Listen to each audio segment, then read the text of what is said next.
Now there were two kinds of solitude. There were two kinds of monasticism. The Hermetic. Both of these developed first off in the East, in Egypt and Syria.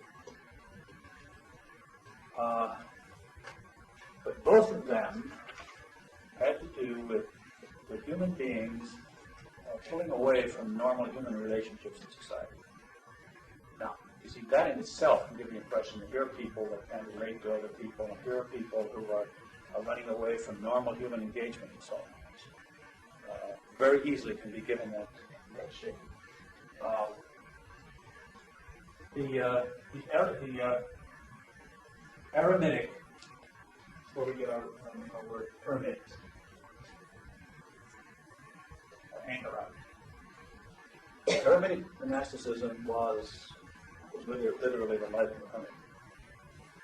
Individuals who went off by themselves, to solitude by themselves, to witness to the mystery of Christ in the desert, and in the context of his ascetic practices.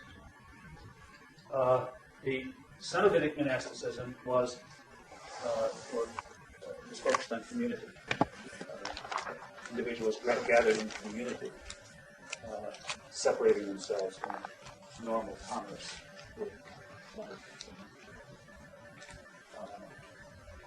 Now, both of these developed in the East. This, however, Cenobitic monasticism was the one that developed most vigorously in the West. So in the Western Church, we don't have the kind of focus or emphasis on the anchorite of the hermit that there is in the Western Church, or the Eastern Church, where they maintain both kinds of monasticism side by side. When the commentators, I'm trying to get now to the heart of the monastic vocation, when the commentators compare these two kinds, they will say Cenobitic monasticism was a school for the hermits. In other words, at the very deepest level of the monastic tradition was the vocation and the life of the hermit. In other words, the real solitary. Went by himself or herself and live in solitude. Now, again, you can interpret that and say, this is really crazy. These people, what do they accomplish by this? What is the significance of the kind of witness that they would bear? One of the people who was involved in a recent discussion or tension between Eremitic and Cenobitic monasticism was Thomas Martyrdom. And he, let me see if I can,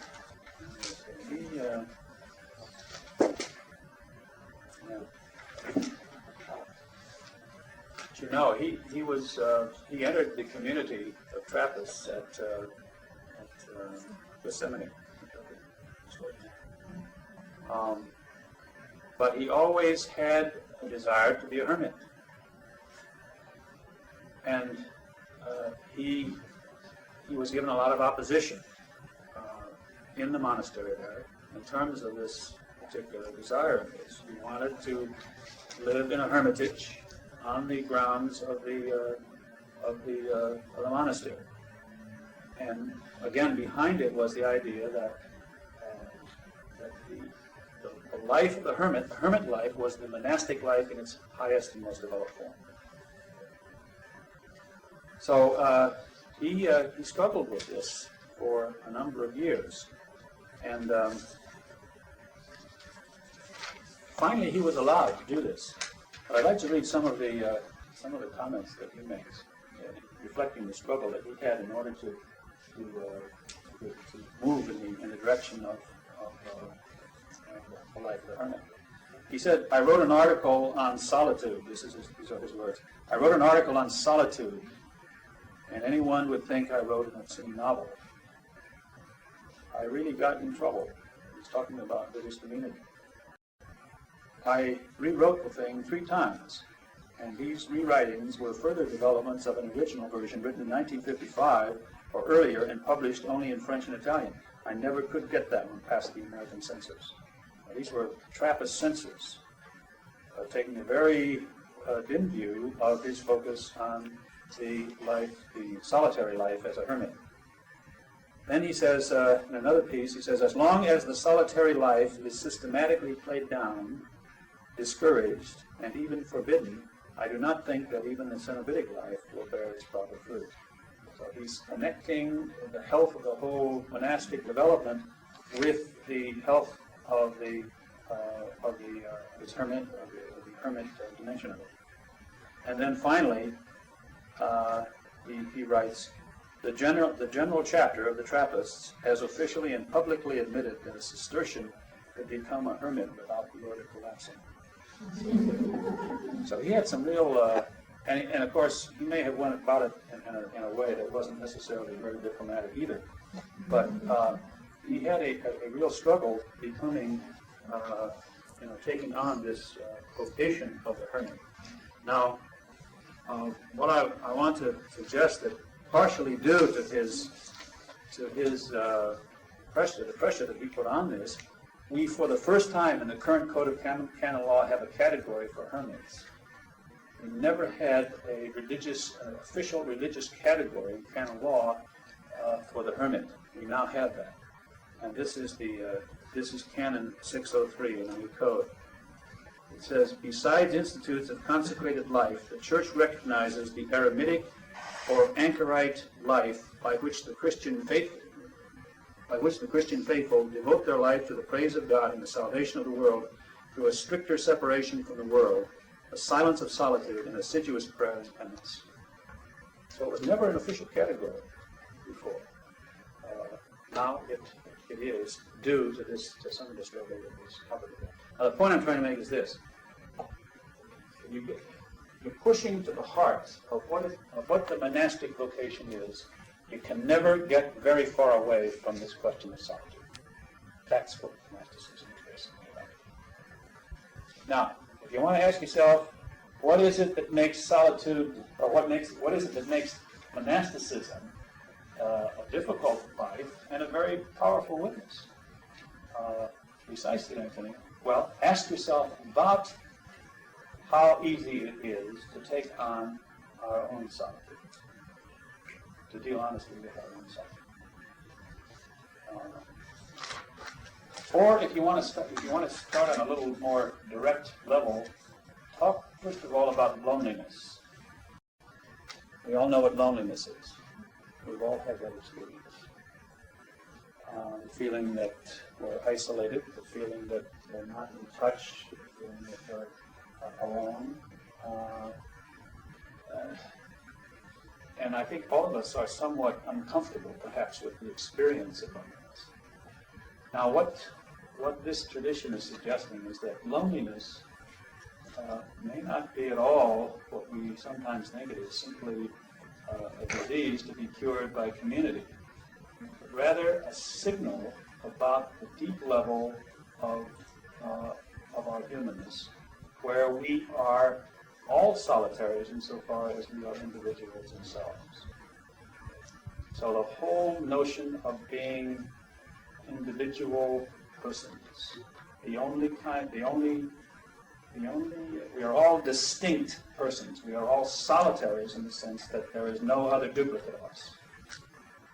Within the deepest level of our existence, we are alone. We're condemned in a certain sense to loneliness by the fact that we are, or to solitude, by the fact that we are persons, self-conscious beings. So, what I'm suggesting here is that the monastic vocation is focused in a very special way on entering into that side of human existence. And it's under that rubric that I think we have to speak of it in terms of a humanism. being persons, being solitary in ourselves, may not be the most attractive part of our being. For instance, how uncomfortable we are very frequently when we have to spend long periods by ourselves. When somehow the circumstances around us leave us alone. The solitude that monasticism deals with, however, is not simply circumstantial solitude. It's not simply the absence of people. The solitude that the monastic vocation deals with is an inner reality that is really identical with what it means to be a self-conscious person. So the monk is committed to exploring inner space. Inner space that is distinct from outer space. They're people committed to being faithful to what it means to be a person and to the solitary dimension of that person that sometimes is very difficult for us to deal with.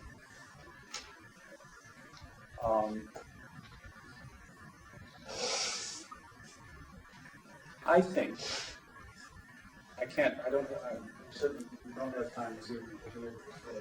But what I think, if we're ever going to understand monasticism, we have to use the categories that we've been using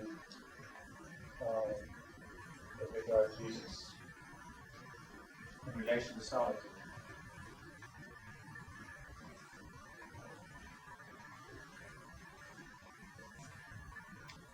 I think we have to develop an anthropology of solitude. I think we have to find the role that solitude plays in our humanness. I could read endlessly from Thomas Merton's reflections on this, where he is working toward the refining of the struggle we have with being selves, and the time we spend being false selves, and the need we have of moving from the false self or the ego to the true self. Those of you who have some background are familiar with that thing. Saying that's an area, that's a genuine area of our humanness. If we sacrifice attention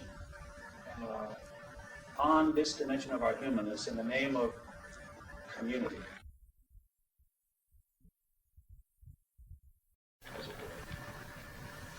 the health of that community will probably suffer.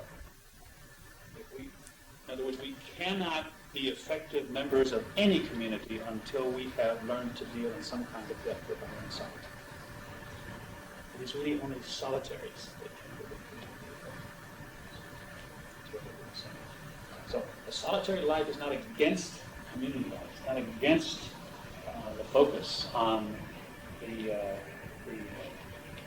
on human relationships. It's a key to them.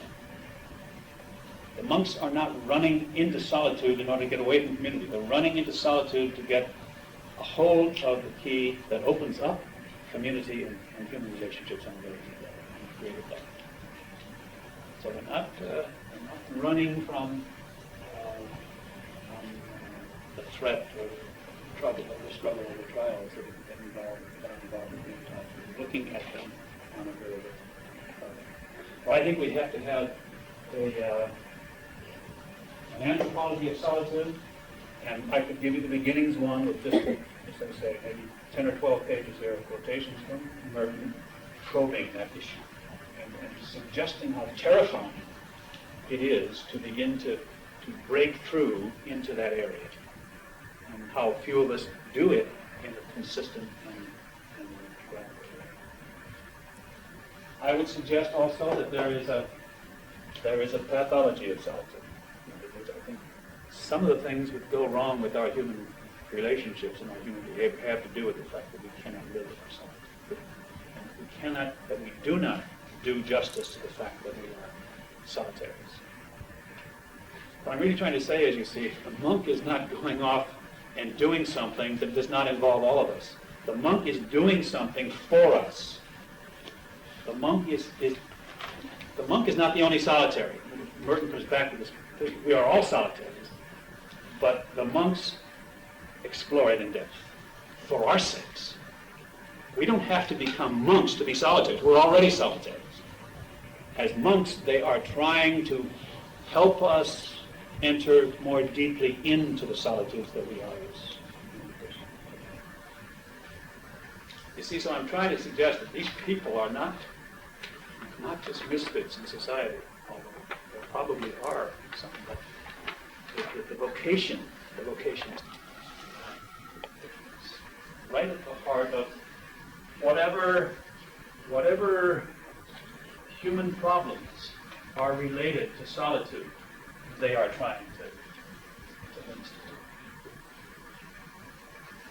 And then finally, I think that the whole question of soteriology, which is soteriology of solitude. That part of our deliverance as human beings, part of the deliverance that Jesus came to make, to do for us, is the deliverance into our solitude, into our personhood. Not into our false personhood, but into the real personhood, which is the one that we're able to give away in love. If we never appropriate our true personhood, we never really have the gift of ourselves that we have to have in order to be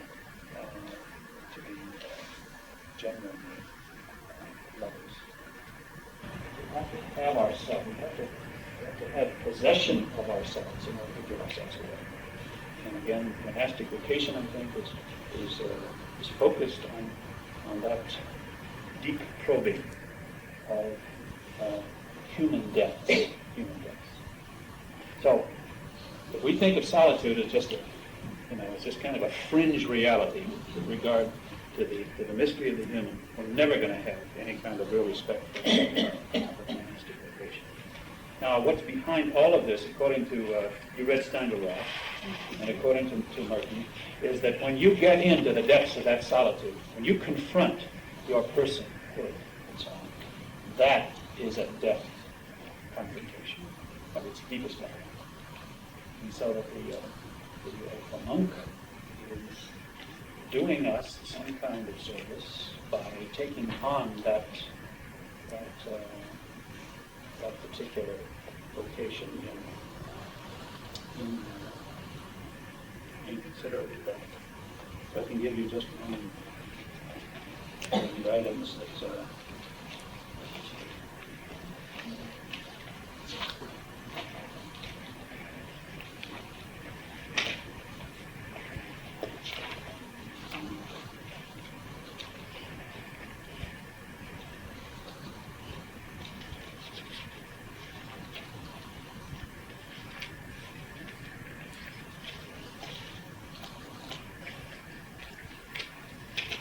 this is an article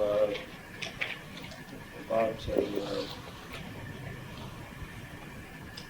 book on the Carthusians, and it's a comment to this.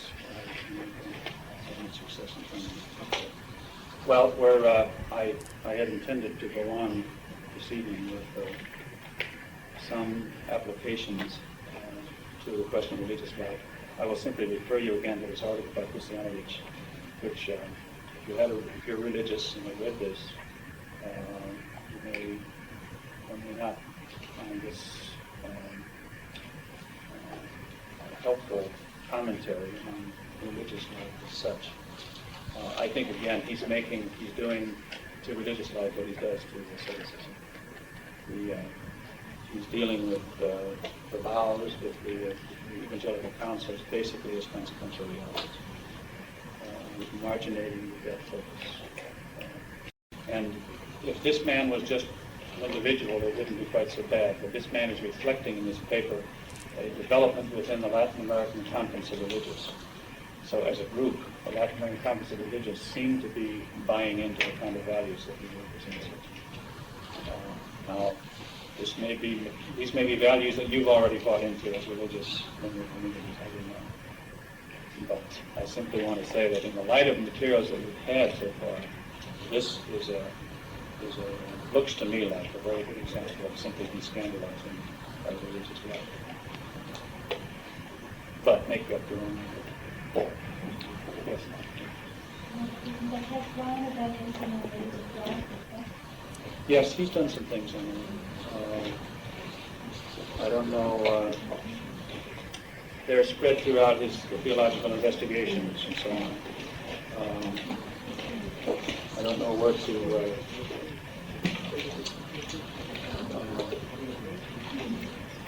They just spread out. He hasn't collected them as far as I know at any time.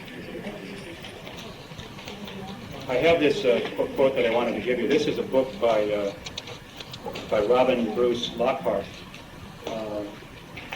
It's called Halfway to Heaven, The Hidden Life of the Sublime Carthusians. And he says in this, Mr. Lockhart assures us, drawn from all walks of life, these men are, Mr. Lockhart assures us, quite normal. But then he contends without blinking an eye, Carthusians live the life we would all live if we but knew the secret wishes of our hearts. So I say that not to suggest that we all are called Carthusians. I'm saying that Carthusians speak to a problem that is a human problem, not just a monk's problem. It's a human problem. And they minister to our struggle with that particular side of our humanness, which is in some cases problematic. So again, somebody asked me if I would say something about the paper. I think probably the best approach to it would be the one that many of you took in the last one, to begin with your working presuppositions on Christian identity and the role of baptism and asceticism and monasticism and so on. Begin with your working presuppositions, then look at those presuppositions critically in light of some of the things we've dealt with in class or in the readings, and then make critical adjustments.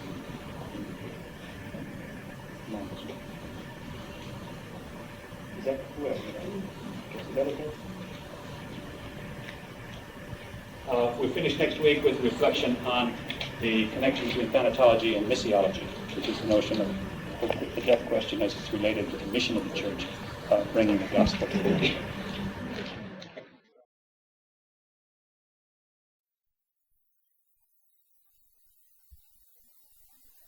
To look at the question of the mission of the church in light of the materials that we've been working with.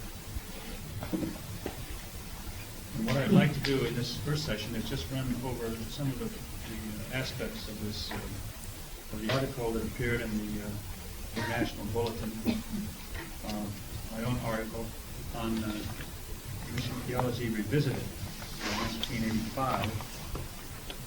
Mission Theology Revisited, Keeping Up with Crisis. You know, my community in the States is a missionary community. We work in overseas missions. We don't have any work in the States as such, except collecting funds and vocation work and so on. A couple of exceptions. We have ethnic parishes like Los Angeles. We have a Japanese parish and so on. That's because of the language. All of our work is with overseas. So we're working within the context of mission constantly. I hope I didn't bring this up to you, this question of mission, simply because I work in a community that is dedicated exclusively to mission, overseas mission. I hope I brought it up because I really find here a very important resonance of the materials that we've been working with in thanatology, the saving death of Jesus. That particular issue will appear more clearly or specifically, as you know from the reading, in the second article that we will discuss in the second evening. But I thought it might be helpful to run over some of the contemporary tensions within missiology today as a kind of context for reflecting more specifically in the second session on the connection between death and mission. As you know, in this article, one of those strange things, I didn't intend to have this article published when I wrote it. I wrote it in connection with a chapter, the chapter, in 1980. The chapter was in 84. and I wrote it for the chapter delegates. I didn't send it to a publisher, and one of the people at Maryknoll sent this to the International Bulletin, and they asked if it could be printed because they thought that even though it's centered on pretty much the workings of the Maryknoll community, that there would be some general principles that would apply more broadly. So it's in that context that I offer this analysis. The main information I have from it, the main experience I have of these two crises is from the Maryknoll community itself. But I don't think the issues we deal with necessarily confine themselves just to the community. I think they touch a lot of different aspects of our tensions within the church. I've listed these two crises. The one associated with Vatican II in 1962 and 65, and crisis two associated with with Medellin, which is the city in Colombia where the Latin American bishops more or less gave their approval to the liberation theology movement in 1968. This crisis one I have described as soteriological crisis in this sense. But it seems to me that in the context of Vatican II, principles were enunciated in the Council that were not entirely consistent with a particular missionary perspective that had been pretty much taken for granted prior to that time. In other words, there were what is involved in this crisis, the tension here, is differing understanding of where salvation is available. Okay, that's why I call it a soteriological crisis. Where, in the first instance, God is offering His saving presence and deliverance to the world. For a while, within the not only the Catholic but the Protestant community, we were thinking of, for a rather long while, we were thinking of that salvation being offered, being concentrated in the church, and that the church would go out to the world and make available to the world the salvation the church pretty well contained within itself. That the church was endowed with the riches of salvation, and the church went out to the world to give to the world the opportunity for salvation that otherwise the world would not have. I suppose the most glaring example of that would be, say, the attitude with which Francis Xavier went to India and the Orient, for example. He was really convinced that without the waters of baptism, these people were going to be damned. A very simple, clear-cut notion of what it was that the church offered these people. And without the church, and without accepting the church, they were simply not in a position to be saved. Now, it's that notion that I tried to encapsulate under this category of ecclesiocentric salvation, that the locus of salvation, the place of salvation, is the church. And therefore, to be saved, people had to come to the church and partake of what the church had in terms of the mystery of grace. That view, as opposed to this anthropocentric notion of salvation, where the easiest way of explaining it, I suppose, would be to say that God makes salvation available to us in the first instance. That's for everybody's human. Talking about the human race, we have that in common. So, by definition, each of us, by simply being human, has access to the basic saving presence of God. Now, that doesn't mean to say that access is not necessarily receptivity. In other words, availability is not necessarily receptivity. something can be available, we can turn our back on it. I'm not suggesting here that salvation is forced on us, forced into our humanness. I'm saying that God wants to bless us and to grace us with gifts of humanness. And then, of course, we have to respond, we have to cooperate. We have to open ourselves to it. The difference here is with regard to where the salvation is available. And I think any of you who are familiar at all with the documents of Vatican II, in that in the document on the church, I forget the exact number, 20 or 16 or something. Goes through a whole list of various categories of people. And it really is quite inclusive. It says that really all categories of people, that salvation is available to them, even though they are not Catholic, even though they are not.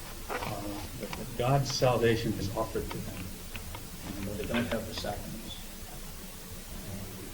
But there's a deeper way in which something is mediated to them.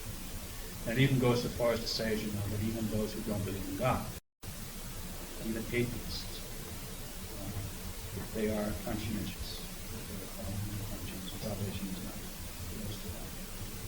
Now, what that tells me, one of the things that tells me is that you can no longer think in terms of the church being the exclusive mediator of God's saving presence. That foundationally it is the human mystery that mediates. And for me, when I try to make sense of that in the Christian context, again, it comes back to the incarnation. The best commentary we have on this is the incarnation itself, that God took on our humanness. And I think one of the things that suggests is that the primary sacrament through which God functions is our humanness. And that there are other sacraments that are very significant and important within the church. Those sacraments are oriented toward articulating the basic sacrament of our humanness, what God is trying to be near us, if we will. So this principle, this particular view is associated with that article that we began with in terms of death and incarnation, the whole idea of a human incarnation, getting into the depths of our humanness. That's what is behind the scenes here. If that's where God is addressing us, then it's really very important for us to take our humanness seriously and to enter into the depths of that humanness, even the depths that are threatening to us. And we touch that whole question of the mortal dimension, or dimensions of our humanness. That too is where God is touching us, and maybe in a very special way in those areas. Okay, is that clear now? That distinction? Anthropocentric. Now, this doesn't mean that the church has no job to do, obviously. And it doesn't mean that the church has no mission. It does mean that the mission is going to take a little different shape. Here, as I say, with Francis Xavier, it was very clear. You had to bring the church, and they had to join the church, and so on. Here, it doesn't necessarily mean that. It means that we don't bring salvation. We bring the good news about the salvation. We bring the good news about the salvation that God makes available to us in the depths of our humanness. We bring the good news, and we bring the sacramental celebration of the saving depths of our humanness. I think that's what the sacraments are. They're giving expression to the various ways that God is and wants to work salvifically within us as human beings, and that's true of all human beings. Now you can see that people who are missionaries who were raised on this vision of things, and this hasn't been gone for too long.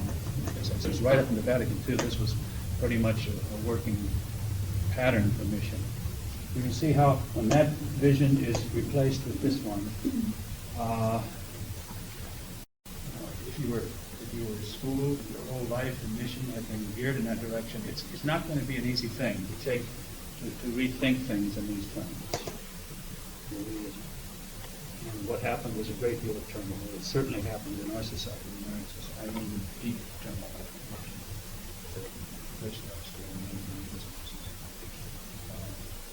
I don't think that's surprising. I don't think that that's regrettable even. I just think that you're talking about dedicated people who felt, the rug was pulled out from under them. And these were dedicated missionaries who have given their lives to the work, working out a particular step. And so it was hard for them. And they didn't have all the time, at least that I for one had, to kind of readjust my thinking. All of a sudden batting to it out and we have a couple of workshops and we find a whole new perspective we hadn't even dreamed of. So it was a difficult time to get out of the pain. And that's the reason I call it a crisis. It helps perhaps clarify the imagery here. You might say in this case, the church was looked upon as sanctuary of salvation, that it contained within itself the riches of salvation. And that the world had to come to the church to get the riches that were concentrated there. Whereas over here, the working image was the church is a sign and suffering and salvation. It's quite a different thing. A sign doesn't necessarily contain or confine the mystery. It serves the mystery. And when I say that it serves the mystery, I really mean that because, again, this is not an image of church that just where the church really loses its significance and its importance. It really isn't, because it's extremely important for that mystery of God's grace to give in proper sacramental commentary and proper commentary through the good news. See, it's especially important if, in fact, that dimension of our humanness, where God is really offering life and glory to us, particularly if it's in that cruciform dimension of it, because it's one to say that grace is available, salvation is available in our humanness. I wonder how many people would think to look for it precisely in that area. So you can get that. The fact that grace is available in our humanness doesn't mean it's an easy task to find it, to identify it. And I think it's really, therefore, the church continues to have an extremely important role to play in salvation history, even though we're working out of this anthropocentric pattern on salvation. The reason why the world, where salvation and grace are available in our humans, the reason why they need that commentary is because it's, you see, if God had broken the human spirit open and wants to break the human spirit open to receive the gifts of grace, it's dangerous to break the spirit open and not have it focused, and not have it receptive to the right thing. Because an open human spirit can be as receptive at times to idolatry as it can to the root of things. So it's not an unmixed blessing to have salvation present throughout the world, or available throughout the world, through human nature. That can be a point of real danger if people are not interpreting accurately where and how within that human nature is moving power. So the church, it's important for the church to preach the gospel to people who already are touched by God's grace and by the Spirit. But they can misconstrue how that grace is working and where it's working itself. Is that fair? The gospel is still needed, and the celebration of the sacraments is still needed. It's giving expression to those depths which might otherwise be misinterpreted or simply passive.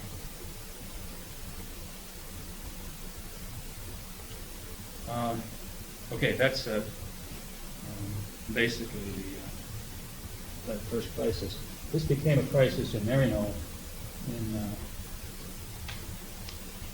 1966.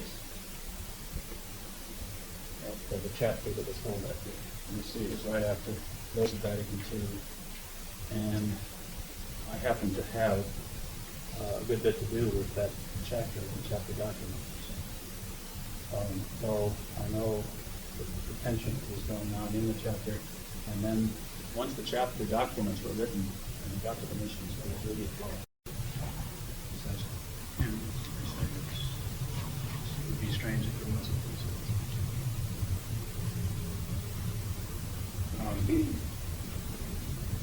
I won't say that this crisis is over. I think this is still, there are some wounds there that have healed very slowly. I think maybe in the church at large, and I know what I know best, of course, is the Marian other, still some very sensitive wounds in community.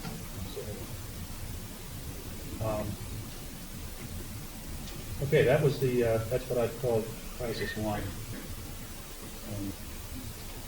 What I call crisis 2 here is a crisis that developed. I think it's important to see that it's a crisis that developed within the more liberal wing of the crisis 1. Okay. It's a crisis within a crisis. This crisis is still going on. Still continues to go on in some sense. This second crisis developed among those who had taken the option for an anthropocentric salvation. And it gradually showed itself over the years. When you look back on it, you can more or less date it in connection with Medellin and the Latin American bishop's statement on liberation theology. I know in Marino that had a lot of resonance because we had quite a few people working in Latin America, and they picked up this this liberation theology very quickly. And but it wasn't just Marino, obviously. There were plenty of other American groups and European groups who were similarly influenced. So it's not just it's a church crisis really. But again, I know it best out of the context of Marino, and that's what I wrote about in the article. It was documented all those names and everything. I said if I was writing for the public at large, I wouldn't have included all those details about the Marino documents and stuff. But in any case, as I say, that's the shape of the question. I know this. Now I've described this as an anthropological crisis as distinct from a soteriological crisis in this sense. It's obviously still soteriological in the sense that we're still within the crisis, so it's a crisis within a crisis. So the soteriological crisis is still going on, but within this wing of the crisis, a further area of tension opened up gradually. And the best word I could find for it is anthropological in this sense. You see, it's easy enough to say that this group of people more or less agreed that salvation was operative in and through the human mystery. But sit down with a group of people sometime and go around the circle and ask what they mean by the human mystery. You will see that there's great potential for opposition and division when it comes to saying, what do you mean by grace and glory being offered us in the depths of our needs? For different people, there are different things that represent the depths of our needs. So it's a can of worms in many ways. This business of it solved something. I think it was an important clarification to move to this anthropocentric focus in terms of salvation, but it opened up a lot of other problems. And the problem area that I see opened up mainly was that here you have a group of people that are convinced that salvation happens foundationally in and through the human, but who are who describe the meaning of the human in terms of a great spectrum of different viewpoints. So it's a touchy area here. In one sense, you'd think that we know what it means to be human, but when you get into this kind of thing, you realize that a lot of disagreement about what should be emphasized when you're talking basically the humanistic. Now, I'd like to suggest that one of the main differences between this crisis and this one is, and I mentioned this in the article, that this one was sort of, the cards were on the table here in crisis one. People knew what the sides were. People had categories and terms for locating themselves. There were very few people who didn't know, and again I'm talking mainly in Marino, where they stood in this. And they could recognize where they stood. They would say, yeah, this is what I hold with. Ecclesiocentric, that salvation is given fundamentally in the church. And then people come to the church to get saved. And others knew that that the basic mediation in the anthropocentric salvation was in terms of human history itself. They knew those differences. And so there was a certain neatness about the crisis itself. It was the alternatives were clear. Now, when you come to crisis 2, that's one of the differences is that the alternatives were not so clear. People in Latin America, missionaries in Latin America, were beginning to see how important structures and institutions and so on, how important they are in terms of their potential for either contributing positively to human growth or radically compromising human growth. So they became very much aware of that. There were other people, many of them not in Latin America, at least again in the Marino community, who they were not subject to the same kind of development right off. And many of them were very suspicious of the kind of emphasis that was being given to certain aspects of the human in the Latin American situation. They weren't exactly sure where the difference was. They knew that there was something about that approach that they were taking in the liberation theology that made them a little bit uncomfortable. They couldn't put their finger on it. They didn't have categories to name it. So in many ways, it turned out to be an anonymous crisis, which is really one of the most dangerous kinds because it can go on, and people are taking sides, they're not exactly sure what the sides are, and then superiors are making judgments. Also, making policy, communities are making policy with regard to mission, based more or less in there someplace, but without a clear idea of what the alternatives were or the elements of the tension were. So it was in that context that I felt it was important to try to surface this crisis. This one, as I say, was quite well known. People knew what you were talking about here. This was sort of an anonymous thing, and I felt that before you could attempt to start resolving the crisis, you had to name it first. You had to get clear what the issues were. And that was the main reason for this argument. I wasn't trying to solve the thing there. I was simply trying to say some people are gathering under this heading and others are gathering under this heading. And the general territory in which they're at odds seems to be the territory of the anthropology.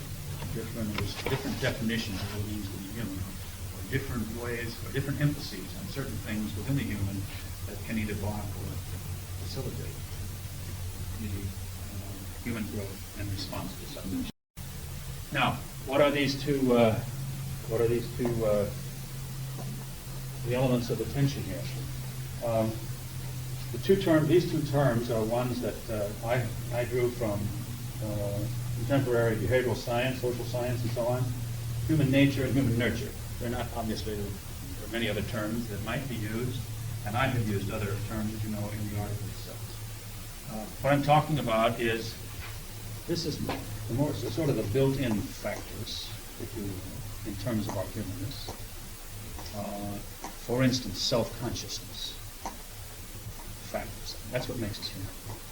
That we are transcendent.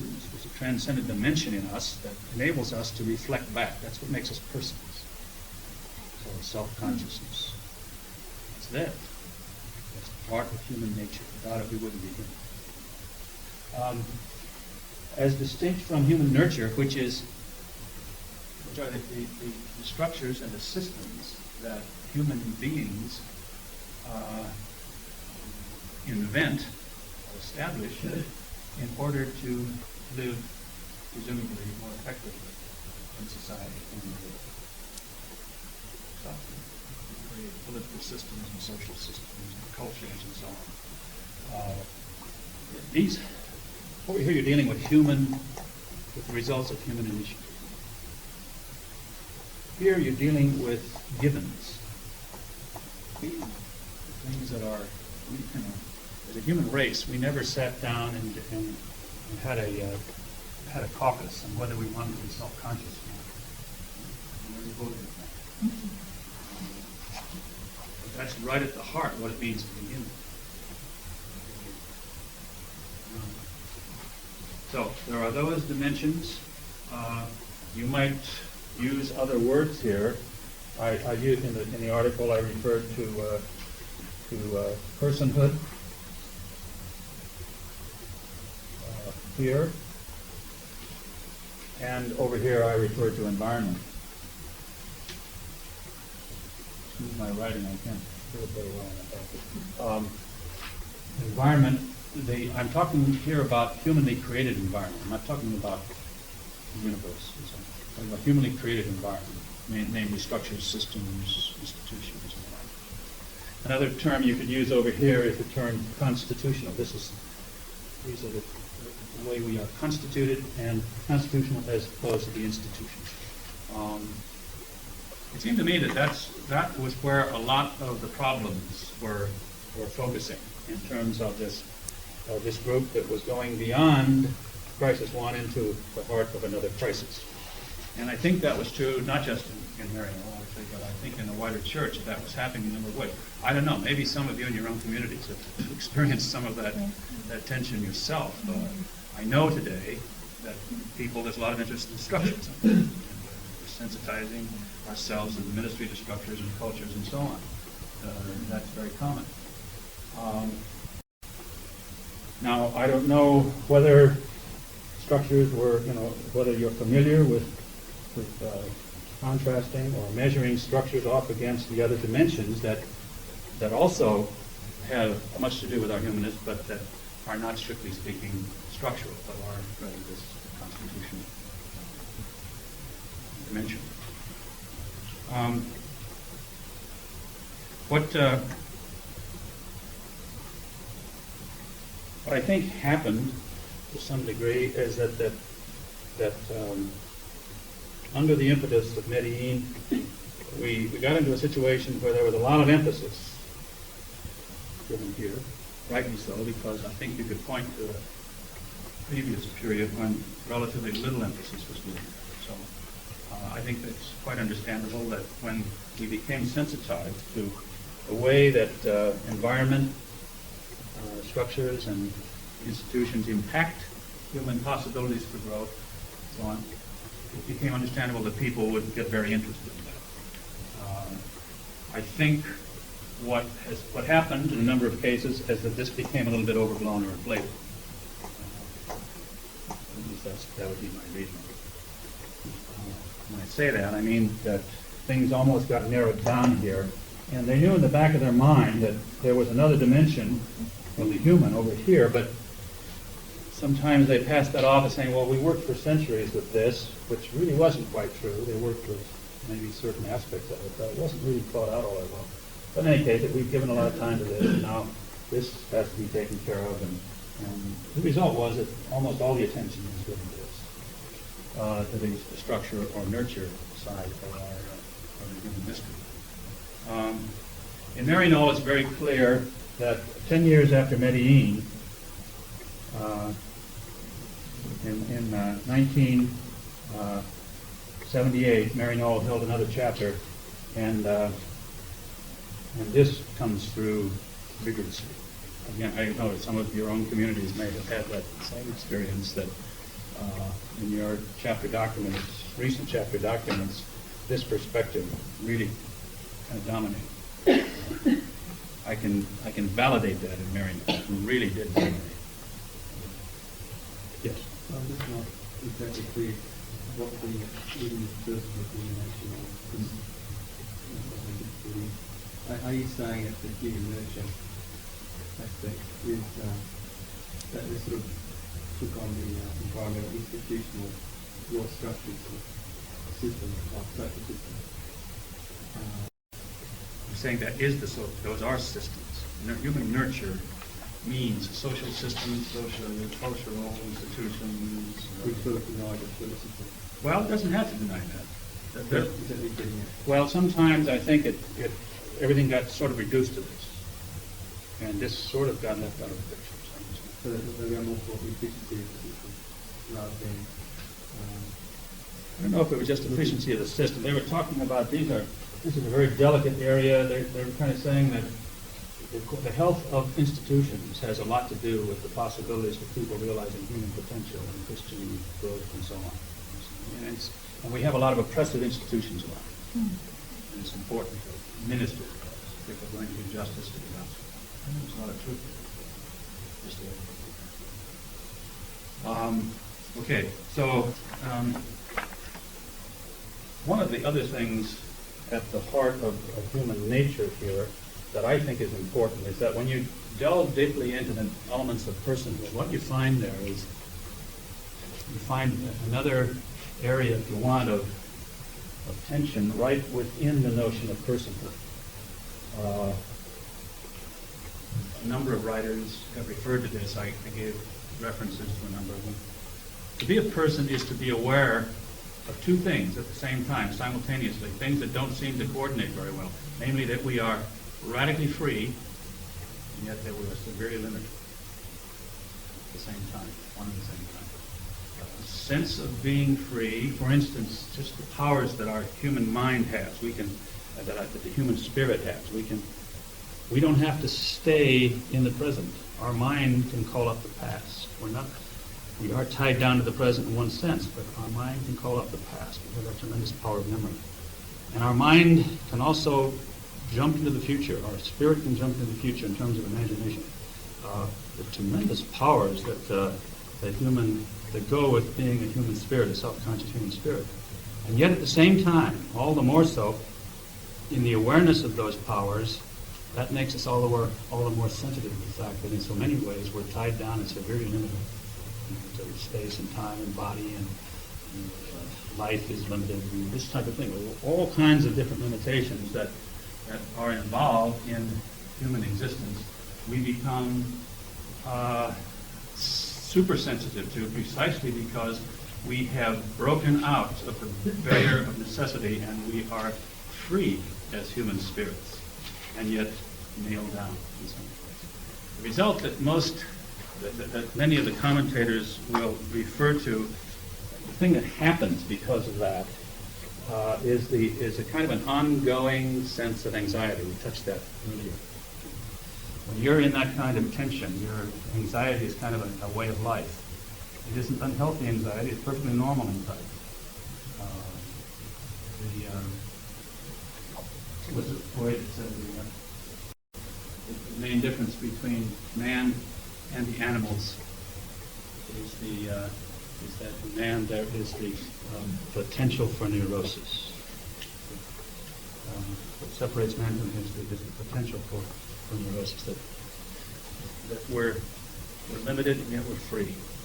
And that's a constant tension of some sort. The animals are limited, but they're not free. They don't even know they're limited. There's no self-consciousness. So they're spared the potential. Tennessee Williams put it, he spoke of the pig's advantage.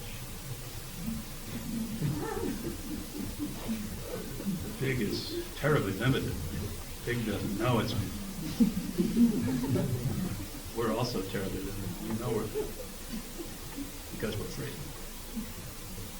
So the pig isn't anxious, but we're anxious. And that's the price we pay for being human. You know? That isn't a bad thing. It's a perfectly normal thing. Goes with being human. Okay. So that's going on within this area, and it's one of you see that dynamic, that tension that's there is always a soil within which it can be turned into great creativity or great destruction. So I'm suggesting that while it's true that there is much damage that comes from the direction of human nature, or human nurture rather, and its institutions, there is also tremendous potential for damage coming out of this, the human nature side.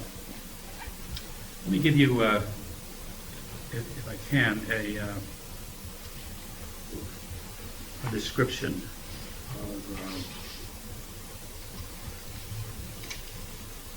of these two dimensions, human nature, human nurture. This comes from Peter Berger. He doesn't use those terms, but I think this is what I mean. There's the fundamental dialectic process of society consists of three moments or steps. These are externalization, objectivation, and internalization. Only if these three moments are understood together can an empirically adequate view of society be maintained. Externalization is the ongoing outpouring of human being into the world. The outpouring of human being into structures.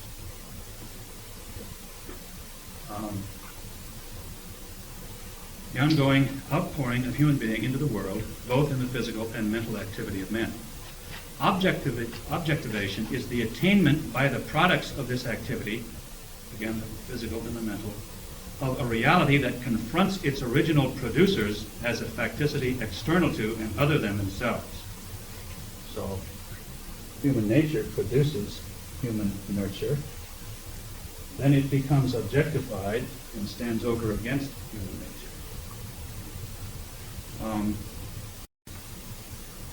Internalization is the reappropriation by men of the same reality, transforming it once again from structures of the objective world into structures of the subjective consciousness.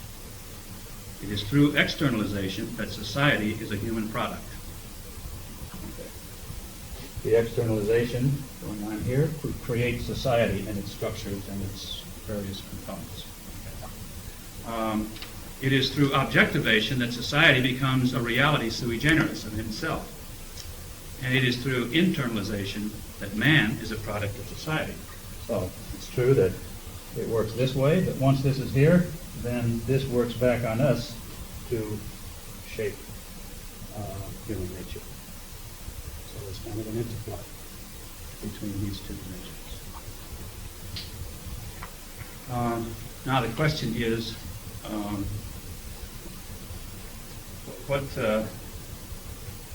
is this crisis to be worked out? I think, as I mentioned in Maryknoll, I think in '78 we really went very far in this direction and tended to minimize this. Whether they did this intentionally or not, the documents are very clear. We had a chapter in 1984, and there was some redress of the balance back in this direction. And again, some of the communities may have done similar things. See, the attractiveness of this is that it addresses the one kind of problem that Eliot referred to. There are two kinds of problem. The appropriate question is, what are we going to do about it? We can do things about this. Human beings build structures, we can unbuild them, we can get rid of them, we can build new ones, we can refine the ones that we have. You can do things over on the side. What about over here? When you're dealing with human nature, you're not going to decide, you're not going to sit down and say, well, what are we going to do about this business of self-consciousness? If we weren't so self-conscious, we wouldn't be so anxious, we wouldn't be doing destructive things. You know? You can't do anything about self-consciousness or about its anxiety. but we do take attitudes toward it. The attractiveness of this is reflected in one of the quotes that I gave you in the article there, which I like, Beckett's quote. There is man all over for you, blaming on his boots the faults of his feet. I like that. I don't know if it's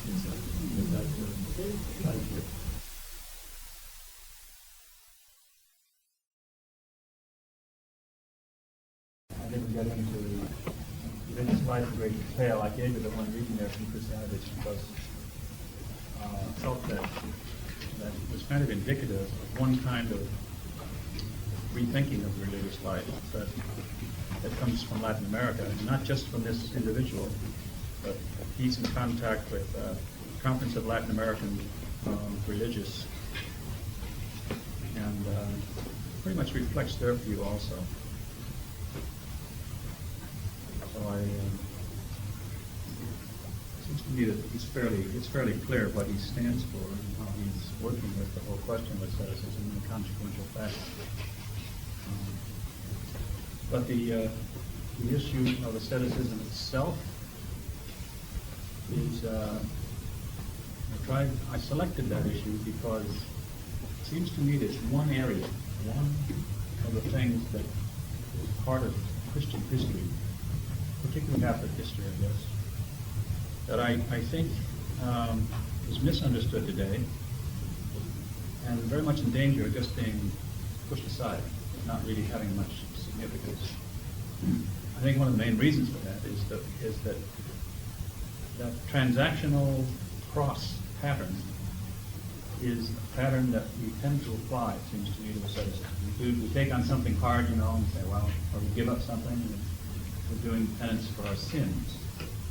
We're satisfying for that temporal punishment, I think we used to call it, temporal punishment to the sin. So we have this fund of punishment that is due to our sins, and these little mortifications we take on in order to diminish that. I'm not, it's not a question of saying that that's entirely false or that that's heretical or anything like that. I just don't, what I'm afraid of is that it misses the heart of the whole reason for asceticism. If you really believe, you don't have to, but if you do, if you really believe that the question of death acceptance is really constructive death acceptance, really gets at the deep level of our human pathology, a pathology that has so much to do, it seems, with destructive death resistance. Then it seems to me that we ought to look very carefully at all the things that are parts of our Christian life where we find Christians trying to say to other Christians and to the world that death is not a dead end. And I think that's what we're saying in asceticism. That's the main message. That we're taking on a little death. We're giving up a life value. And the giving of it up is not because it's bad, just the opposite. If it wasn't really good and really human and really important, then giving it up wouldn't make any sense. We're giving up a life value, which has the shape, therefore, of death. Giving up has the shape of death because we're surrendering a life value.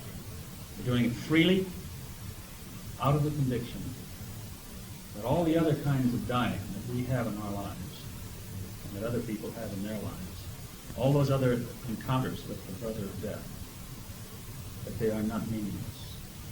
As Christians, we really believe that those things are going someplace. And that even though it's dark as we enter into them or struggle with them, that the hands of God are there, ready to embrace us if we will only look into it. I'm not saying it automatically and in every case or whatever that we experience the hand of God. I'm not suggesting that.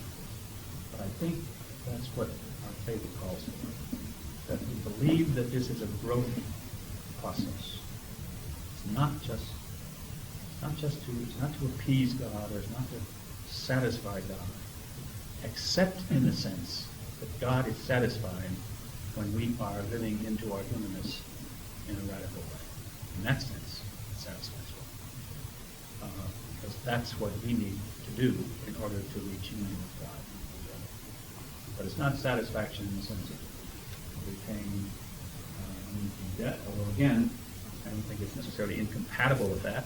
That kind of thinking is still attractive. You don't necessarily have to abandon it, but I don't think that's the key. The key, I think, is very much tied up with the question of the role that death plays in our humanness, in the ecology of death, the role that plays in our pathology, in death resistance as foundational to the pathological universe, and then following Jesus' way in overturning the pathological universe and reestablishing this organic bond between life and death that leads to joy. Following Jesus' way in doing that by entering freely into those kinds of situations. Probably most of the death situations that we will encounter in our life will not necessarily be the ones that we freely choose. In other words, the ones that I've been talking about under the rubric of asceticism and such. But the purpose of asceticism is to properly orient us toward those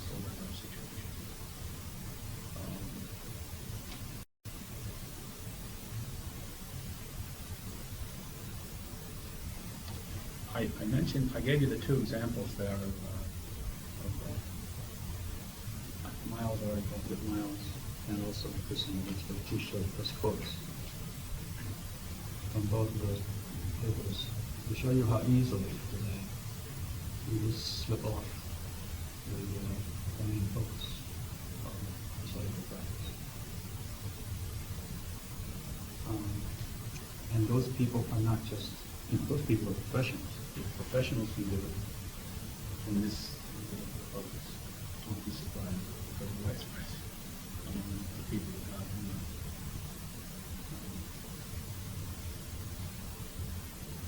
And I'm concerned about that because it's another manifestation of the scandal. When you make something like asceticism kind of basically practical, which is what Miles does, which pretty much it makes sense. And it prepares you to do something better. It's like running, jogging a couple of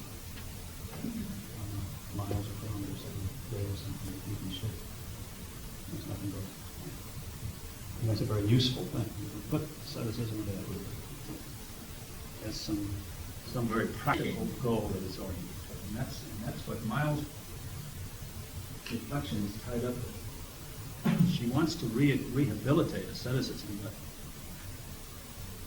but only under the rubric of something that's really practical.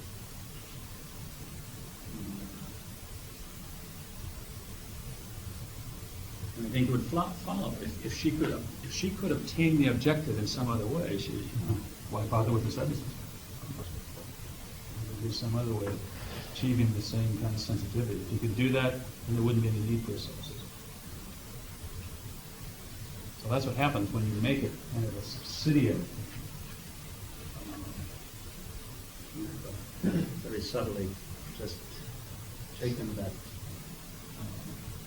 death mystery from the center and just moved it aside. Taken the heart and soul.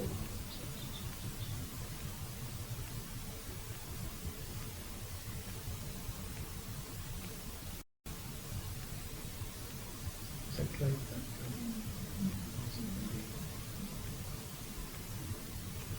You compare those positions, like Miles' article with Meyer. You've got to see the contrast there. It's so vigorous. Really clear. Yes. I think maybe Miles was taking that one aspect of the system, but possibly maybe she had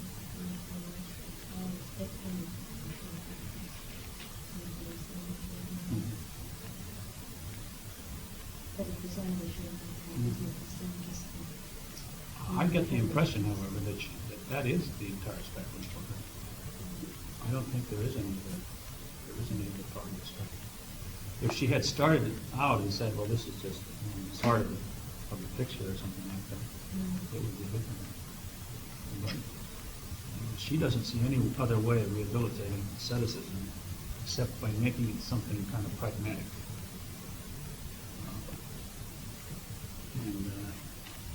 That's it. Sensitizing ourselves to the needs of the world and so on. Well, that's perfectly within good.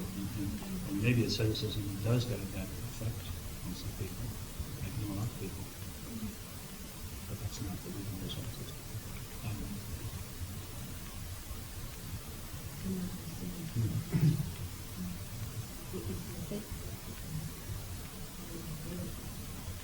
It's what?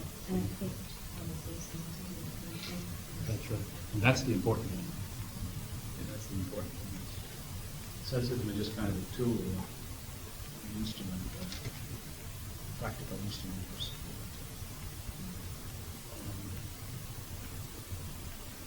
bringing about that result of being more in touch with our world and more concerned about it.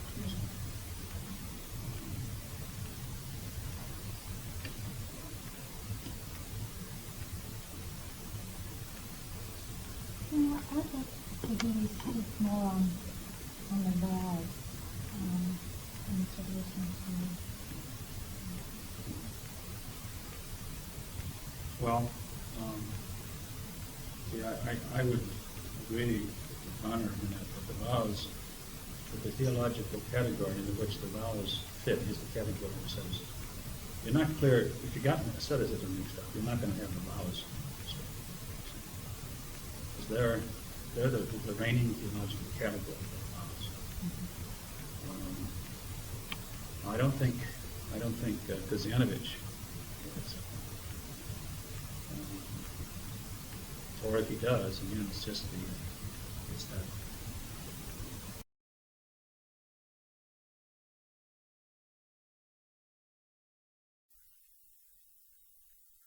There's a question with you.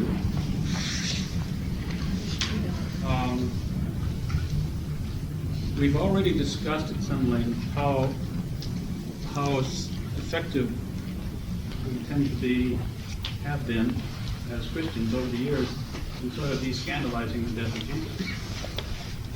Just as an example, I gave you all those various formulas for the cross, for interpreting the cross. The transactional cross, and the consequential cross, and the collateral cross. All of them very neatly just kind of edge the mystery of Jesus' death out of the center.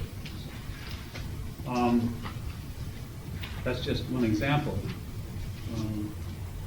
Scandal of the cross, I think, is operative. And my suspicion is this, that we don't stop being scandalized by the cross once we leave reflection on Jesus and take up reflection on the church. In fact, to me, it would be very surprising if the kind of uneasiness we have with the cross of Jesus as such did not flow over into the attitude and the understanding that we have towards certain things within the Christian community. In other words, if we scandalize Jesus, don't be surprised if we do the same to the church. Okay? And I'm going to be giving some examples of that as we go along tonight and in the next couple of weeks. The way we scandalize certain presences of the death mystery within the church. Now,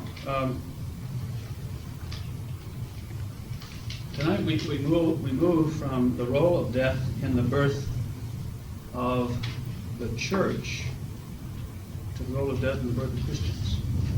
Obviously related. But remember, last time we were talking about the church as a community coming to birth. and the various designations that give us a certain sense of how the church is related to the death problem. Today we want to look specifically at the question of the sacraments of initiation, because that is how we are born publicly as Christians. Now you see, I'm interested here in identity, Christian identity, and I'm interested in just what kind of role the mystery of death plays in Christian identity. So that's the, and of course, I don't know of many things that bring us into the arena of Christian identity as directly as the sacraments of initiation. I think the sacraments of initiation are a marvelous commentary on what it means to be Christian. If you analyze the dynamics of the sacraments of initiation, of the whole initiatory process, you get a pretty good window on what Christians are supposed to be.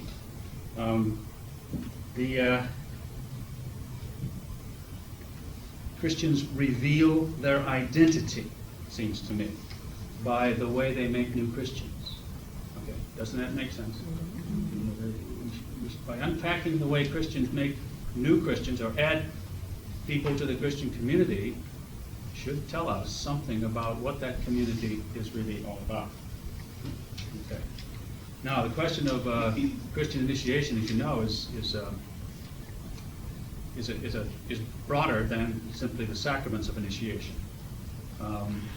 There is the catechumenate dimension or phase, if you will, of the initiatory process, the instruction, the testing, which liturgically is carried out in the season of Lent there.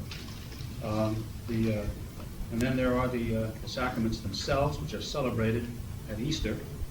And then there's the period from Easter to Pentecost that we speak of as mystagogy, the leading into the mystery, leading into the mystery that we have been baptized into, a greater familiarity with the mystery itself that we have been, into which we have been inaugurated.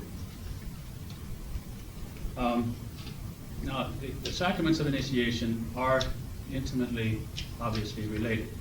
The very fact that that baptism, Eucharist, and confirmation, which is confirmation, as you know, is simply a completion of baptism. The fact that they are all referred to as sacraments of initiation suggests that they are bound closely together.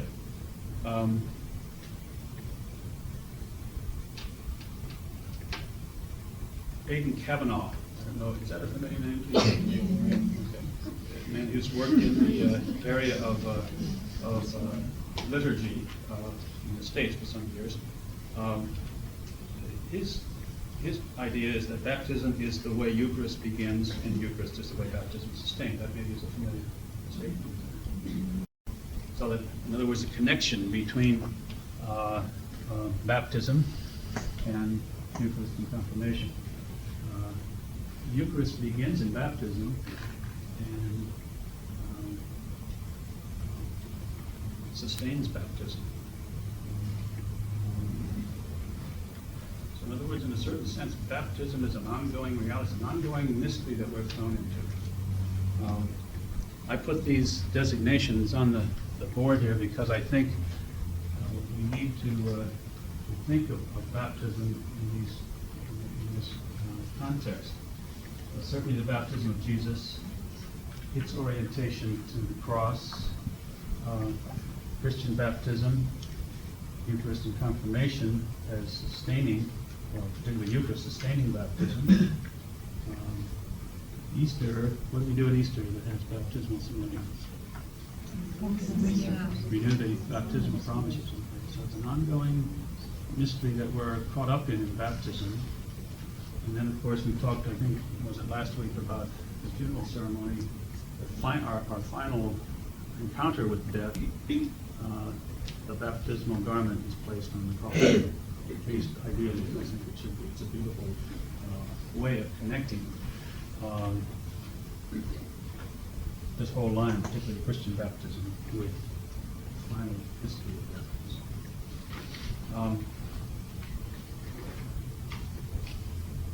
Again, Kavanaugh speaks of baptism in its fullness, which is baptism, confirmation, and use. So baptism sort of blossoms into Eucharist.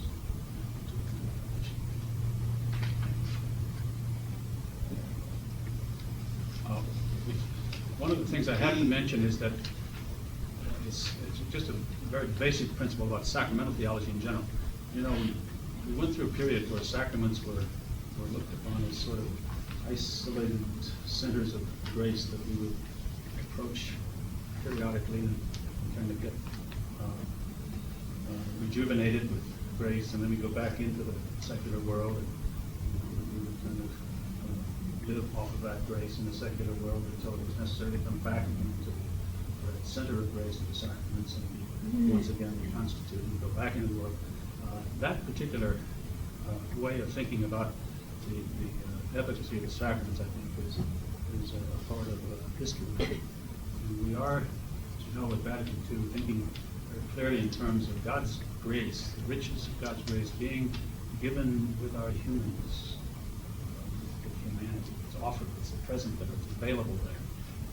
And what the Christian sacraments do is give us the configurations of that grace. The sacraments are commentaries, articulations on how what that grace is like. In that sense, they give us grace, in the sense that they enable us to recognize God's grace given in the human sphere, human history, human world. So they don't isolate grace. They point to grace, and they articulate grace, and they celebrate grace, which is objective in humanity as such, if we let it. Obviously, God doesn't force his gifts upon us. But the grace is there in our humanness if we're faithful to our humanness. And that gets back to the whole business of incarnation, we talked about earlier. Okay, so that's the principle that I'm working with here. And that means that there's when we're talking sacraments, there is always, we always have to talk about not just the rite, but I'm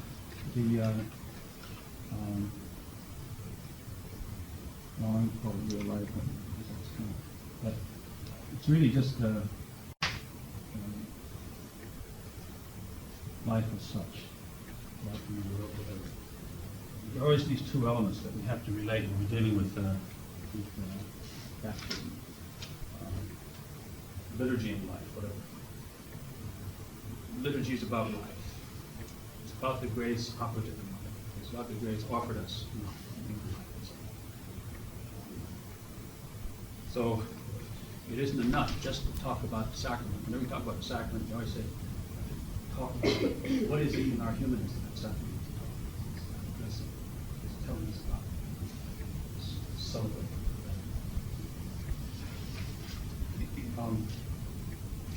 We, as Christians, we cannot begin adequately in talking about baptism without being here. We celebrate baptism because Jesus was baptized in the Jordan. Our baptism is related to the baptism of the Lord. Now, right away, we're up against the question of rituals. You know, you frequently see the picture of John the Baptist pouring the water over his head. Obviously, that was not the way that Jesus was baptized. And really, the ritual, as you're going to see a little later, it does make so much difference in how we celebrate these sacraments, the way the symbols speak. There's a very vigorous symbolism, as you know, in the kind of baptism that Jesus went through. He went down into the Jordan. The Jordan flowed over him.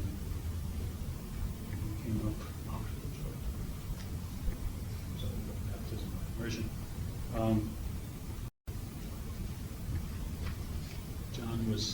John the Baptist was a witness to that process.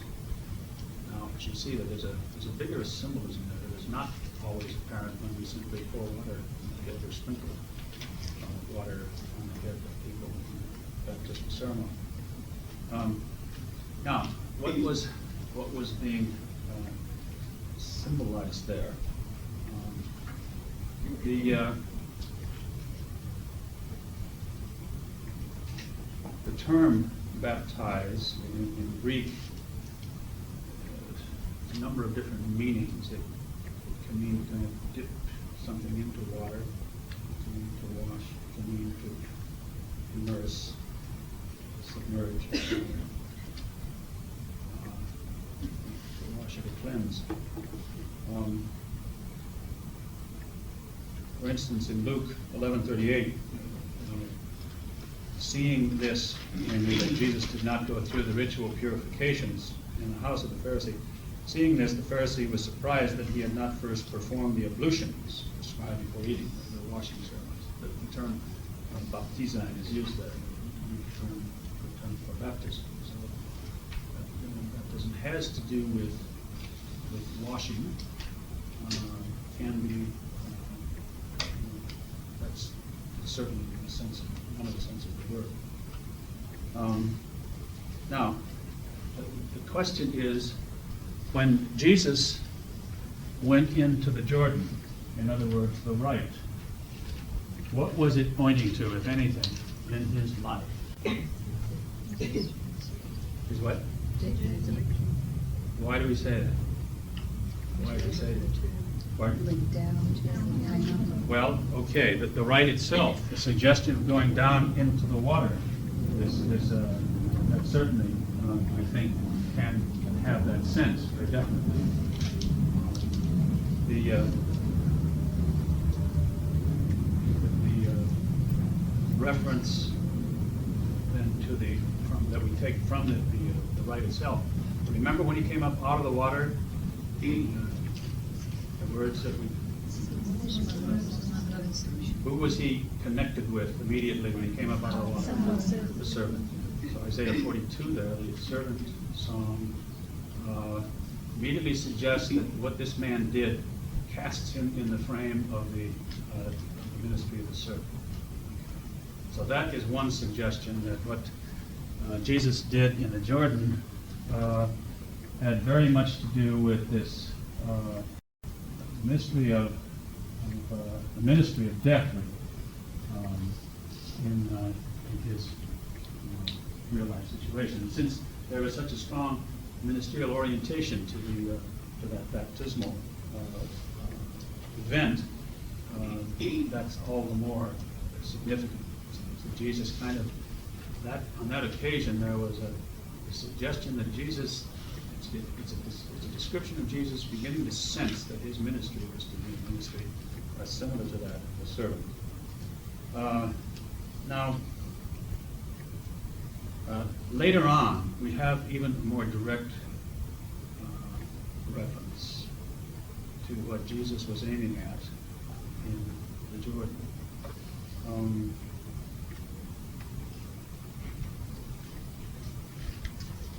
This is Mark 10:38, 39, and Luke 12:50.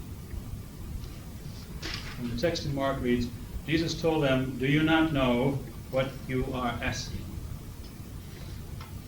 Can you drink the cup I shall drink, or be baptized with the same baptism as I?" Now, he's already been baptized in the Jordan. Therefore, what is he looking forward to? He's looking forward, it seems, to God. The disciples answered him, "We can," they told him. Jesus said in response, "From the cup I drink, you shall drink. For that I am immersed in, you shall share." Now, notice the symbolic language there. I'm going to be immersed in a bath. What's the bath? The bath of Golgotha. It's interesting that in this text, in the New American Bible, in that text, the verb baptizein is used twice. So, can you drink of the cup I shall drink, or be baptized with the same baptism with the same baptism as I. Now this text, this translation, reads this way. Can you drink of the cup I shall drink, or be baptized in the same bath of pain? You see, the text here is not just settling for repeating the word baptism, it's translating, it's interpreting the word baptism. It's saying, in this context, what Jesus is talking about, he's describing what will happen on Golgotha as his baptism. He's going to be baptized in a bath of pain. Now that particular interpretation is quite a common one. I won't read you there's a rather lengthy commentary here by Kuma who points specifically to these two texts, the Markan text and the Lutheran text, as referring, as connecting the baptism of Jesus with the cross.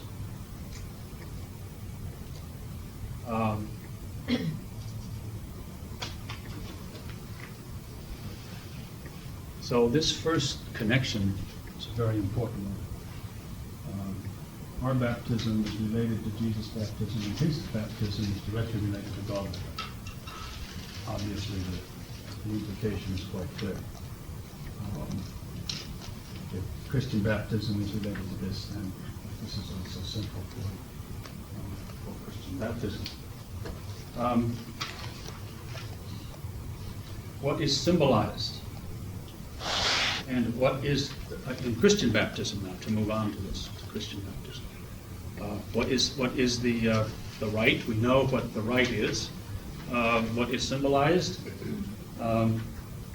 Perhaps the most direct answer we have is in the 6th chapter of Romans. Are you not aware that we who were baptized into Christ Jesus were baptized into his death? Through baptism into his death, we were buried with him. Notice how this is pushed. It doesn't jump right to resurrection. It wants to be sure we're talking about death. Death, burial, we're buried with him. So that just as Christ was raised from the dead by the glory of the Father, we too might live a new life. We have been united with him through the likeness to his death, so shall we be through the life resurrection. So Romans 6, 3-5. Now here again, the pattern is very clearly that of life through death.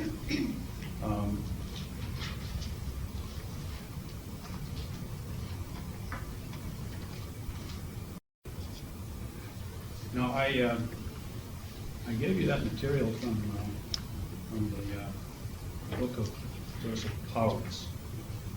There's a good bit of data in that book precisely on this question of baptism and its implications. He's talking there about the way that the Spirit calls us to life, and the way that is celebrated in the church, and that that call to life in the church is celebrated in the ritual that brings us through death to life. Not surprising, we've already talked about the Spirit's style, the Paschal style, as a cruciform style, the style that brings us to life through death. So that's very much a part of the picture that we have of baptism. One of the things that I think is kind of interesting or important about baptism is that baptism, as you know, is in our Christian tradition is associated with, or is looked upon as removing original sin. Right? That's what it's related to original sin. Baptism has been traditionally related to original sin from the beginning. But it's not just related to original sin, is it? When an adult is baptized, what happens? All sins, no.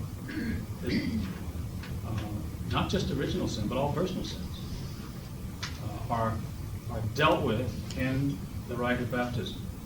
to suggest to you that when you think about sacraments dealing with the mystery of sin, when you think about sacraments dealing with the forgiveness of sin and so on, really baptism is more significant than the sacrament of reconciliation.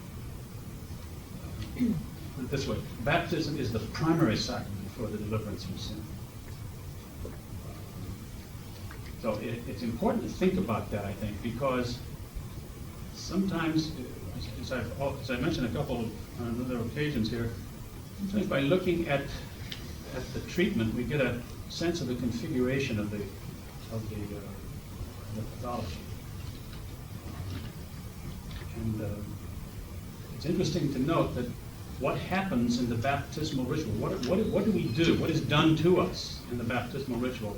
And if that's what overturns sin, what kind of sin would be overturned by that sort of ritual? That's what I'm really getting at.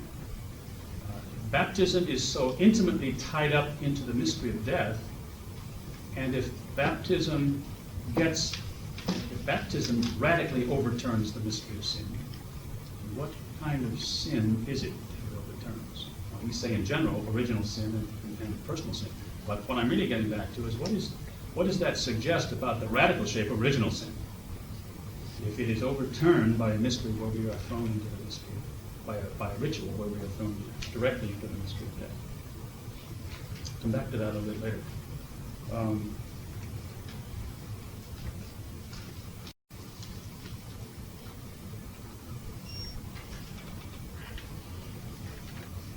I don't want to go into a detailed reflection on Power's article, but I will say this about this article. If you had a chance to read it,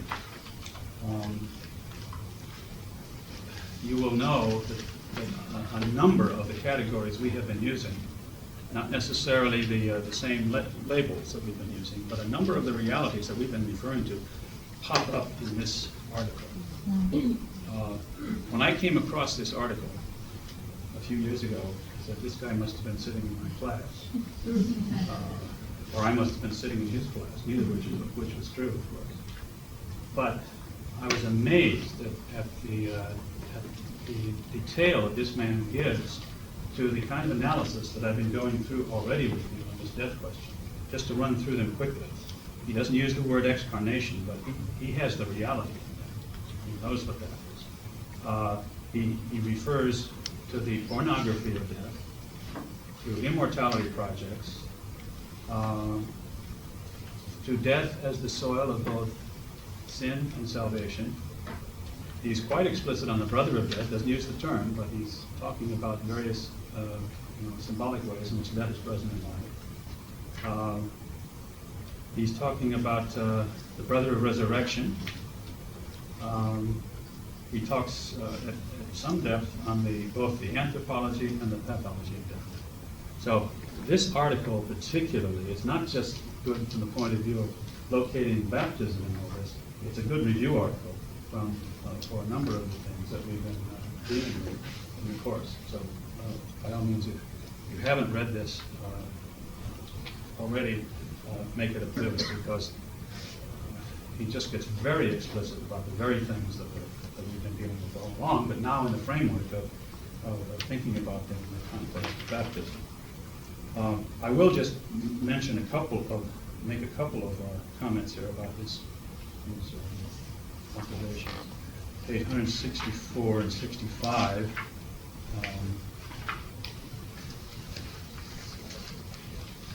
He says, dying becomes the final act of emptying oneself out to God in faith, hope, and love, an emptying which opens out to a life whose only paradigm is the raising up of Jesus. But what is important is the fact that the Christian's dying is the culmination of a whole life and an emptying of self in faith, hope, and love, in which the resurrection has already been a part of Christian experience.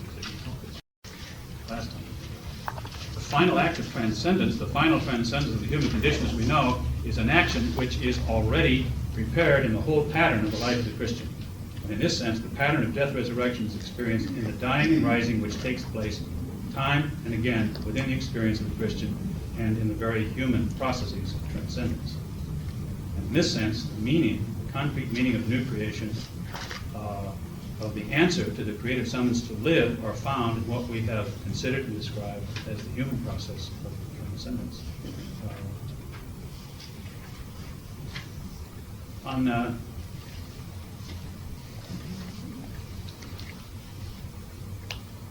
page 166, he says, and this is true not only of the final kind of physical death we must all eventually face, it is just as true of the little kinds of dying we must all do if we are to be faithful to the structure and the call of the reality of the Spirit in our lives. And so, well, that's the kind of communication. I want to mention a couple of particular things.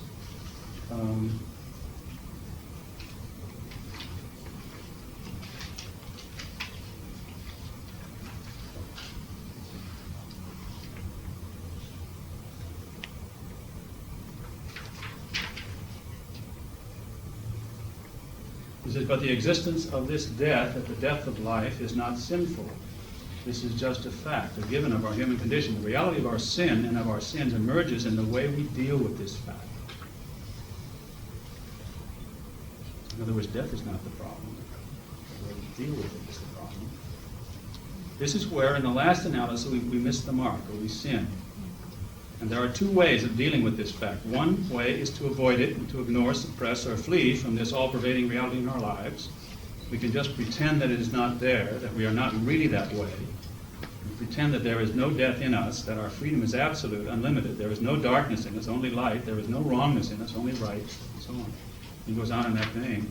And then later on he says, the way to life, to love, is not around death, but through it. If the cross of Jesus means anything at all for us, it means this, that Jesus did not bypass or skirt death to arrive at life, but that he came into that he came into life through death, down into and through death. If forgiveness is to begin, we must begin by living with the death that lies within us, not by fighting it. And this is the great Christian, the great human paradox. It's not a matter of the way out of death, it's a matter of the way into death. It is a matter of being able to come to live with death, the crippled freedom we are and have, the powerful forces of sex, identity, fear, aggression, and so on, which form the iceberg whose tip alone emerges in our public lives. Forgiveness of sin, then, is not a matter of an escape from the dark areas of human existence. Rather, it is a matter of transcendence, of transcending the reality of death that dwells within us, this precisely by entering into that death. Now, what is, I think, important here is that this is all a commentary on he's packed into baptism. That everything he says there, he's trying to unpack, as it were, things concentrated in our Christian symbol of initiation. And that's what happens to us. That's what we are called to and committed to and oriented toward when we are initiated as Christians.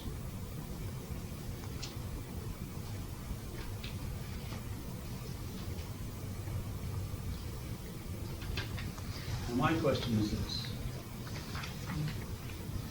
Does baptism look like that when we celebrate it? When we preach about it? Does it have any resemblance to what I just described? Don't we pass it off under all kinds of different headings? Oh, this is the name day. This is the name day. The name to the baptism. Or, gee, it's great. We get rid of original sin and we get filled with grace.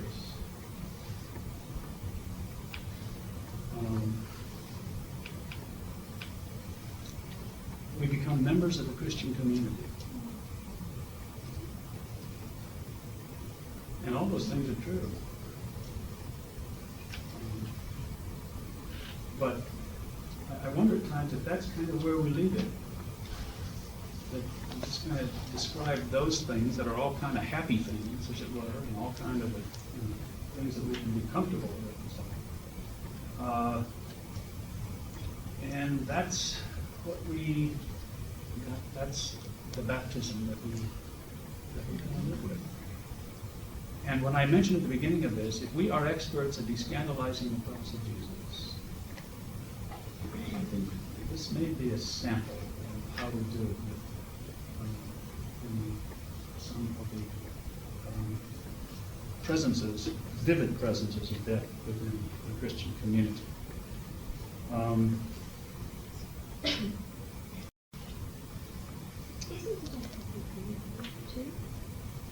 I'm not against it being happy. I'm not against it being happy. But I want it to be, I want the happiness to flow from real. So I'm not against being happy. But if we filter out the happy parts of baptism and don't deal with the part of it that part is not seen there. I mean, it's probably there, but it's not a thing you can see in a baptism. You see the candle, you can see. Well, I wonder if we see what we want to see. Do we see the removal, the removal of sin? Do we see the infusion of grace? I think it probably depends on how well prepared a person is for baptism. That it's probably there, all that knowledge, knowledge of going down into the water and being, dying, rising to life in Christ. All that is probably there, and it's a happy thing to celebrate, isn't it? Let me give you this example. You're bringing a child to be baptized, and I'm baptizing the child. Instead of using the regular formula, I say, I bring you to life through this bath of pain in the name of the Father, the Son, and the Holy Spirit. What would you I bring you to life through this bath of pain in the name of the Father, and the Son, and the Holy Spirit. Because, you see, that's really what the word baptism means. But when we just say what? I baptize you, one person thinks washing, another person just thinks immersion, another person just thinks grace is here, another person thinks that makes him or her a member of the Christian community. But what if you were to say, in other words, what if you were to put into the right what Powers has described about baptism in that article? Could we tolerate that? Huh? No. It would cut down on the numbers. It would cut down on the numbers. The age would make a difference too. The age of it. But do you agree with me that there is a discrepancy between the description of baptism that Powers has given and the way we administer it? I'm not sure that you could get to what he's talking about, given the way it is administered. Now that's what I'm talking about in terms of descandalizing a part of our Christian life, you see, a very important part of our Christian life, which has everything to do with the mystery of death. You see. With Jesus' death, with our death, with the brother of death, with life through death, with the paschal reality. So I think it gets back to the words we use. It gets back to the way we do it. It's a washing ceremony before the water. It would be better if there was real immersion. I think that would be more symbolic. It would get the message home more clearly. That this is what baptism is all about. It would help Christian identity. You say, well, it would make us uncomfortable with our identity. Well, that might not be too bad. Might not be too bad if it gets us closer to what that identity is supposed to be. Now, you say, is this an unhappy statement that if I were to use this formula? I bring you to life through death, or through this bath of pain, in the name of the Father, and the Son, and the Holy Spirit. Is that an unhappy message? That's a pretty happy message. It's saying, even the bath of pain, the bath of pain itself is where is capable of breaking out into fullness of life. That's pretty optimistic, I think. But it's also shocking. So, you do that to a little baby? One of the problems may be the fact that we're dealing with infant baptism mostly. Okay. Now that's a problem. Infant baptism, as you know, was something that was early on in the church. It's been practiced for a long time. And there's a real value to it in the sense that, you see, infant baptism, when you baptize an infant, or a child that has not the capability of making a choice, it's a very vivid symbol of grace. In other words, God graces us before we can begin to choose for or against God. God is there with grace. So there's a marvelous commentary on the anticipatory nature of grace, you see, in infant baptism. But it does have these other complications. It makes immersion difficult. And, as I say, what parent wants to see their child immersed in a bath of pain? So we decide not to talk about the bath of pain, right? But shouldn't we want to know what baptism means? And shouldn't we say what it means in the ceremony? And if we don't, are we not restricting our own Christian awareness on this crucial issue? The way we bring new members into the church has a lot to say about what that community is. So there's a lot at stake here, it seems to me.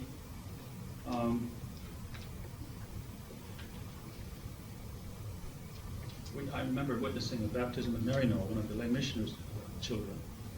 They had a basin, and they wanted to go through some kind of immersion.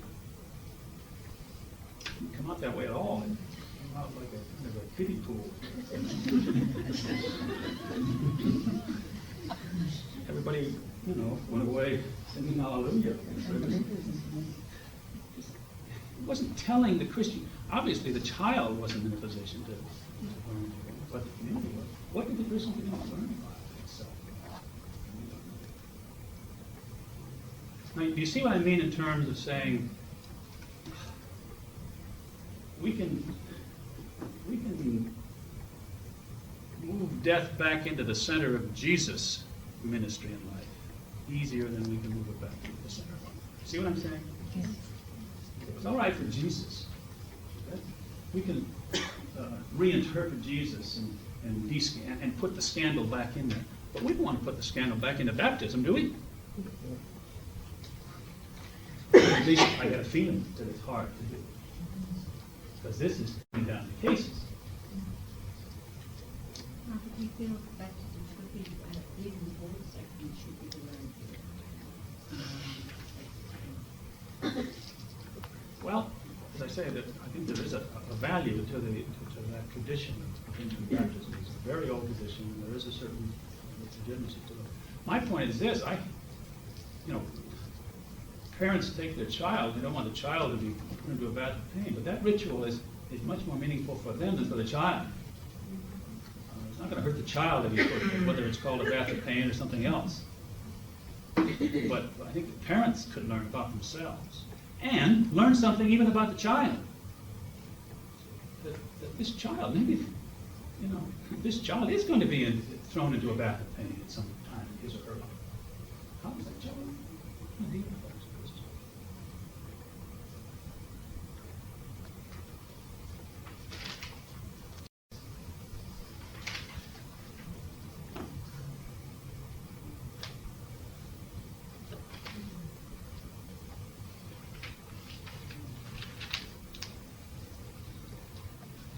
Well, okay. Mainly I wanted to get that idea across. I have some other texts here that I could use to develop that. Those very important texts, I think, in Mark 10:38 and Luke 12:50.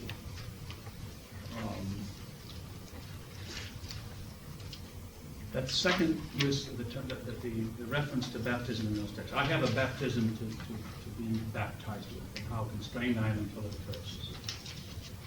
commentators use some very tough language describing that word baptism. One of them says it means a drowning deluge of trouble. One of them says it is, well, the baptism I just mentioned. It refers, it says, to disaster in water. It has to do with being overwhelmed with calamity. It has to do with an overwhelming disaster. These are very strong words about that term baptism that I think we've sort of prettified, cosmeticized, taken the rough edges off. So that baptism, what does it mean these days? What kind of teeth does it have in it? I don't think that that's a good situation. Now, I don't know if my adjustment here will ever be adopted, but I do think that it really comes much closer to what we really mean to do in the sacrament of baptism. Or we could at least read Romans 6. We're baptized into his death. Let's not hide that fact. It's there. We're losing the sense of this baptism, of this ritual, if we don't take that seriously. That's what the sacrament is about. Getting into Christ's death and getting into our own death. That's what it means. Okay, let's do it. 10 minutes.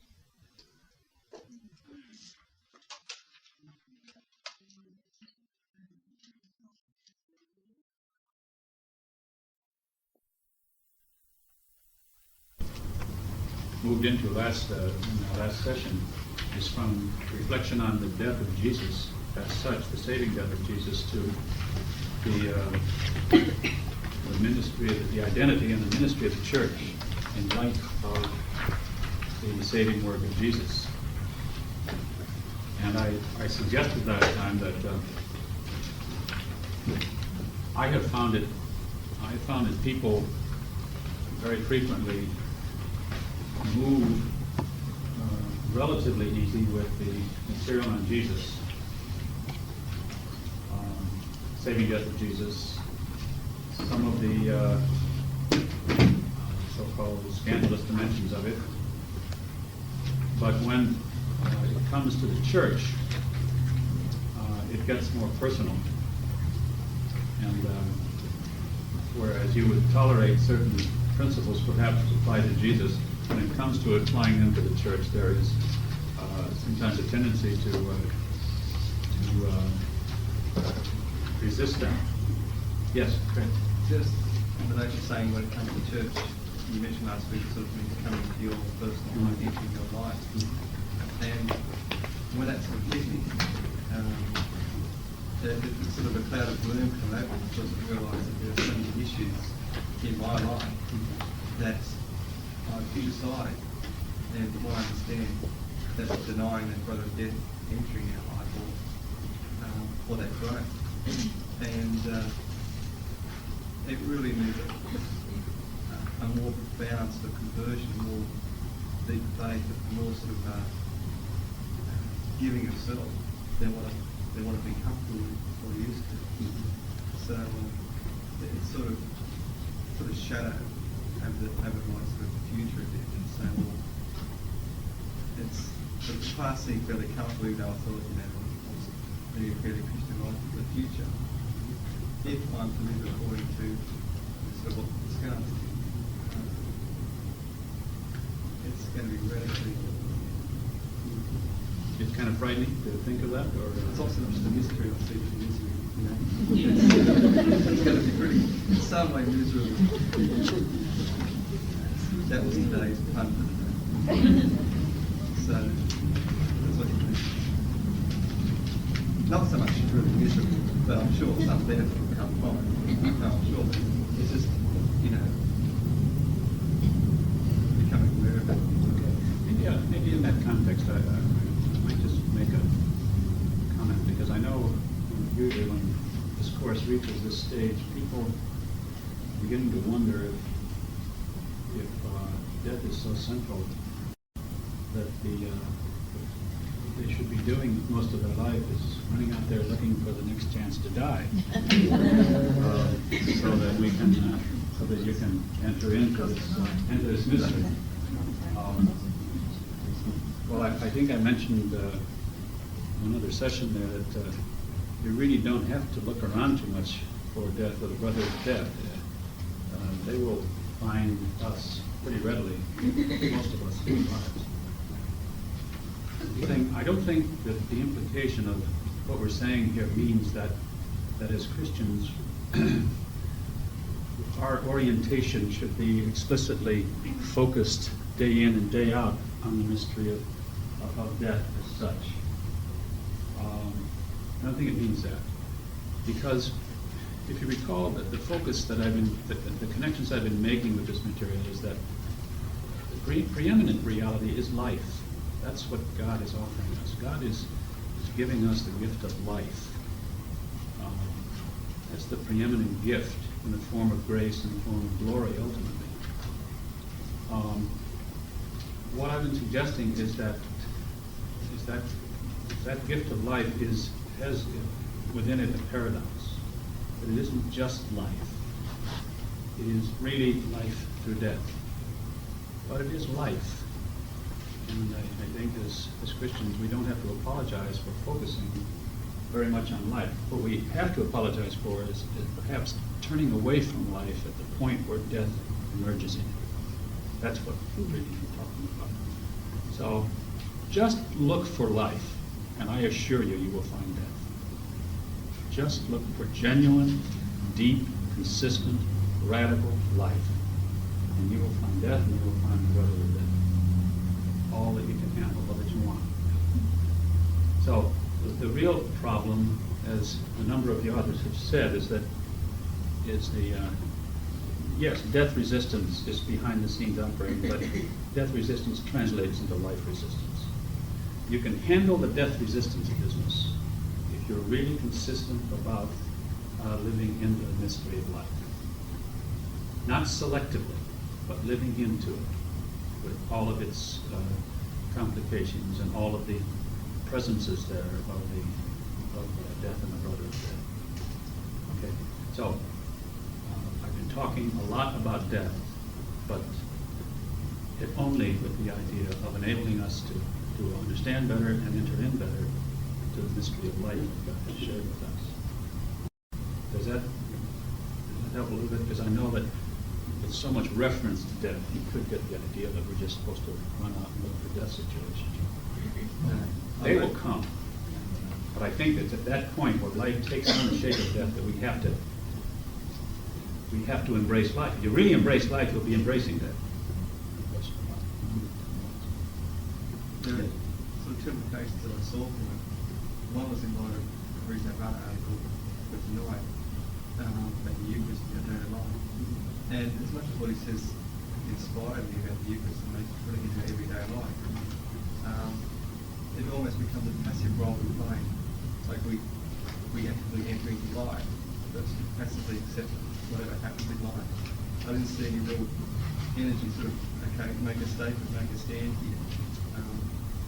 Move into life, and not so much accept what comes across your path, and you can, if something comes across your path, you can either deny it, push it aside, or accept and go through it.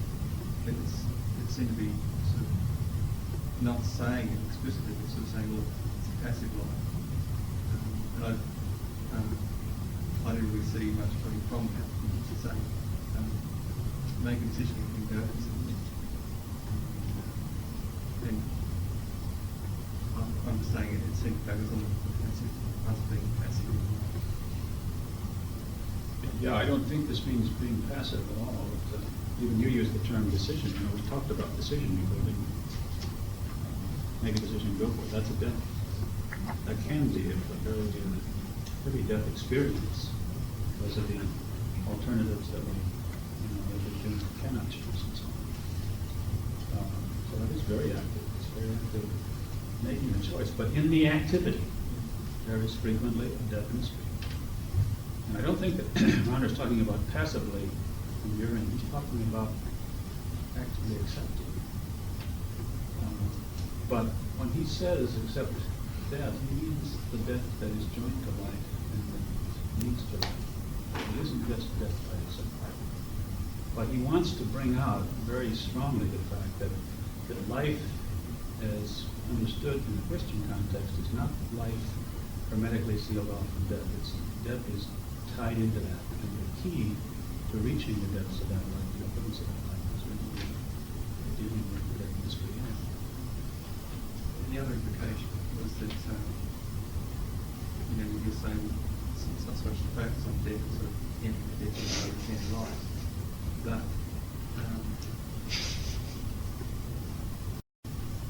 what it's perhaps really saying is that as human beings and as Christians, we really don't understand very well why and what we were created for. Of course, in my life, there are selfish motives in every part of my life, in every day of my life. So really, we encounter God and death every day in our life, in almost every hour, so to speak, whether it's a thought or an action. So, all I'm saying there is the other implication that we don't really know much of what we're on about. We don't, well, I don't understand as a human being or as a Christian up until sort of discovering this aspect of death, what my life is really about.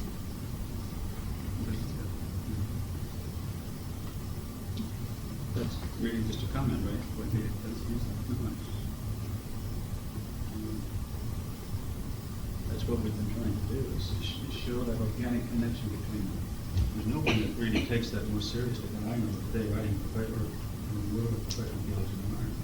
Just develop an anthropology of that organic bond between them very effectively. Of course, when he starts, when he reflects on this, that carries right through. Well, I guess we won't really have all of this time to do this tonight, but I gave that article, which I thought was a very good way of showing how central that mystery is.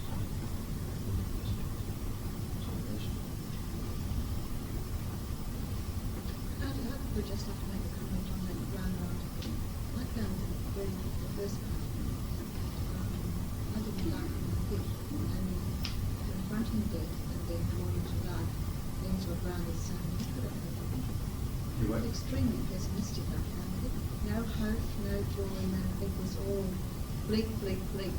I felt almost bordering on, what the world is bad, what the spirit is good. That was the first part of it. I didn't have time to do the review, it was the day after that.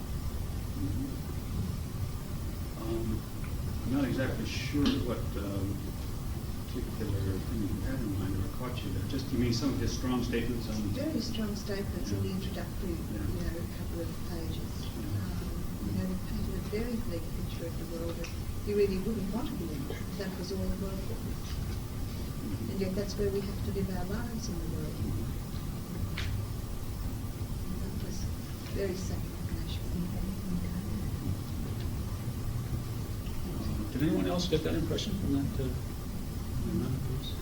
That there was a kind of a weakness there in the beginning? I wish... I think there was a lot of reality there. I've seen a lot of reality. Living in community, very close to people, and seeing the sufferings that they have to, the things that they put up with in their daily life. There's a lot of that out there that they possibly are sharing. That's why it's such a big I was really happy with it. It's a really good way of grappling with the contingencies of life. To kind of know that everydayness that you have to go through can be really sanctified through the witness. I don't see how you could be sanctified if that was all every day was. I'm not denying that that's the reality that's out there, but it's not the whole of the reality. And I just felt to dwell on that, it was an introduction without any hope, and that's part of my Christian faith anyway. is the hope that comes with the salvation is going to. But is that, does he really do long hope? I wouldn't see any hope coming through in that first. He's different when he gets onto the Eucharist and our daily lives itself, but in the first couple of pages, there's hardly anything to hope for at all. Actually, he gets into the Eucharist pretty quickly, you know. He says, we must look into the factor of the everyday in our lives. Let us put forward certain ideas concerning the nature of this factor of the everyday.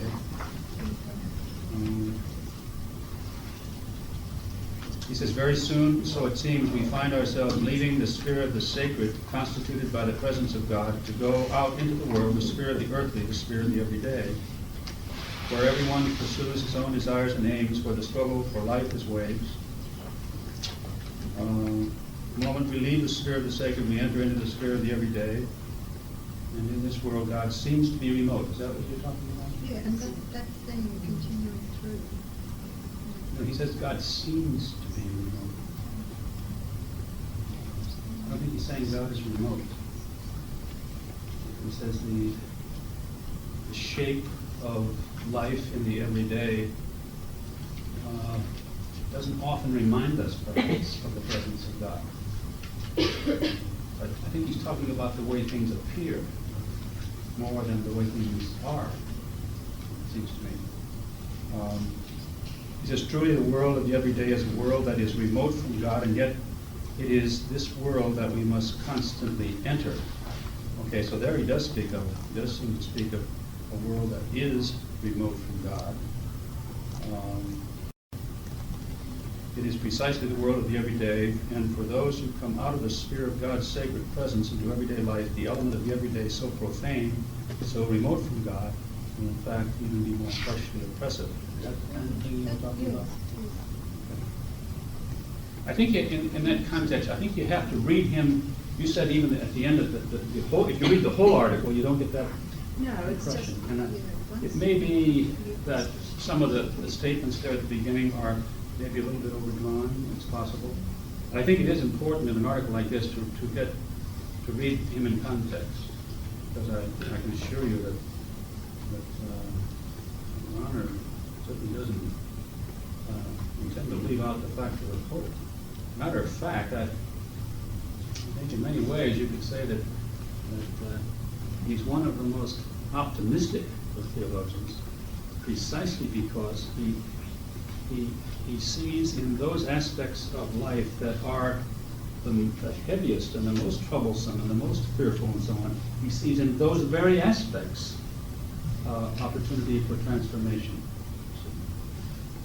So he's not just looking at the good side of life as opportunities for where we can be renewed and transformed. He's looking at the darkest side of life, and he's saying, right there, transformation is underway. So from that point of view, I'd say Ronner is very optimistic. So there's no part of life, even the darkest parts of life, are invitations to transformation. To me, that's a great hope. But perhaps in any particular article, he does sometimes language maybe. But look at that. I don't want to. That may be a good insight that you would want to use to critique.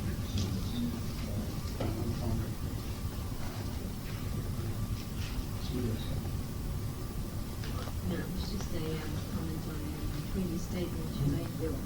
You're saying that perhaps we get caught up in the death mystery that we might go after, so to speak. But then I was thinking of another kind of death, and perhaps more death resistance, where because of the fear of death, I think there's also the fear to embrace life. And people who say sort of suicide cases and things like that.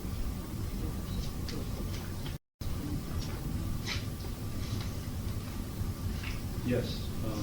Fear of going totally into life because of consequences. Well, your point is that if those people were a little more focused on death as such as a positive value, then they could work with it better. Well, okay, there's going to be a certain variation there, I think. I just didn't want to give you the impression that this focus on death is sort of death by itself. The focus here is really on life through death. That's the basic thing, which is the gospel. But we do tend to kind of minimize the death part. And that's one of the reasons for this kind of reflection, to bring to the surface how important that death reality is to the quality of death. Christians.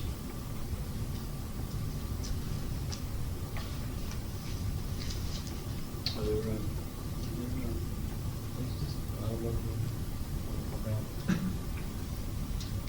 concept of death and intimacy and not willing to die still. And those two things somehow tied up with the life, concept of life, and I don't know, it's only doing the advice of Jesus on Genesis, but seeing the idea of God walking with Adam and in the garden, and then choosing an alternative type of life to that intimacy with God, and that we don't, and that somehow there was a big involved in going into the intimacy was so priority to us. Death involved in the intimacy. I think that's true. I think real intimacy, whether between human beings or between ourselves and God, at some point, it does involve entering into the difference. That's one of the things that makes real intimacy, I think, spiritual. In a certain sense, I think you could say that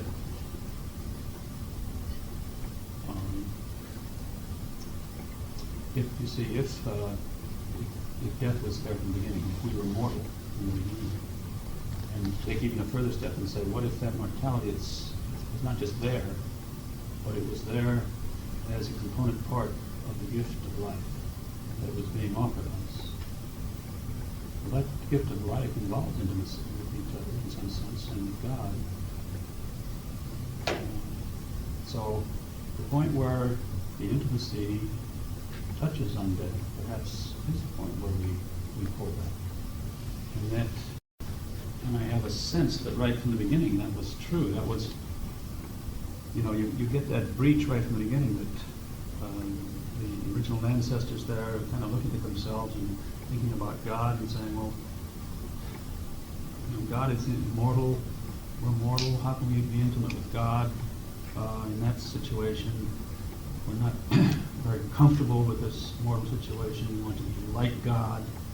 And so it's that the seeds there of this business of excarnation, getting away from their humanness, pulling back from their humanness, particularly that part of the humanness that invites them to life through death. It seems to me that was something going on from the beginning. Intimacy is a part of it. To be intimate, another thing is you have to be a person. And to be a person is itself, in many ways, a journey into death. We'll see a little bit more of this when we get into this question of monasticism, the whole question of solitude. It's a terrifying thing to realize that we are individuals, solitudes in some sense.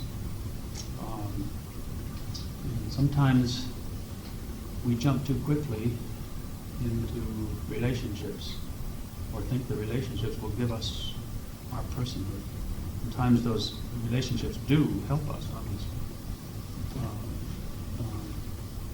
We are created by relationships in some sense with other people, but the individuals and the persons that we are also need to be recognized and dealt with in terms of the solitude that entails. And that is a fearful thing. As I said, we'll pick that up a little bit more when we get to monastic tradition. Yeah.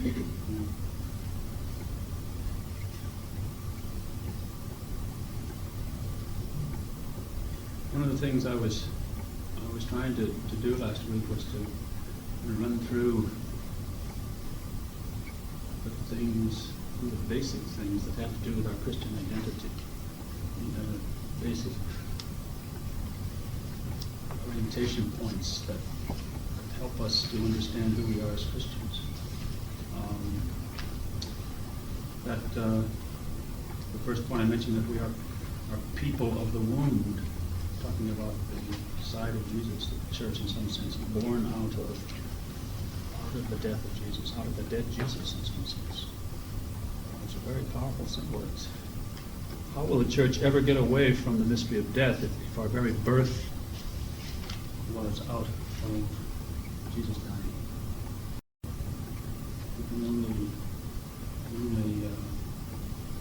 lose our authenticity by any energies or efforts we use to marginate the death mystery in our lives as Christians. If we are born out of the death of Jesus, the way John seems to suggest that the church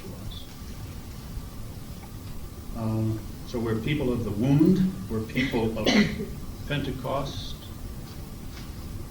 often called, as you know, the birthday of the church.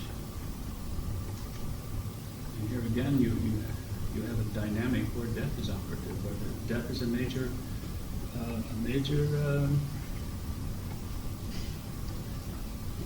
part of this drama, or more specifically, death fear. Exactly what it is. The non-church, as it were, was gathered in fear. The church broke out of fear. We can't get rid of that. If we do, I think it's at our peril that we're to get rid of that side of our existence. As I say, if you put that whole picture in the context with the Babel story and the Abraham story, which I think is behind the scenes there, and you get this interesting parallel there. The death resistance of Babel and the language and the death acceptance at Pentecost and the second language phenomenon. I think those are related. All of the exegetes find that resonance there in the Pentecost story. So it's business of death and death fear and breaking out of the death fear into life, facing of life and responsibility, in this case mission, is again right at the heart of who we are as Christians. And then, of course, the role of the Spirit, extremely important, because it's the Spirit of Pentecost. So he will pushes these people out of the room and into the task of proclaiming the good news, even under the threat of punishment. That's where we begin. Those are our roots. Those are our ancestors as Christians. We should be stamped with that in some fashion. And I hope that maybe some of you had a chance to read that material of Dunn, the reflection on this. If you haven't read it yet, I think you'll find it, particularly with Paul's use of spirit words. He gradually showed you what Paul really considered as distinctive of the way the Spirit functions, how the Spirit functions. Or you might say the style of the Spirit. The Spirit is key to church. But what is the Spirit style? He's suggesting he goes through a number of different alternatives, but he finally gets to the point of saying that the real key to the Spirit's style of us is, again, bring us to life together. That's what's key.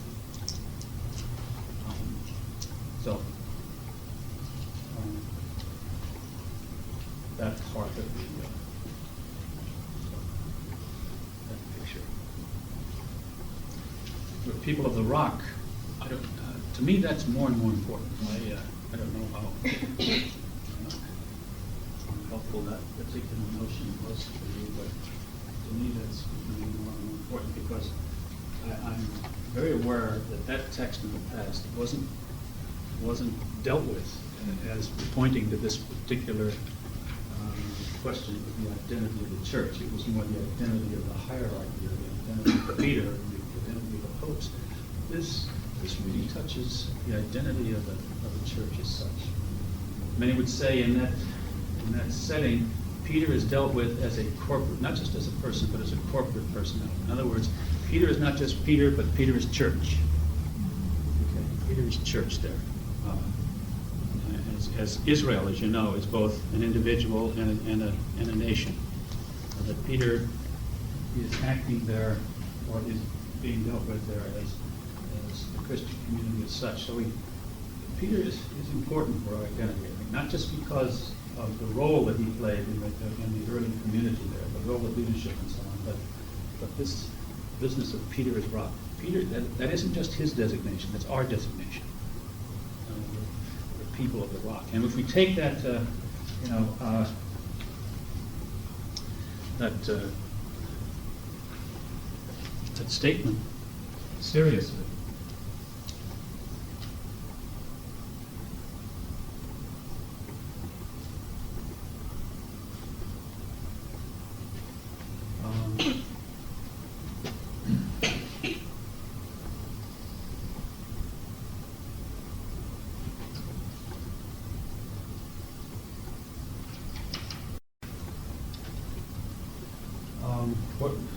what we were suggesting, I think, is specification of that in terms of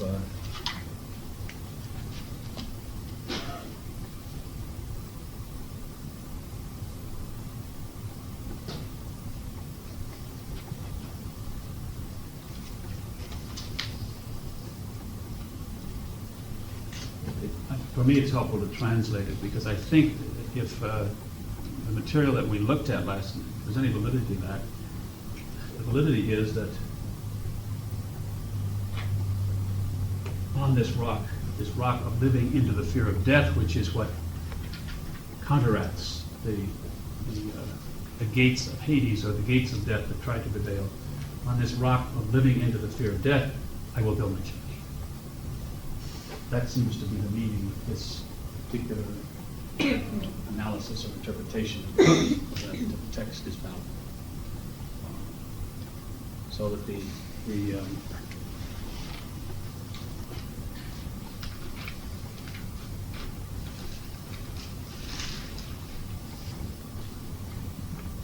this is the force operating against the church, gates of death. I don't know if that gates business is very, I don't think I mentioned this last time. Gates is in the scriptures, that's a word of great power. The gates of the city were where the elders of the city would gather to make decisions about city life and so on. So that the gates became associated with great power, with usually the governmental power of some sort. So gates are just a kind of a synonym for power. The New American Bible that I have uses the term jaws of death.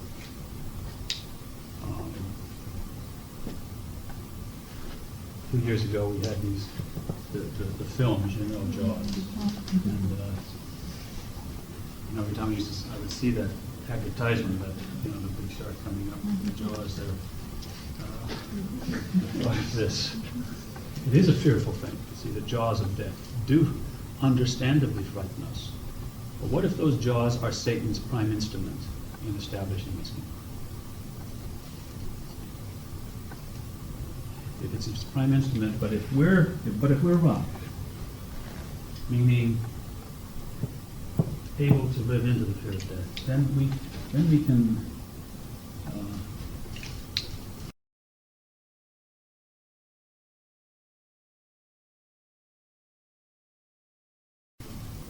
prevent those gates and those jaws from prevailing.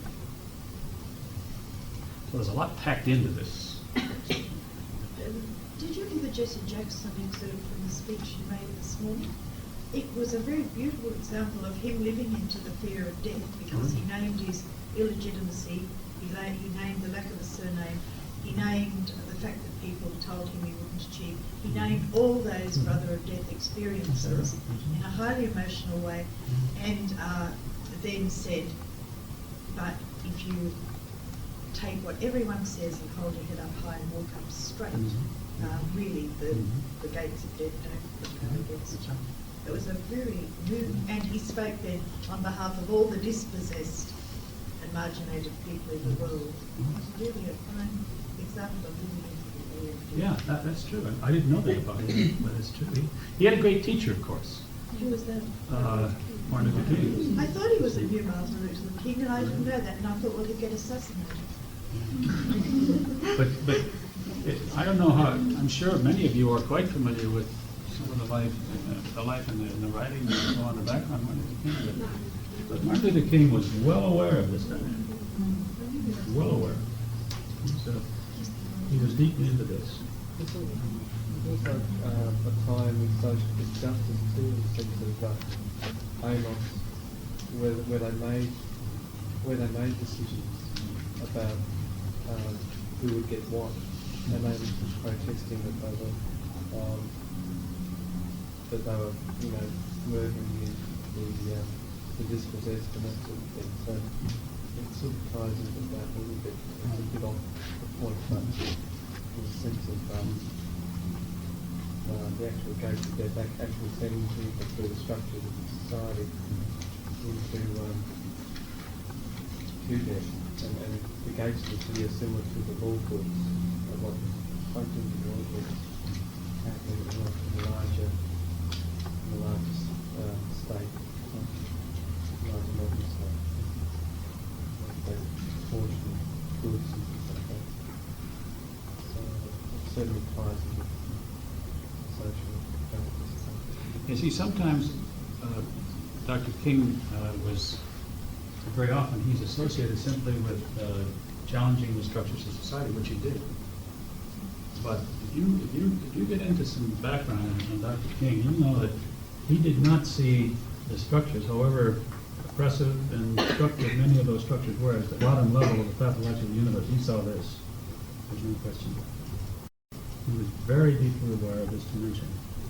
And that's why I know personally, for me, I have a certain confidence in him, because not everybody who is into the work of social justice is sensitized as he is to this deeper level. That's been my experience. I think he's a guy that you can kind of trust. His insights are good because he reads the situation deeply.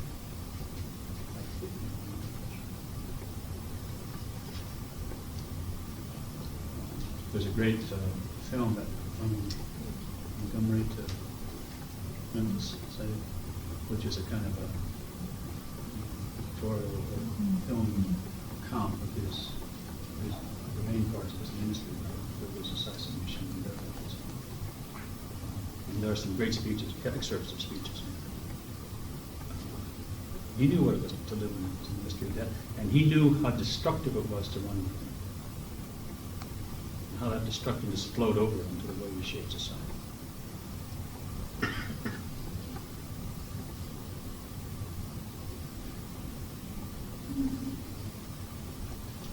Is that clear, that point that I'm making here? This is I think it's really important for us to know what it is to be rock. We are meant to be rock. That's part of it. We should be functioning at that level, some fashion or other, if we're going to be authentic about who we are as Christians.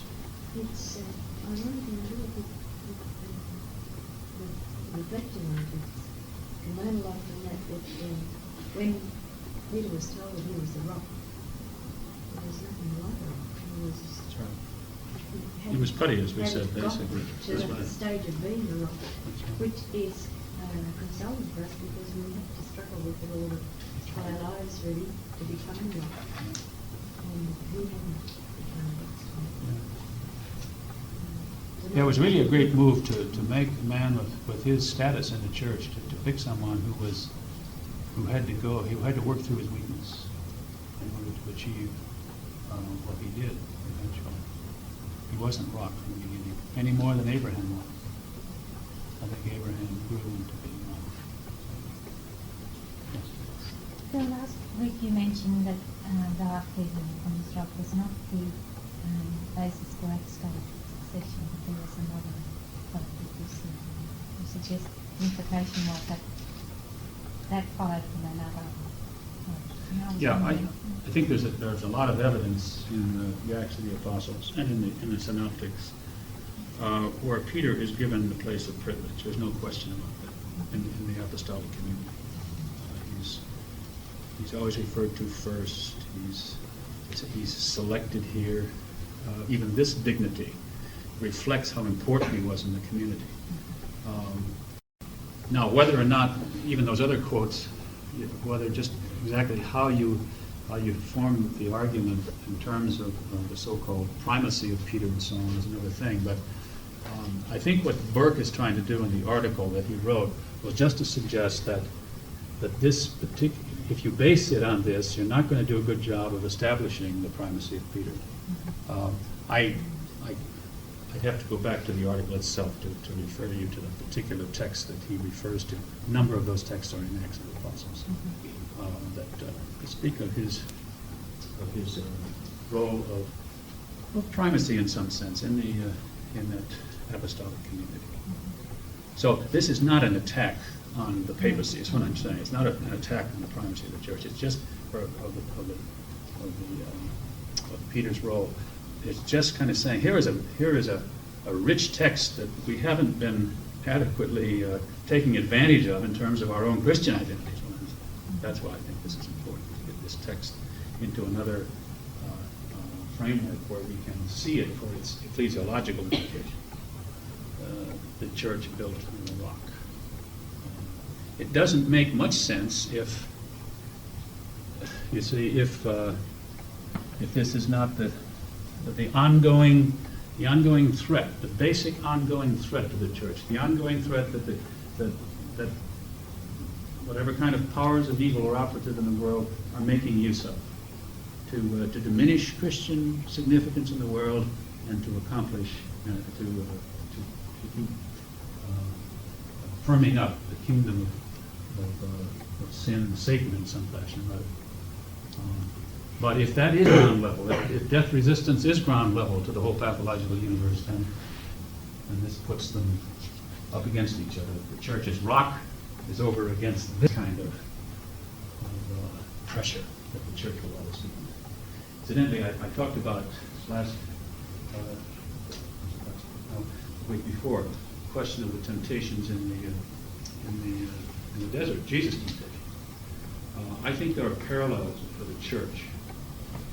I don't think Jesus is the only one that is brought into the desert, and alternate ministries are offered that seem to be a little more popular, a little more attractive, and so on. I think the church is always up against those kinds of temptations to deviate from its basic ministry. And the church, unfortunately, doesn't always repel the suggestions, the temptations of Satan as well as Jesus did. So I think that those temptations in the desert are paradigmatic, not just for understanding Jesus, but for understanding, again, the gates of death. The gates of death will be subtly suggesting alternate ministries for the church that bypass the difference in the ministry to death. Well, I mentioned two other figures that are important too. I mentioned the figure of Jonah. I don't know if in the past when you read that, you thought of the prophet Jonah, or just that Jonah somehow was Peter's father. He is actually called later in John's Gospel the son of John. And some exegetes say, well, in this text in Matthew, it's just a variation on John, who was supposed to be Peter's real father. I think if you look at the context in the Gospel of Matthew, where the repeated reference to Jonah, finally when Peter is called son of Jonah, there's a real important difference there. think we could do some more work on the Jonah business in connection with Peter, and therefore in terms of the church, because Jonah is what figure of in the belly of the whale 3 days, and knew what death was about, and then the resurrection. So I think Jonah has his value for us in our thinking about church. And then, of course, the figure of Abraham. I mentioned that article about Abraham, about this rock of the church. Abraham was the father of the Jewish people. And Peter is the, in a sense, the one who holds a place of special leadership within the church. And the church itself built on a rock. Abraham was a rock against this. We already went through that. I'm sure you remember that way. Abraham was up against the jaws of death very vigorously. And Abraham turned out to be a rock against that. His faith, his standards-logical faith, really prevailed, although he failed he himself lost his nerve at times. So for me, Abraham, too, is a more and more an important ecclesiological figure for us.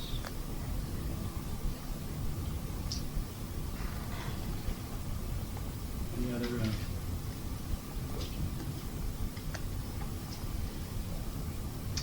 Not, we'll give you a full 10 minutes.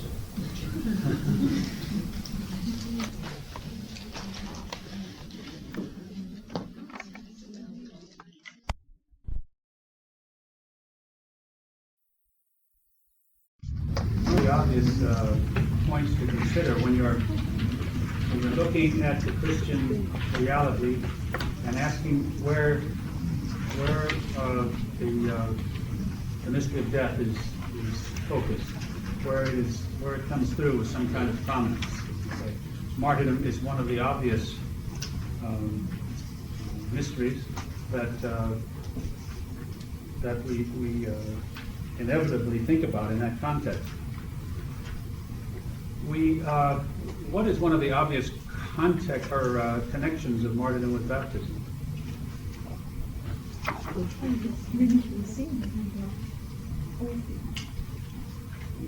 Okay, we say baptism removes original sin or deals with original sin in some sense. But what do we call? What is one of the names we have for baptism of blood? Baptism of blood, yeah.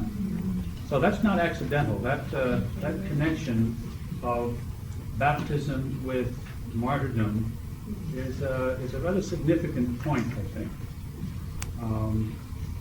It might have struck you as odd that I would consider under the rubric of Christian initiation something that only relatively few Christians are able to realize, namely martyrdom. Christian initiation presumably should be something that we can all take advantage of. In other words, we've all been baptized. But martyrdom is not something that is offered to everyone. So a question might rise, well, why would you consider under the area, the rubric of Christian initiation, the whole question of martyrdom? Now, in order to introduce this matter, I would like to raise or to ask you if you've been able, most of you, to read the material from Boyer, in particular the part there on dealing with Ignatius of Antioch. Do you remember that material? No. Very good. Let's see if I can find this passage.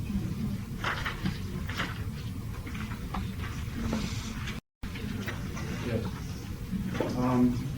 For those of you who have not read that material, let me give you a little excerpt. Ignatius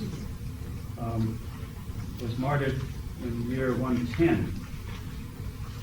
He was the bishop in Antioch, which is a small town up in the area of Syria, I guess, the north of Jerusalem in any case there. He was a bishop in Antioch. He was arrested by the Roman authorities and taken to Rome. And on his way to Rome, he wrote letters to various churches along the way. And we have those collected letters. And particularly in the one to the Romans, where he was going to be executed, we have some very powerful statements, reflections on the question of martyrdom. Let me read you this excerpt. How I look forward to the real lions that have been got ready for me. That's in contrast to the soldiers who were taking care of him, or who were guarding him. They were also lions of the time. So I look forward to the real lions that have been got ready for me. All I pray is that I may find them swift. I am going to make overtures to them. And if they are still reluctant, I shall use force to them. No power, visible or invisible, must grudge me my coming to Jesus Christ. Fire, cross, breasts, beast fighting, hacking and quartering, splintering of bone and mangling of limb, even the pulverizing of my whole body. Let every horrid and diabolical torment come upon me, provided only that I can win my way to Jesus Christ. All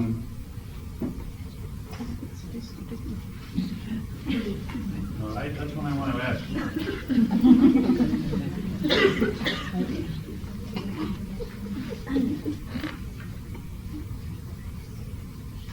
Bishop Ignatius,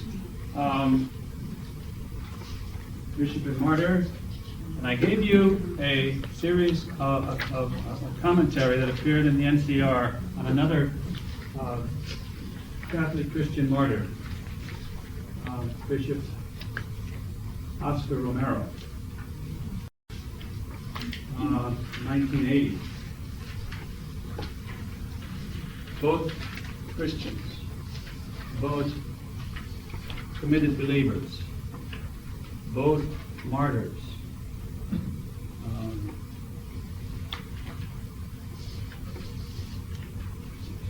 What was somebody said their impression of Ignatius was that he was what? Sadistic. Sadistic? Masochistic? Okay. But in any case, how did you feel with Ignatius? Were you comfortable with him? You know what I'm after, don't you?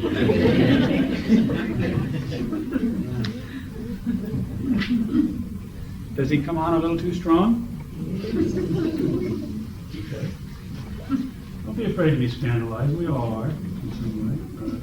Isn't he scandalous in some sense? Yes. Yes.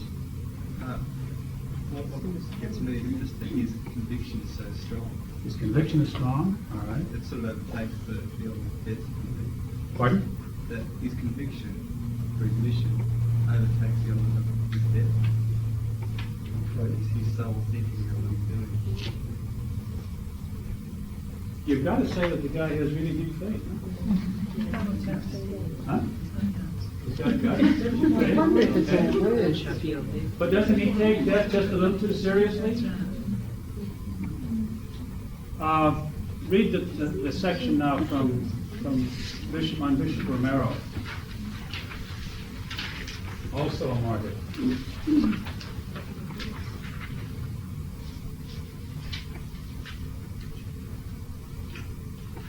There are two sides to that. May I ask whom you find more attractive? Oscar wins hands down, doesn't he?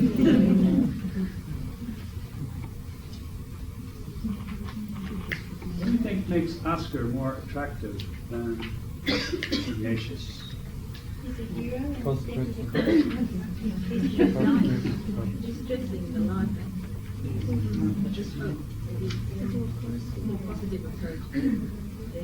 What makes it more positive? You said it. I mean, here. You said please. He was a hero, and his death was a consequence of what?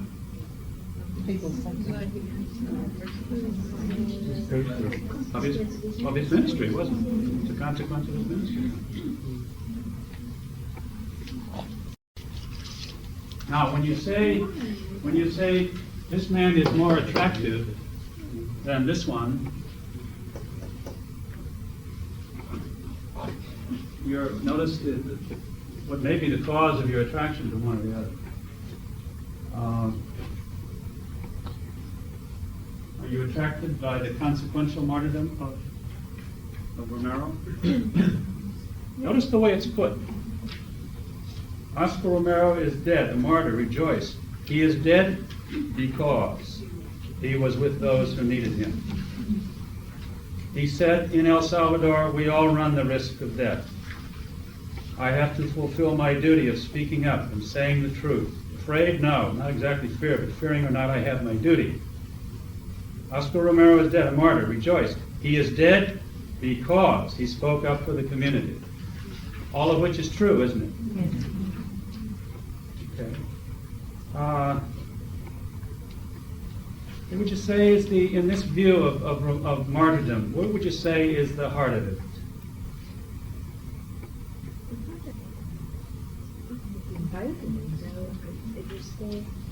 Put it this way, what is the main ministry of Romero here? The various things he did that occasioned his dying or his death as a martyr? That's where the focus is, I think, isn't it? Okay. This is a very good portrait of heroic martyrdom.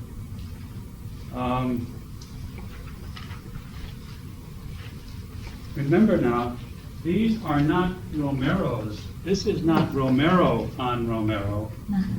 Is it? This is NCR on Romero. Okay?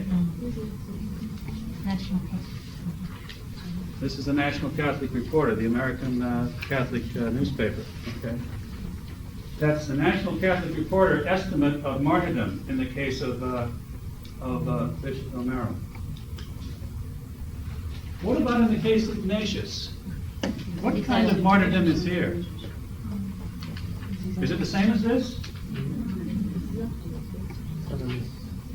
It's his own report. Ignatius focuses on what? Crosses. On the cross, on his death, right? He is looking to his death as the way to what? Achieve union with God in Jesus. Death is the way. Death is central. Over here, death is consequential. Death is not central. Now I'm asking, what is Christian martyrdom?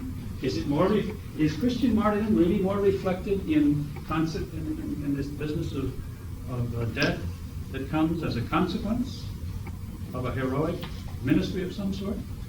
Or is death at the very heart of the whole mystery of martyrdom, not just as a consequence of something else he did?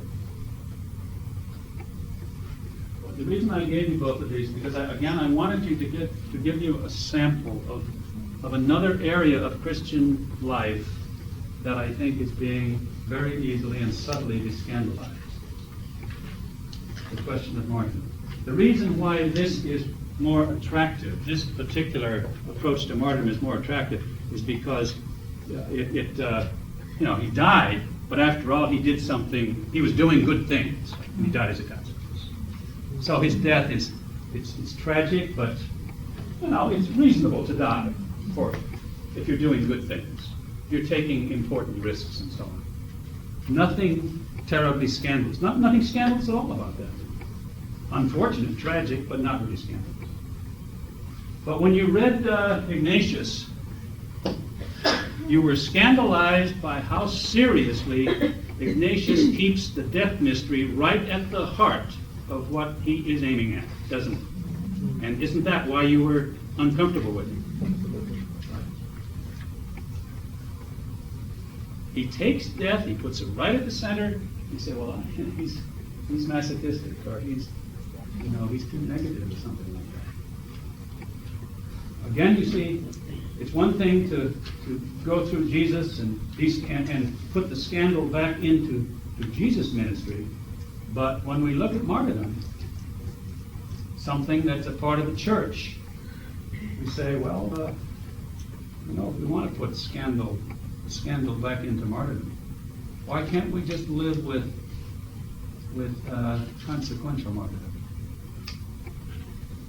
which marginates the death mystery? I want to give you some examples of how the church today is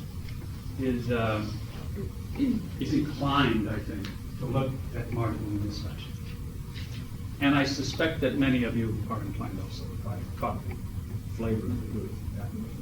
Yeah. Now, let me give you something by Romero on Romero, okay? You had Ignatius on Ignatius. He's talking about his own martyrdom, right? See how well Romero on Romero relates with NCR. These are Romero's words. My life has frequently been threatened. I must say that as a Christian, I do not believe in death without resurrection. If they kill me, I will rise in the people of El Salvador. I tell you this without meaning to boast and with the greatest humility. As a pastor, I am obliged by divine mandate to give my life for those I love, who are all Salvadoranians, even those that are going to assassinate me.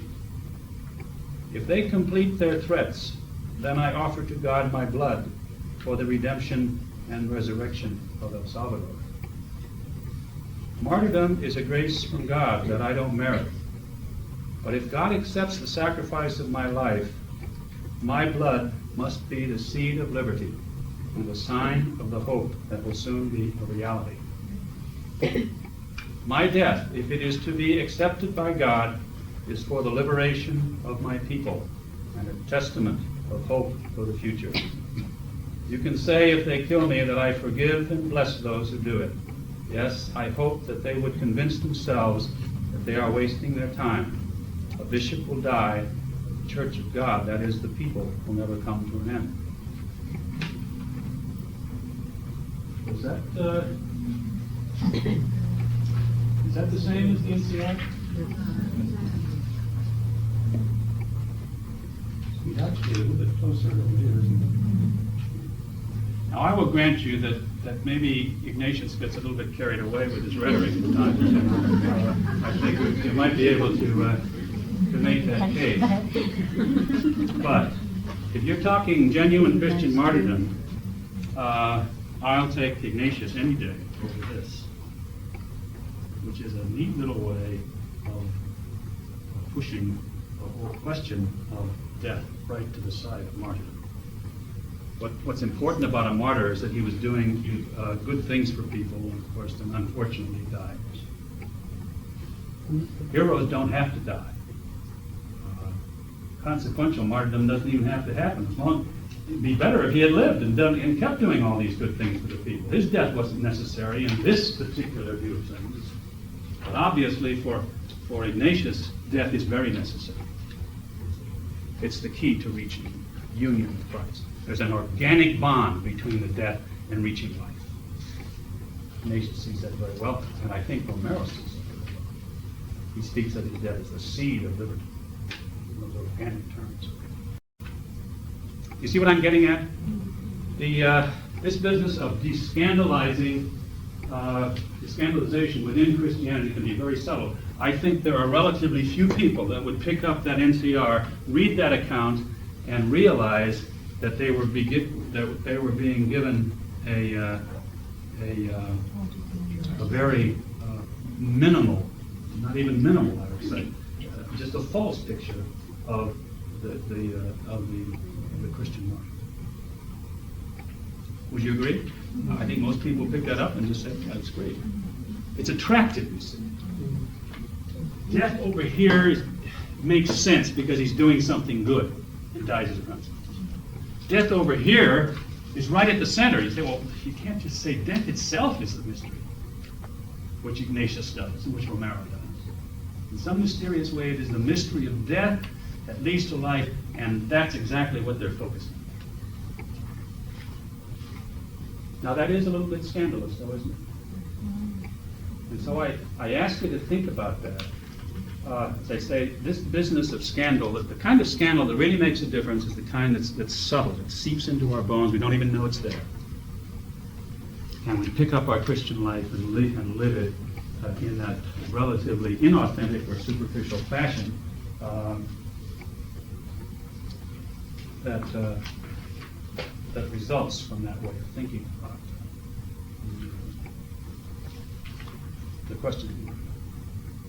I realize there's a certain subtlety here, but all I'm saying is that the view of martyrdom that both Ignatius and the real Romero represent, I think, is simply carrying out what we've been talking here about in terms of Christian baptism. We are baptized into Christ's death. Ignatius knew that.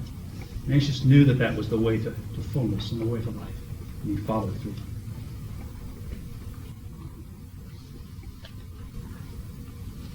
But I really think this is a very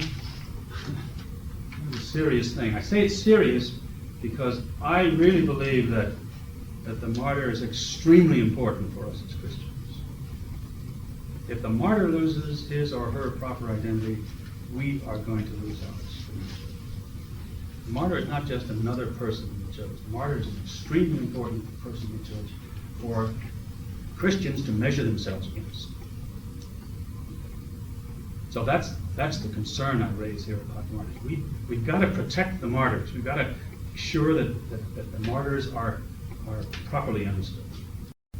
I'll give you another sample of this same kind of thing. This was a commentary. I'm not going to give the author, but it's a commentary on the death of the Maryknoll sisters and the four women, actually two Maryknoll sisters and two who were killed. When we examine the circumstances and the major characters involved in the death of Jesus, as told us in the Gospels, we can see that Jesus was not intimidated by Rome, nor by the social, economic, and religious customs and structures of the time. His compassion, love, and forgiveness were not compromised.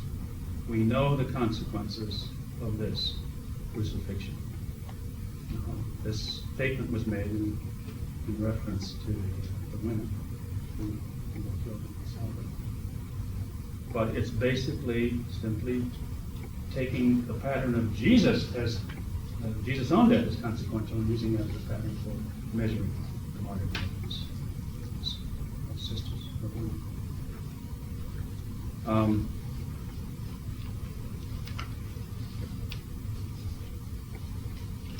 Let me give a little more background on this.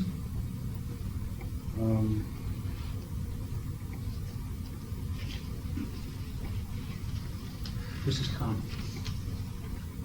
Honoring a martyred hero. This is about Martin Luther King. The two words go right together. Martyred hero. And you can be sure when you find those words in conjunction, the concept that's operative there is going to be heroic martyrdom or consequential martyrdom.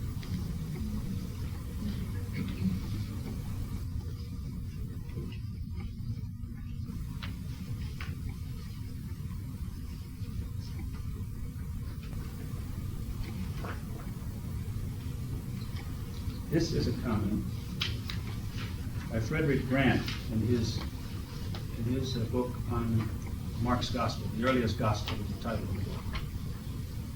He's talking about Jesus. All his life, Jesus has trusted in God and accepted the course of events as the manifest will of God for him. If it is God's will, then he must drink the cup. If it is God's will that he must die, and events point clearly that way, then he will still trust in God, knowing that God has a plan and purpose which his death must serve. And that if he trusts God utterly and to the very end, God will use him living and dying to bring the kingdom to pass. Thus he dies a martyr, but not a martyr to a cause,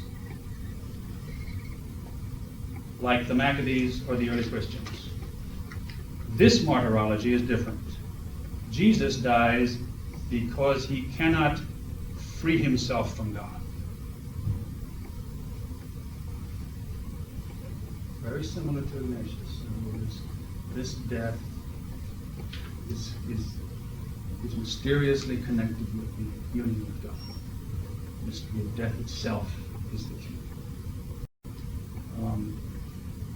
So this martyrdom is different. Jesus dies because he cannot free himself from God, because his will has been utterly and without reserve made over to God, and he does not ask to see his way or know the meaning of each successive step. You can see here that this martyrdom, in this death, the death itself is crucial to the bond between Jesus and it's an organic part of that bond. It's not just something that is consequential to something else he does. Death is at the center. What really resisted death? Oh, in the garden, Gethsemane, there was a sort of a questioning of the will there, wasn't there? Yeah, but the martyr is not one who does not fear. Fear is a perfectly normal thing. Nobody wants to die. We have a natural repulsion to this, particularly dying the way Jesus died. So the natural repulsion to this. But we also know that in the garden, his final words there and on the cross were one of acceptance, radical acceptance. So the struggle, if that didn't happen, people wouldn't be humans. The struggle is there.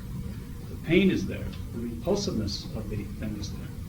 The key is the self-gift, the acceptance of that mystery as a unitive dimension in terms of realizing the fullness of life and entering into glory.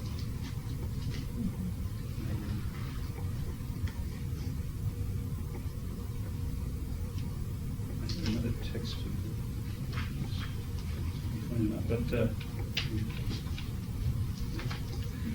But in any case, what I gave you another reading there from Weinrich. It's a little bit complicated, that reading.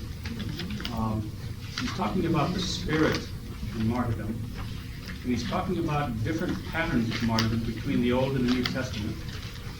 And he's talking about a development that occurred later on in the church, in the relatively early church, where there was a falling away from the centrality of the death mystery in the martyr.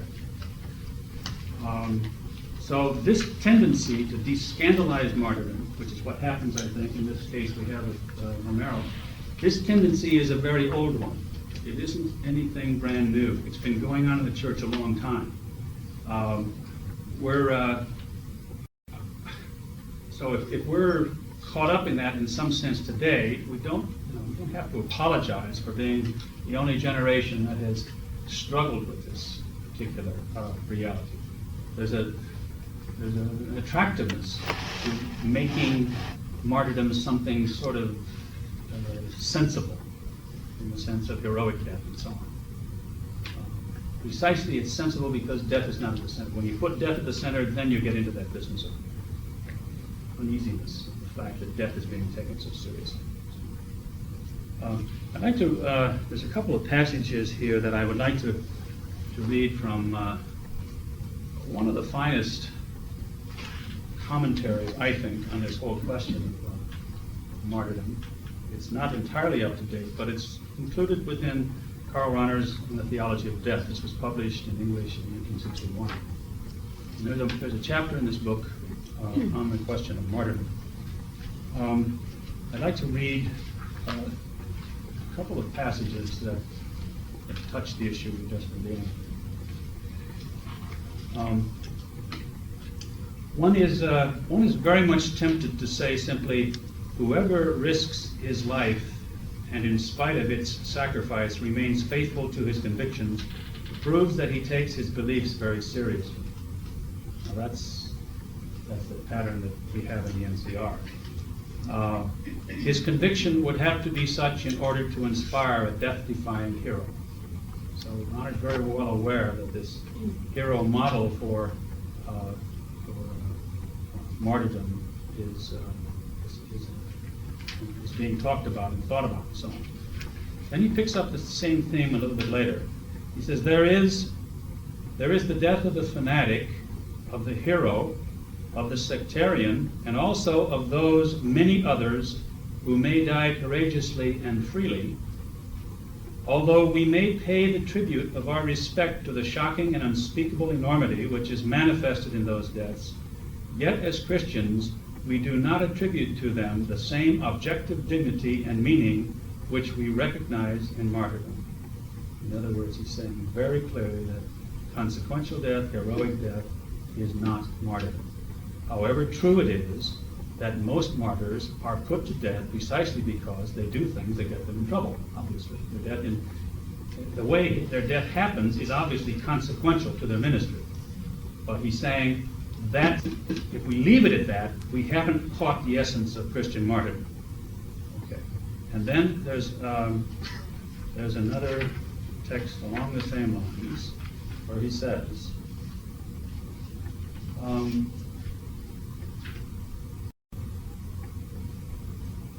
This means that whoever considers martyrdom in the church as it is will be able to distinguish it clearly from any other type of death for an ideal or an ideology.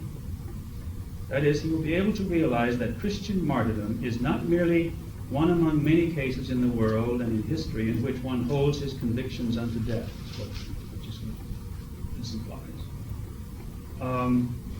If one were to elaborate these differences, it could be pointed out that essential to Christian martyrdom is the voluntary and believing acceptance of death, and not merely its acceptance as the inevitable consequence of a struggle, which would be true in the case of a brave warrior who sought the victory but not the death. A hero doesn't want to die, isn't that right? Heroes don't want to die. Heroes are willing to die. Heroes are willing to die, are willing to risk dangerous things that may cause their death. But heroes don't see any value in death as such. Martyr does.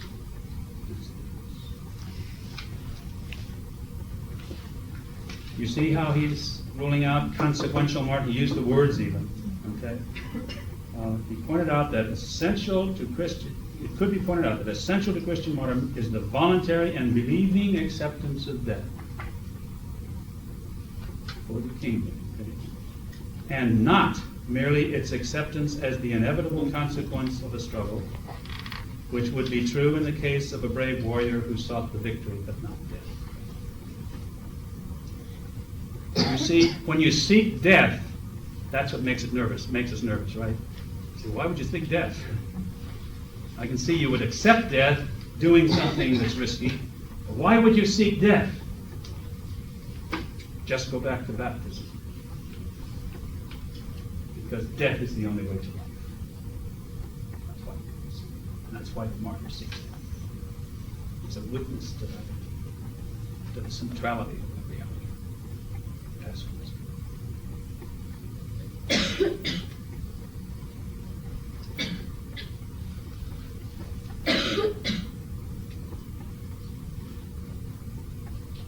It's an interesting thing, in the history of this word.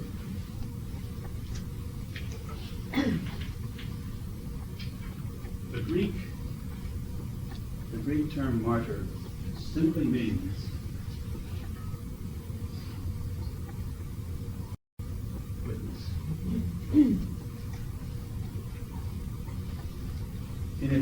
In its etymology, in its normal usage, if this was a jury trial, and I was the prosecuting attorney, I would bring into the courtroom 3 martyrs. to testify in this case. In other words, the original meaning of martyr is simply verbal witness. It has nothing to do with witness to death. Now, it's interesting, in the course of Christian history, the word martyr, which originally had nothing to do with witness to death, gradually evolved to the understanding of martyrdom and martyr that you and I have today. To us, when we hear the word martyr, we think immediately of death, don't we? That would not have been true in the Greek world, certainly, of our Lord's death. It just didn't mean witness to death. But the Christian experience with the centrality of death, the importance of death to the Christian witness to the gospel, gradually changed this meaning of martyr from witness to witness to witness to death. Now, it's an interesting thing because words just don't change automatically. They change under pressure. There was Christian pressure to make this word something that etymologically it wasn't. Gradually, Christian experience saw that at the heart of Christian witness is witness to death. And that's what the martyr does. The martyr witnesses to the heart of the faith by taking on the mystery of death. So he says, Rahner really gets to the heart of it here when he says that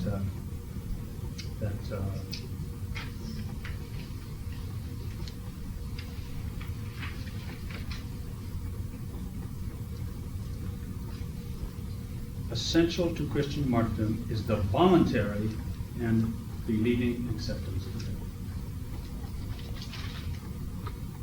That's the heart of it. Now the question is this: what is so important about that? Why is it that the Christian community needed people who witnessed to the free and believing acceptance of death? Why? Unless right at the heart of the Christian mystery, the key to the Christian mystery was precisely free and believing acceptance of death. That is why the martyr is not just any kind of Christian. That is why the martyr is not just any kind of saint. The martyr is in a special category of saint. The original saints of the Christian community were the martyrs. The martyrs are the paradigms of the saints. Why? Because of what they stand for and what they witness to. The only group of saints who are canonized without the three requisite miracles are the martyrs. Special exception for the martyrs. Why? Because the martyrdom is the miracle. The martyrdom is the miracle. That's why every now and then you hear of the Holy Father going to different countries and canonizing 127 martyrs. They haven't got the kind of miracles in each of those cases for those people. But they do have the records of their martyrdom. That's why they can be canonized. Yeah. How did someone like Archbishop Romero think canonized with death? No, but when and if he is canonized, they will not require miracles. He will be canonized because they have the records before them. This man was killed because of his faith and lived into that. He will be canonized, no question about that. But they won't have to wait until three miracles happen. The other thing that suggests the special relation of the martyr to the Christian community is that we don't do this anymore, unfortunately. But we used to celebrate the Eucharist on an altar stone. You remember that? And in the altar stone were the relics for the martyrs. I'm trying to suggest that we really need the martyrs for our identity. The martyrs tell us who we are. And it's not by accident that martyrdom is called the baptism of blood. Why is it called baptism? Because what is referred to, what is symbolized in baptism, the martyr fulfills completely. That's why martyrdom is called baptism. In other words, the martyr lives out fully in his or her life the very thing that baptism is all about. Let me give you a commentary on this.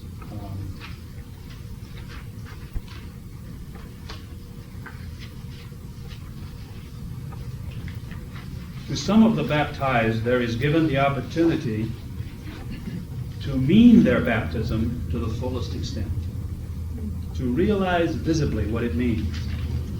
The reality of all the playing around with water and fire in the celebration of baptism is martyrdom. Perhaps the long, slow martyrdom of living out one's death from day to death, but to day to day, but most typically the baptism of blood, the real martyrdom, is the heart of baptism. The martyr is the type of the church, the real church person, the one in whom the baptized and baptizing church has always seen itself reflected. Martyrdom, the violent death for the sake of Christ, the death of a man who had become what he could and was what he was, ready at any moment to gather everything into one simple sacrifice, is the most appropriate reflection of baptism in water, dying altogether into the passion of Christ. Baptism of blood is not a poor substitute for water baptism, when that is not possible, but it is the reality of it, the real dying in the faith, dying into the passion of Christ, of which water baptism is an image.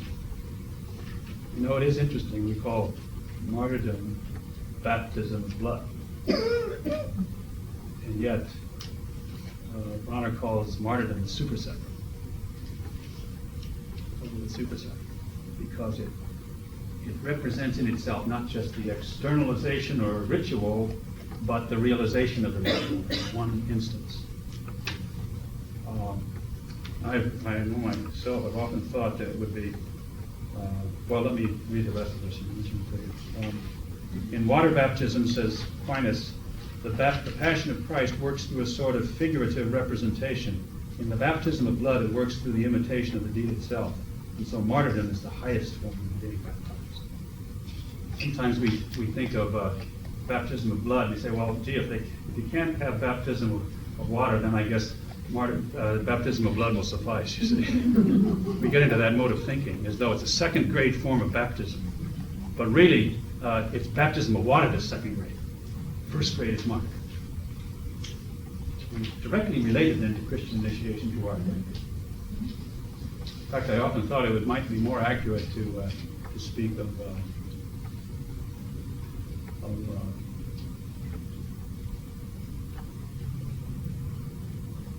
baptism as martyrdom of water than to speak of martyrdom of baptism.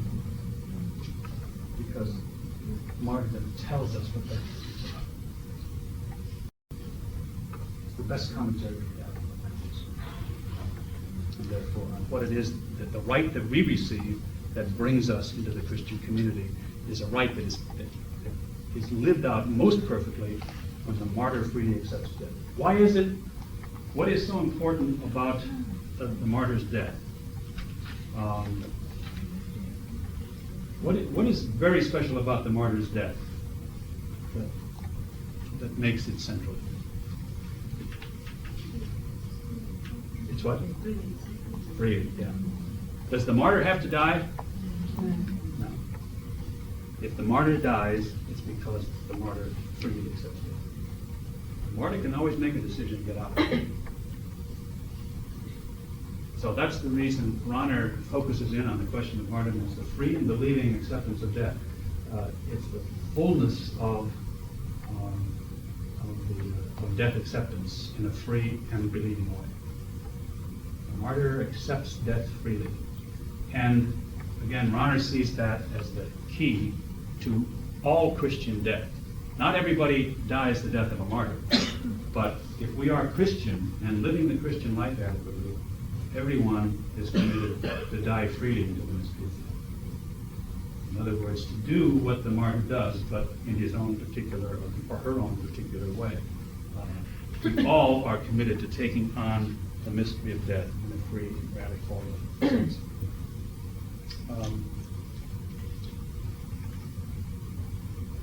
Rahner says martyrdom belongs to the essence of the church. Not just another thing that happens or curiosity in the church. Martyrdom belongs to the essence of the church. And the way the martyr dies or enters into death is paradigmatic for the way that all baptized Christians must enter into death, with freedom and with acceptance. Let me conclude with a kind of a makeshift definition of martyrdom in this sense. Martyrdom is the free and faithful acceptance of death for the sake of Christian faith or morals, an acceptance that witnesses to the consummation of life through death. So martyrdom is the free and faithful acceptance of death for the sake of Christian faith or morals, an acceptance that witnesses to the consummation of life through death. Now, next week we're going to be dealing with another part of Christian tradition and practice, the whole question of asceticism. And I think that I would alert you when you do your reading on this to be sensitive to a consequential asceticism, or asceticism where death is marginated again. To deal with these problems, we have to overcome our apathy. To get at these problems, we have to overcome apathy. So her form of asceticism is directed at that. See, that's the main problem. Kusianovich sees that the main problem is something like the threat that we have to expose ourselves to in order to deal with these problems. So this is a consequential set of, we have to take on the threat. We have to take on the potential suffering that is related to, or that is necessary to take on if we're going to deal with this. That to deal with these problems, we have to overcome our apathy. To get at these problems, we have to overcome apathy. So her form of asceticism is directed at that. See, that's the main problem. Kusianovich sees that the main problem is something like the threat that we have to expose ourselves to in order to deal with these problems.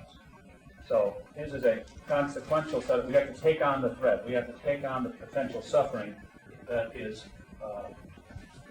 related to, or that is necessary to take on if we're going to deal with these kinds of problems.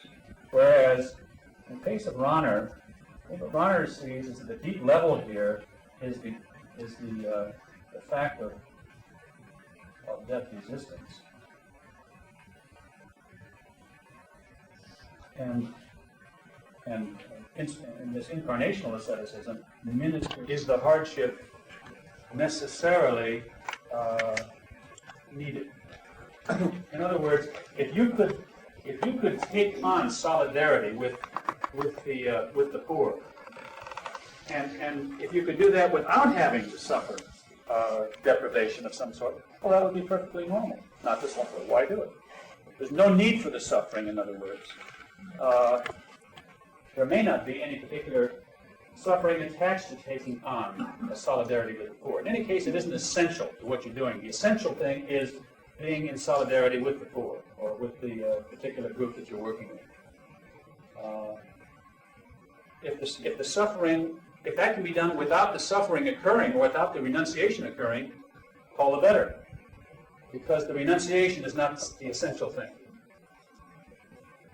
That's the issue. That's why this particular kind of witness is important, because this witness says, at the very heart of the ascetical practice is the renunciation as a witness to the transformation through death into life. That paschal transformation through death into life.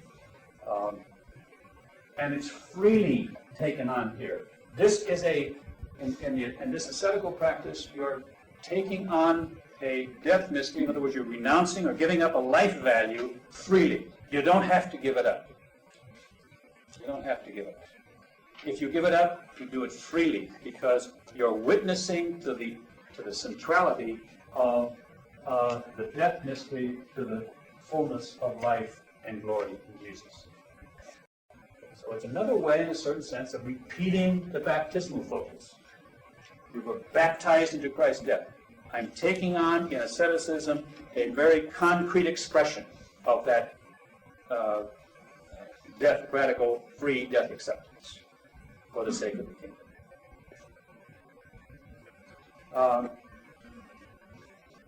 If you only had asceticism in these forms, what you would never know for sure is that death itself should be freely embraced. You would never know that, because all these say is, in the course of your ministry, if there are hardships, then you have to bear them. But there's nothing in either of these models that say that at the very heart of the Christian identity and Christian ministry is free embrace of the death mystery. Because there's no need. There could be situations where the renunciation or the giving up, or whatever it is, wouldn't really serve the purpose, in which case it could be dropped. But in the incarnational model, it says there's right at the heart of Christian witness is this free acceptance of death. And when I renounce this particular life value, I'm giving expression of that. Is that so? There's really a big difference between those models. But I have a sense that today this particular model is being lost. These are kind of pragmatic, utilitarian models.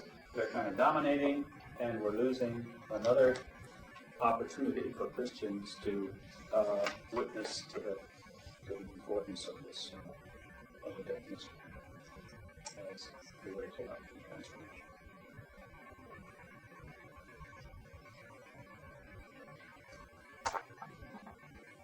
Let me give you another example of that, because this will then move us into the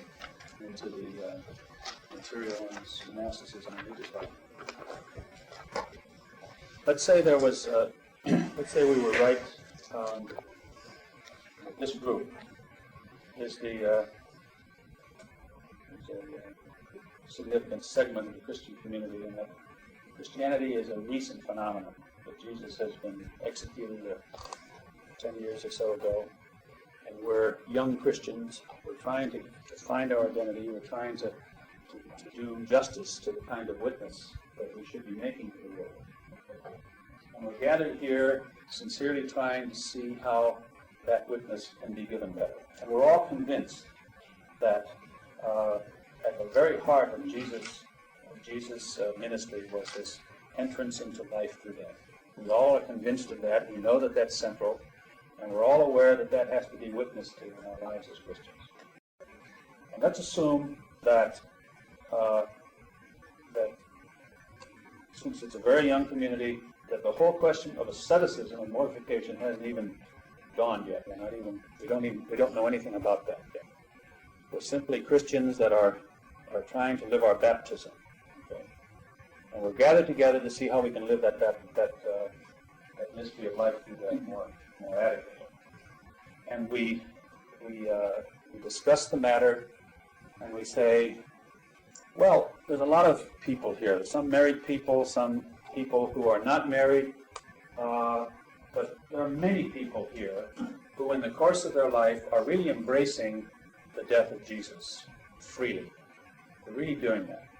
And the community kind of agreed that you know each other, and you do you realize that in your lives, in your married life, in your professional life, and so on, you're really entering into the death mystery and making it a part of your witness. Okay? And then somebody raises his or her hand and says, "But how can we remind ourselves, and how does the world know that in these lives that we live, we're really embracing death as such, freely? How will the world know that? Because we're doing it as married people. Okay, as married people, we're living with the brother of death as it comes along to us, and we're accepting as it comes along to us. We're honestly embracing that brother of death in faith. Or as single people, we're living our vocation, and we're undertaking our work with that spirit of living into the mystery of death." But somebody will say, "Well, it's true, but how will people know that you're really embracing death as a way to life? How will they know?" Because when they watch you, they will say, "Well, here's a Christian married couple, and it's true, they're willing to endure a lot of hardships in the course of their married life." You see. But they will always see those hardships that you're enduring as just, things that come along in the course of married life and that you're willing to tolerate. They don't know that you're embracing them freely, because they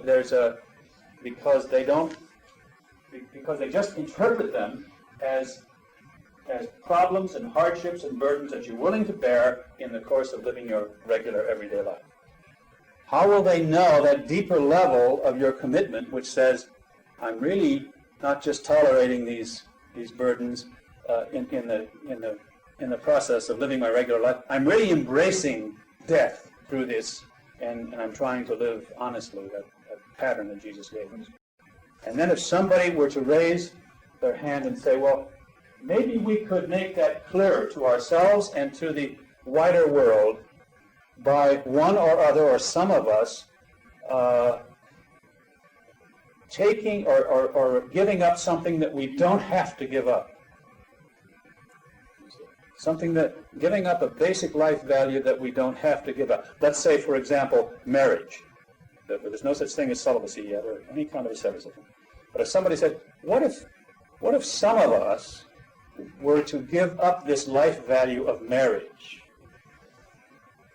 as a witness to the fact that the experience of death associated with that is essential to the Christian life and must be freely embraced in itself?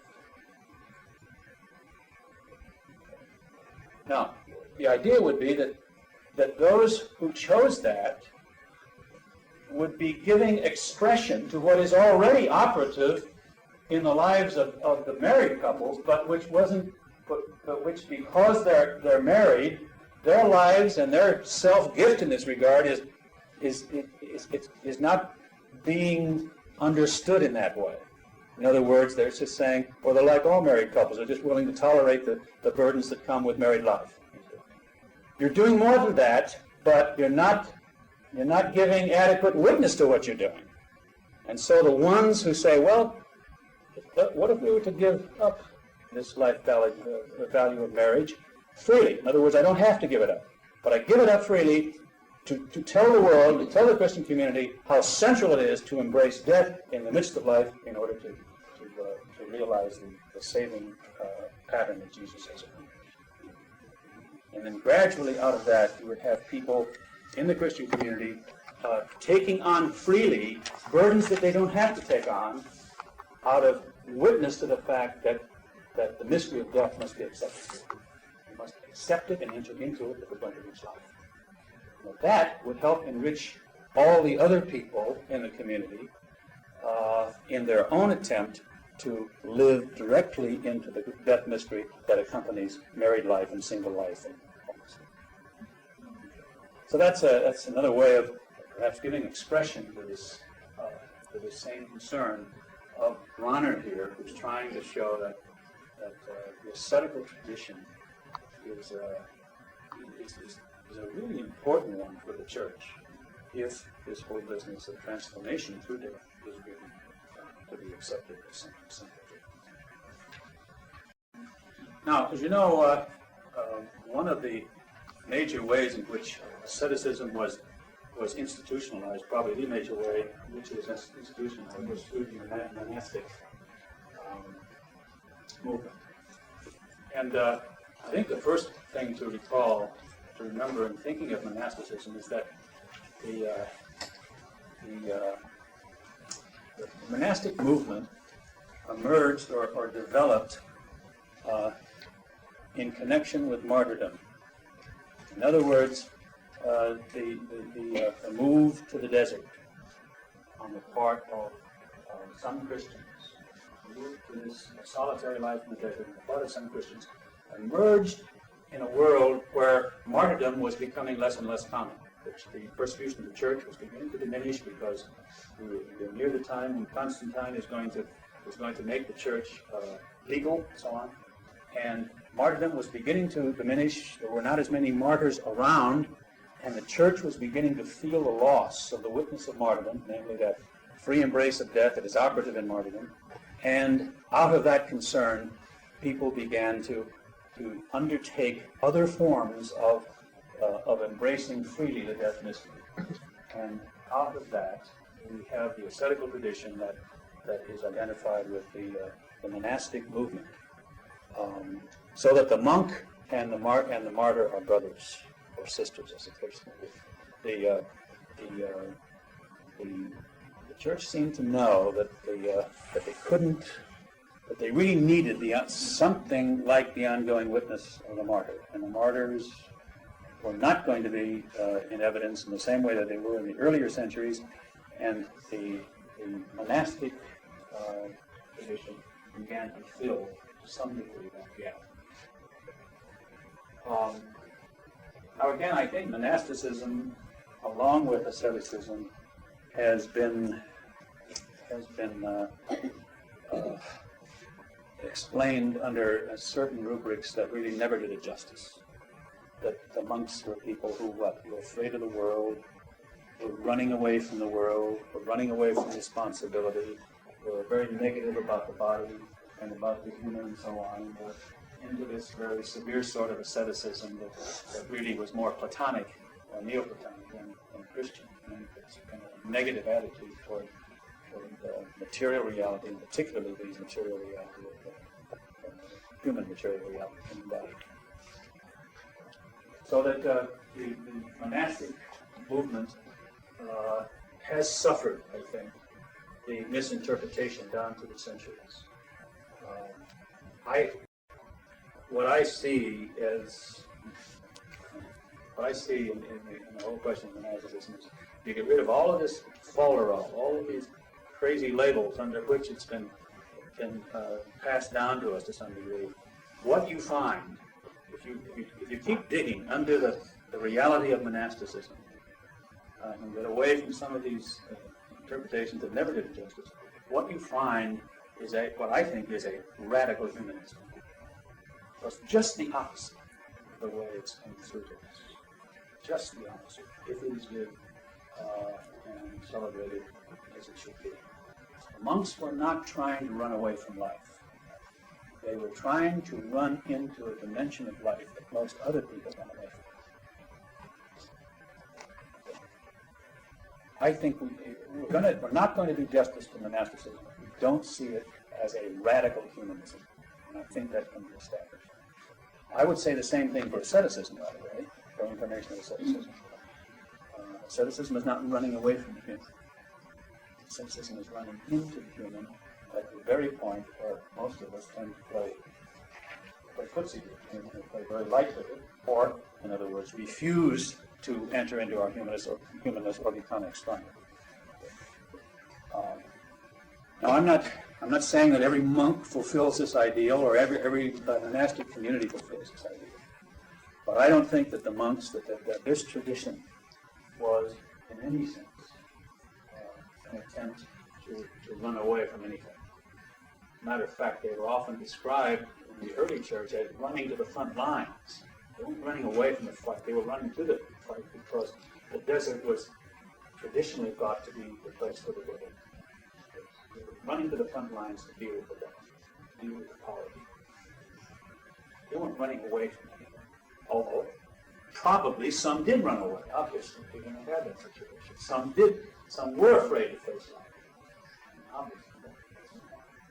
But the institution was not built upon that. It was built upon a genuine desire to live into the very depths of the human mystery, to live into those depths that are perhaps the most threatening to us. Now, what is it that is at the heart of a monastic tradition? Well, there's these various labels. And they passed on classical culture to the Western world, the Eastern groups. They had a very important part in the development of education, monastic schools. They did a lot of different services, and of course, they have been associated with Jesus and brothers and bands and all kinds of things. But hopefully, that is not in any sense getting to the heart of the vocation. What is at the heart of this phenomenon is right in the name. Monos describes the monk as a solitary. He's a solitary. A monk especially is solitude. Now there were two kinds of solitude. There were two kinds of monasticism. The Aramaic, both of these developed first off in the East, in Egypt, in Syria. But both of them had to do with human beings pulling away from normal human relationships in society. Now, you see, that in itself can give the impression that here are people that can relate to other people, and here are people who are running away from normal human engagement and so on. Very easily can be given that shape. The Aramaic, where we get our word hermit.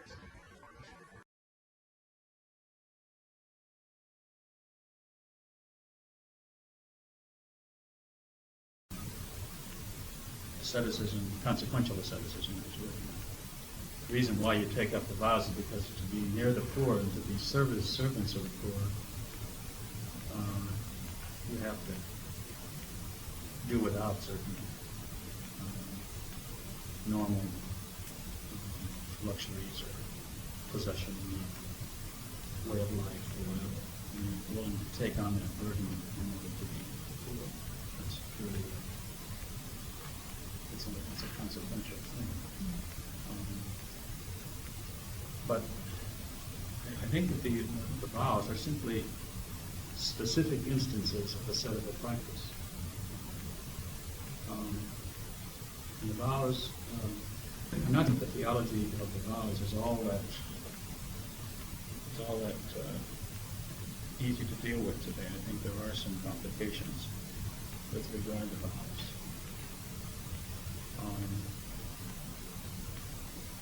For instance, Bronner would say, with regard to poverty, for instance, the way the vow of poverty is looked upon is those who take the vow of poverty surrender their personal, the right to personal possessions, and so that you no longer have personal control over money, things, but Ronner raises the question, and he raises it out of the context of being a religious himself. He says that can be a little bit deceptive because for him, he says there are no poor members of wealthy community. And I think he's right.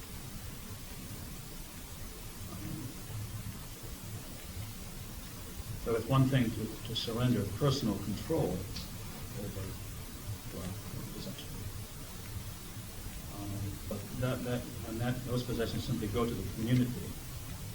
You have obviously relinquished an important dimension of that. So, but it's not normally what we would speak of as poverty. It's except in the sense that there is some kind of struggle involved with surrendering personal control. When the surrender simply goes to the community, and the community itself is not poor, then he says it doesn't work. He's not complaining about that. He's not criticizing anything. He says maybe there's some sense in which the vows don't work fully today the way they used to in the different world. Perhaps communities themselves were exclusively about them. I suppose the one that question that involves about celibacy comes to the service most clearly, even from the New Testament. Those who surrender the right to marry for the kingdom, they say celibacy for the kingdom. There again, it's really important, I think, to clarify the notion of kingdom if they're going to clarify the notion of celibacy. In what sense does surrendering the kind of intimacy that is in itself a very deep human value, surrendering of that for the sake of the kingdom,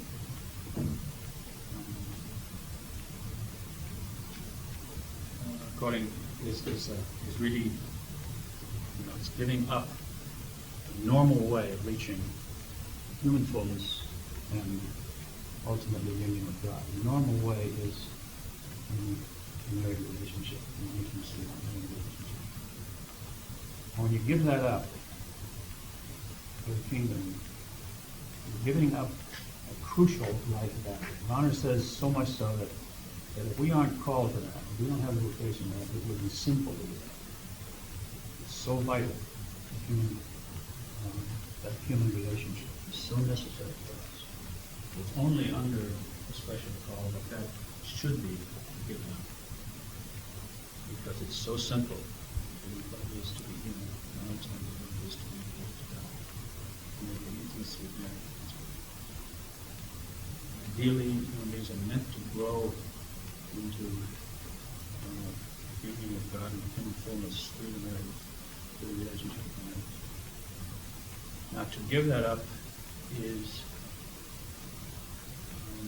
and again, I'm presuming that it's given up for the right reason and it's lived consistently and so on, is a way of saying again that we really believe that death leads to life. And this little kind of death, this giving up of a crucial life value, is a way, in other ways, what religious speak of, or say, or witness to the fact that God works with us in the surrender to the mystery of God, brings us to human fullness, and ultimately to glory. I think in the past, sometimes celibacy and marriage have been known in the past. We all know, I think, that celibacy was inflated in terms of its significance within the scale of Christian vocations as a higher vocation in itself. I think Vatican II made it very clear that that isn't so. All of us are called to perfection. But that doesn't mean that there's no more need for celibacy. It means that the role that celibacy plays is a role of a witness to something that all Christians need to be aware of as they all try to reach perfection. Namely, all Christians and all human beings. They try to reach perfection. Namely, that this path to God and to human fullness moves through the darkness of death burn to death. There's no way around that. And, it's really important that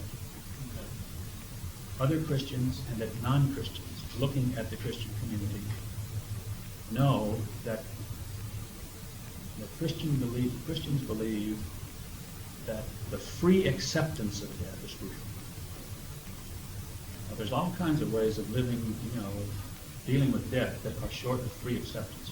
You can tolerate it, you can suffer it, you can just let it happen and so on, because you can't do anything about it. I suppose that's better than using it as an occasion for doing destructive things to yourself. But Rahner keeps coming back to the point that what is really important is that element of free acceptance. That's where the dynamic takes place. That's where the growth factor is. Opening ourselves up to that and saying, okay, I don't see the significance of this darkness. I don't make any sense of it. All I feel is pain and loss. Well, I'm a believer in the cruciform shape of grace and death. And Jesus' own cross is the best kind of thing. So I really believe that this is going someplace. I can feel it, and maybe I won't feel it. So I really believe this is a humanizing reality if I make it human. And that's the point that Rahner deals with in his reflection of asceticism. I have to take the side of my humanness that suffers and personalize it, make it my own, take it into myself. And that's the key to growth. So I think what those who religious and taking the vows, they're not just doing that for their own sake. They're doing that as a very specific kind of witness to tell the whole church and the whole world that the kind of suffering that we are up against day in and day out is worth and that it's important to take that suffering on freely, just as the religious takes on those vows freely. The religious doesn't have to surrender, in other words, you don't have to be a religious. You don't have to take the vows if you don't want to. You can reach fullness, human fullness, and union with God without taking the vows. But taking the vows is a testimony, therefore, that you freely take on these various kinds of various aspects of the body of death in your life as a way of affirming the life-giving dynamic of the death mystery. There's no one that gives that greater stress than Muhammad. He has some very shocking things almost. He almost says you've got to learn to love death. I know that's a hard thing to get to love. He doesn't mean love death. He means love life through death. That's what he's love. You've got to see how intimately connected those are. And the Christian community has to start witnessing that. He says the martyr does that. The martyr makes that kind of witness because, again, the martyr doesn't have to die. If the martyr dies, it's because of a free choice to die. And that's the key to martyrdom. It's the free choice of witness. Is incremental asceticism or consequential asceticism better than no asceticism at all?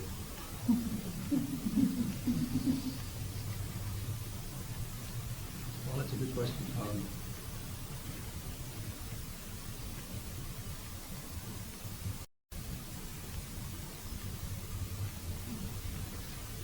See, I guess my own feeling is that it is no asceticism at all. That's right. No real asceticism. But again, those are good things. I mean, if we're not willing to take risks in our life as human beings as Christians, we're not going to live like that. No question about it. So I mean, it's good to take risks for a good cause and so on. And it's good to sensitize ourselves to areas of our life where we should be involved and so on. You can't quibble with those as reality. The problem is when you take those good things and say, well, that's what we mean by asceticism. You're reducing asceticism to those one or other of those things that And what I feel is you've done away with asceticism. So you don't see again that perhaps out of those two forms of asceticism, fairly general and beautiful. Well, that's possible. Maybe they would be. But not if you keep thinking of them in the wrong way. Let's just take, for example, the consequential asceticism. All right, here's a group of people that I feel that I should be identifying with. All right. What if I find a way of really identifying with them without really, denying myself all that much? I could find a way of serving without necessarily taking on some of the burdens and so on. Well, in that context, that would be perfectly all right, because the only reason you should take it on is in the context of identifying. It only has a kind of a residual sort of significance. So it doesn't have any meaning in itself. If you could find a better way that didn't involve these burdens that you have to carry them, well, then the obvious thing would be to take that way. Why carry these burdens when you don't have to? Whereas asceticism, I think genuine asceticism says, the world badly needs people to tell the world, to tell the whole Christian community, that these delicate death situations that we're all up against in one way or another really need to be looked into. How are we going to know it unless we have Christians witnessing to the free acceptance of those things in a very special way, in themselves? That's what I feel is missing if you simply reduce it to those things. So from another point of view, I guess, it is better to have those things than nothing. But having those things doesn't necessarily give you the kind of witness that I think Christians and the world needs to how central this death question is to the possibility of fullness of life. We've talked a lot about this instinctive, this spontaneous inclination to resist death. It's in all of us. I think it's very common today. Our culture just encourages that. So much you don't even know when we're being encouraged by it. It's there. The thing is to live. And death is over here and life is over here. And the more you live, the more you avoid death. That's a going principle.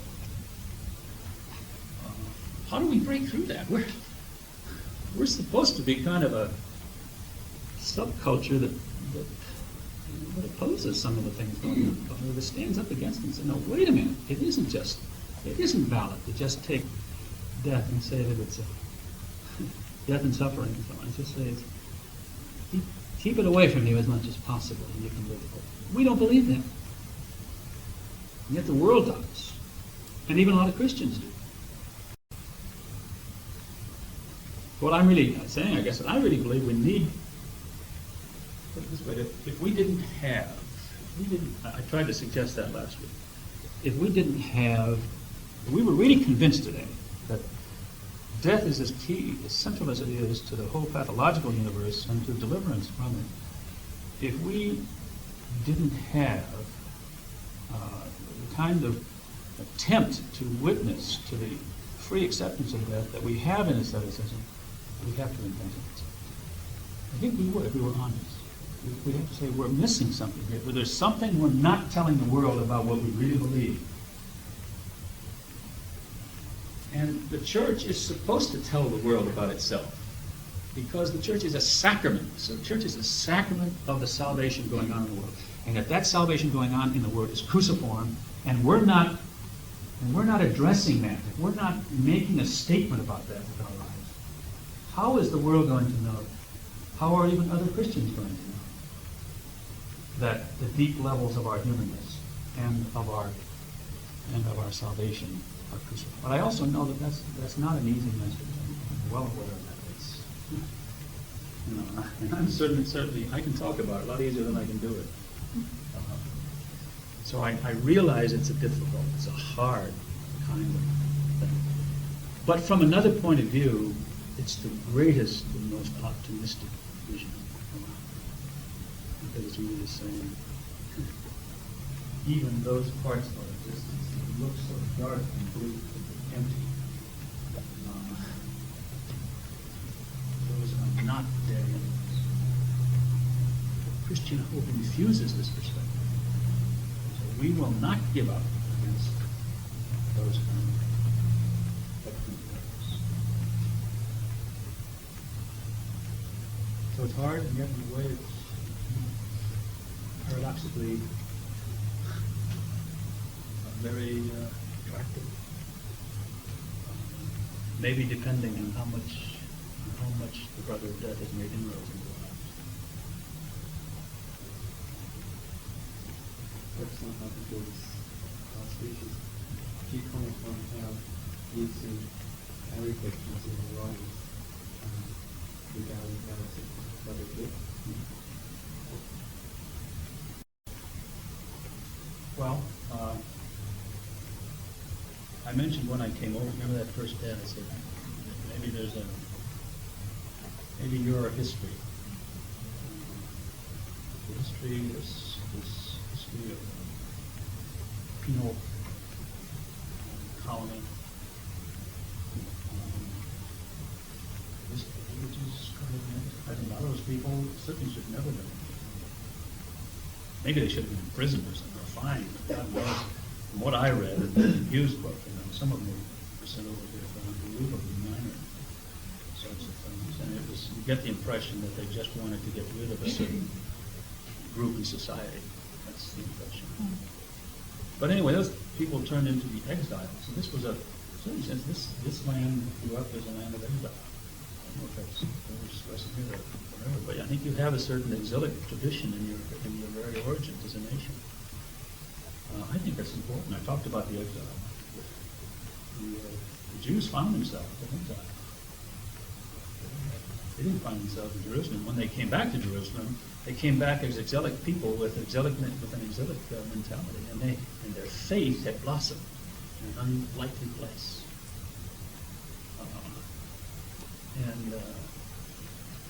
So I must say that one of the things I thought about coming over here with this material was that there might be a sensitivity to it, given the origins, and also given what I read so much about the harshness of the environment and so on. To your dimension of life.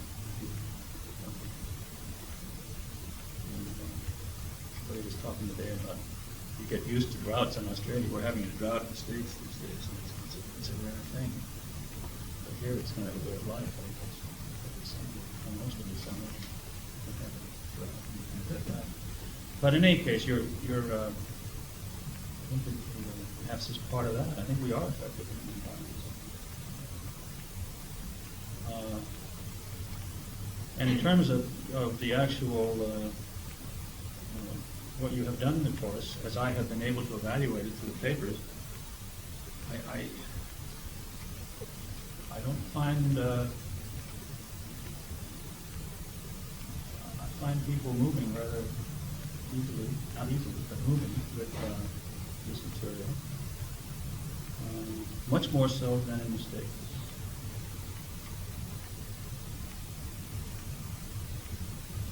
I'll tell you a story about that. A few years ago, there was a parish down in the South Bronx, which is kind of a bombed out area.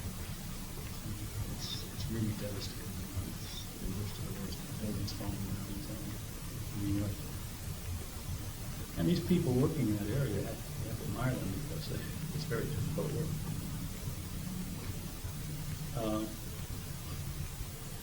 For some reason or other, they got over my name, and the pastor there, a young fellow, called me and said, well, could you come down and give us a talk? I'm not sure what he was told about the area that I've been working in, but he said, would you come down? I said, fine. So, in preparation for that, a week or two ahead, I sent them a short statement that I had written in the Maryland magazine a couple of years before on this very topic of the death problem, centrality of the death mystery in Christianity. I Xeroxed that and sent it down to them in several copies, and I think it's good interested in people who would be attending this talk. And the people that would be attending would be the parish, all the people, the sisters and lay people and so on that are working, in the parish, this kind of team. Well, shortly after he got the material that I sent. I got another phone call. He was very honest about it. He said, I passed that material on, and I don't think anybody's going to show up for your talk.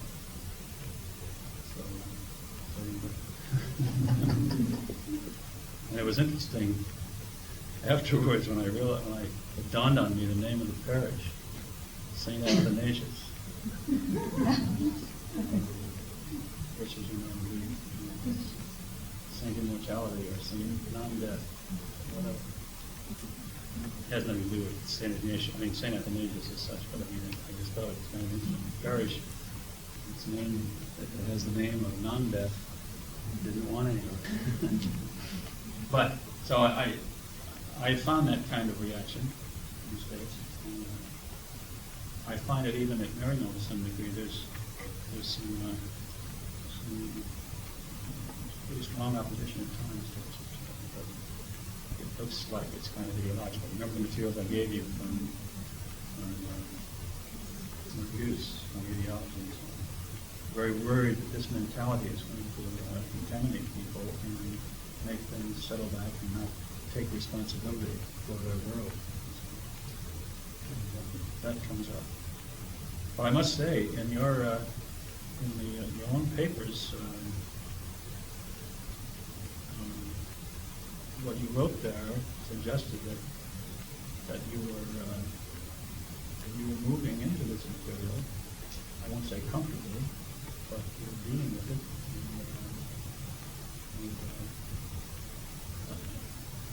Reflecting on it deeply, and I think appropriating it.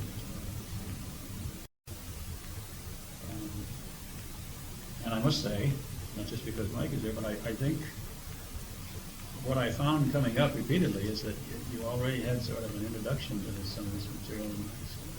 That's supposed to be a prolegona or something.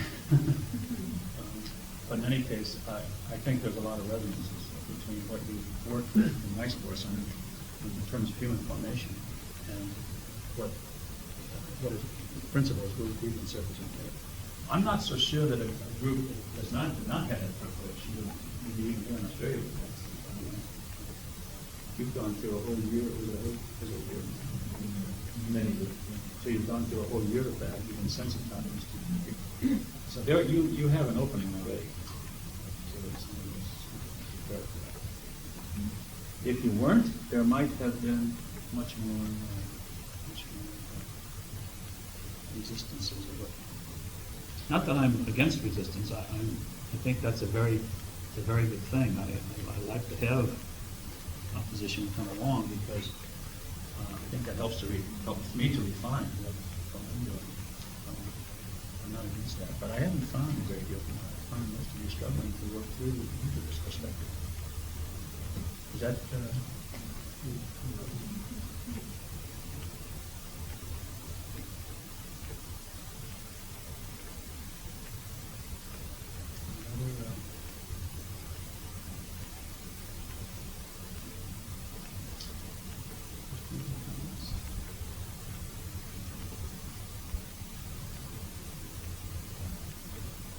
Have I given a fair reading?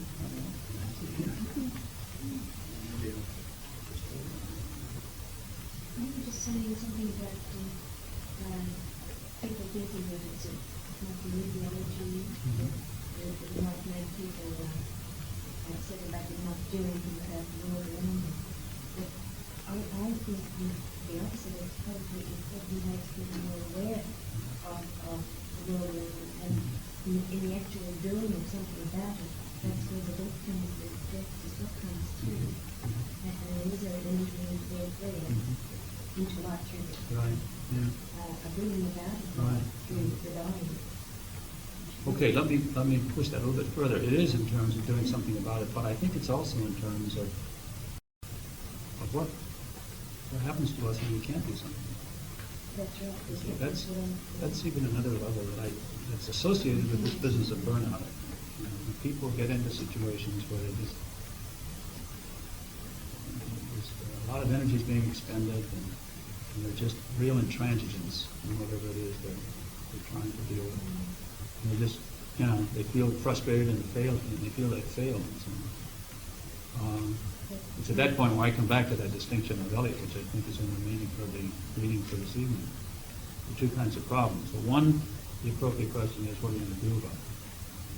The other is, what attitude we're going to take toward it, meaning that there isn't anything you can do. But the attitude is very important because if we can take a destructive attitude toward things that we can't do anything with, and we can be destructive to ourselves and to other people. And then Eliot goes on to say, the deeper problems are the first kind, the second kind. The regard problems that we can't do anything.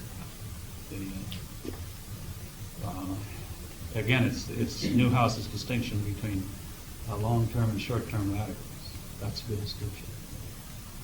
Short-term radicals are the ones that stay with the task until they come up against failure and they say, well, there's nothing I can do here.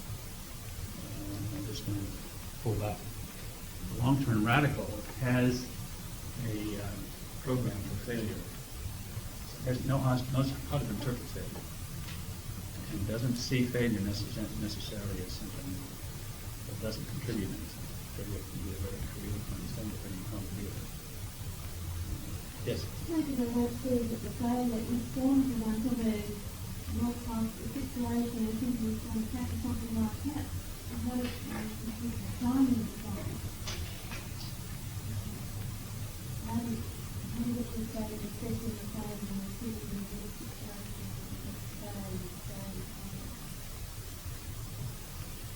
Well,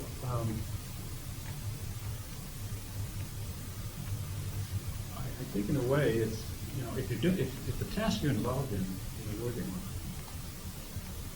I don't know that it's, what other alternative is there but to stay with it? I mean, that's not a bad program.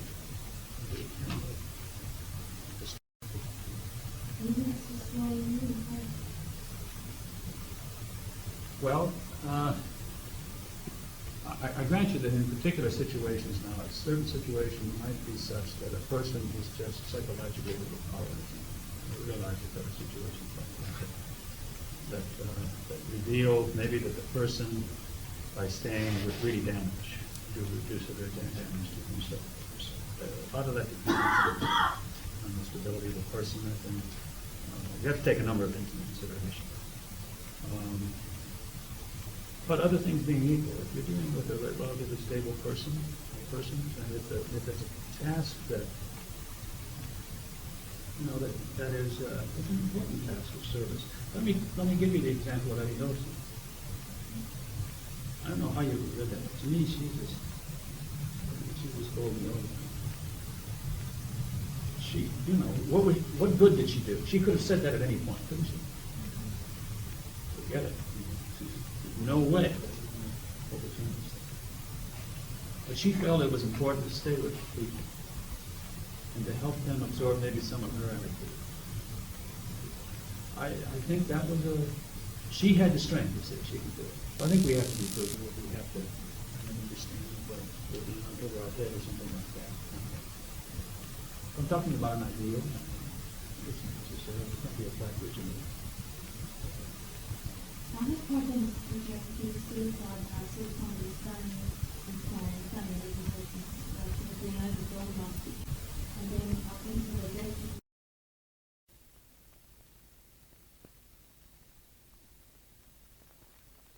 Got something controllable. There's a very strong temptation there. You say, well, really everything gets back to structures, and of course we're the ones that create structures, so that means everything is radically solvable. But when you say, a lot of the problems are rooted over here, it doesn't look so optimistic. What are we going to do? You can't do anything about that. We have to learn how to deal with these dynamics, these principles, these tensions within human nature. And we have to learn how to take an attitude toward them that is not destructive. The conclusion that I reached in the paper, which not necessarily everyone will agree with, but is that I think we're dealing here with a foundational reality. To me, this is the deep reality, It isn't that this is not important or that it isn't deep. It's just that this is the foundational issue. These kind of issues are always, however, encapsulated in different kinds of social structures and institutions, and they're either assisted or aggravated, depending on the health of the institutions. So, it isn't a question of ignoring either one of these dimensions. It's a question of keeping them both in context and keeping some kind of balance between them in terms of our ministry. What I'm saying very specifically is that I think the mission of the church in this anthropocentric alternative has to learn how to minister here to human nurture. But I think we also have to learn how to minister and to be in mission with regard to this dimension of the human reality. I suspect today we're a little more articulate about how we do this than we are about how we do this. I don't know, that's just opinion. And so I think there's a certain imbalance here.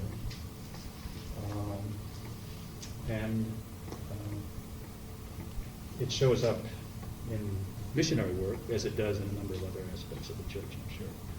Okay, well, that's basically what I wanted to start off with. Now, our second session, what I want to do is I want to see if I can break this one open a little bit more, this particular aspect, and suggest how specifically the work of mission ties into the human nature or the side of the personhood. So let's take our break. On this attention of Crisis 2, one of the finest short statements I have seen on this is the following prayer that perhaps many of you are familiar with. God grant me the serenity to accept the things I cannot change, the courage to change the things I can, and the wisdom to know the difference. I think that's what this. I think it addresses this tension very well. There are some things I can change, and there are some other things that I can't. So this, of course, is the Alcoholics Anonymous. Do you have any idea who wrote that? The author of that prayer?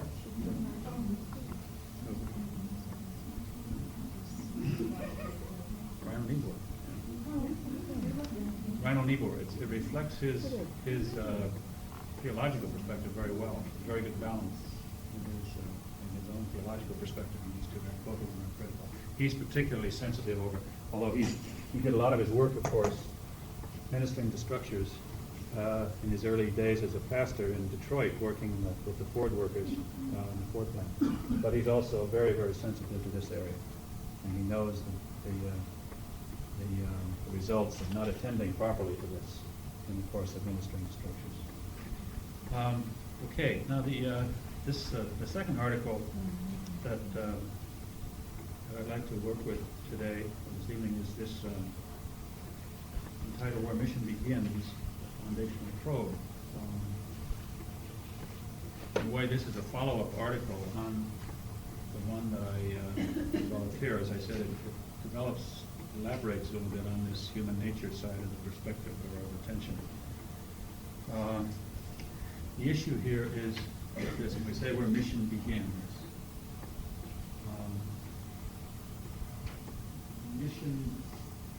to answer that question, we have to look at and for what it is about Christianity that explains its global orientation and perspective. We don't automatically have a right to present anything to the world that the world doesn't have a need for. Christianity, we have said down to the ages, that the gospel is meant for the world, for all human beings. That's a big order. And I think that behind that order is the fact that there is something in the gospel that addresses human existence at a very, very deep level and does so across the board. There's something that resonates within the gospel that is meant for every human being.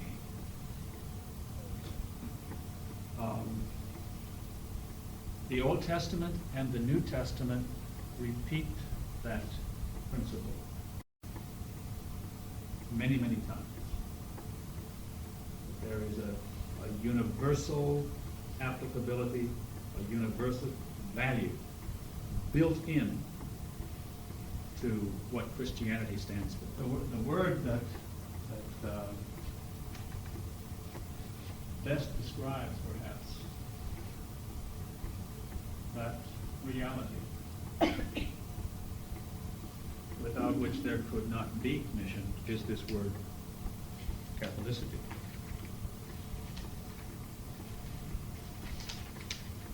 Catholicity simply means, it refers to the universal dimension or character or aspect of the gospel.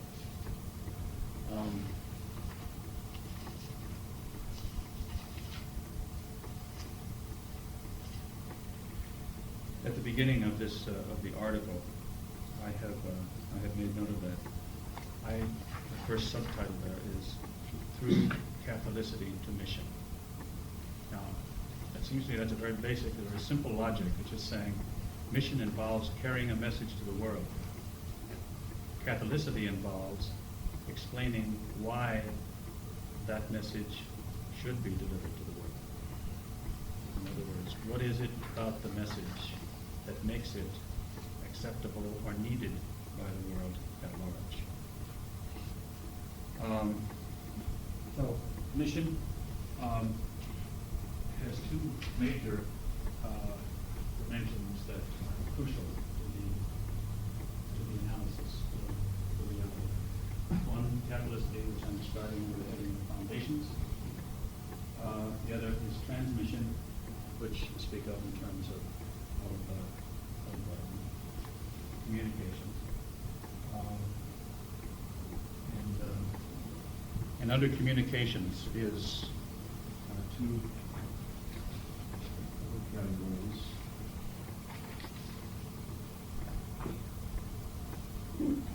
Evangelization and enculturation. And evangelization is the evangelization in terms of the life we live and the message we speak.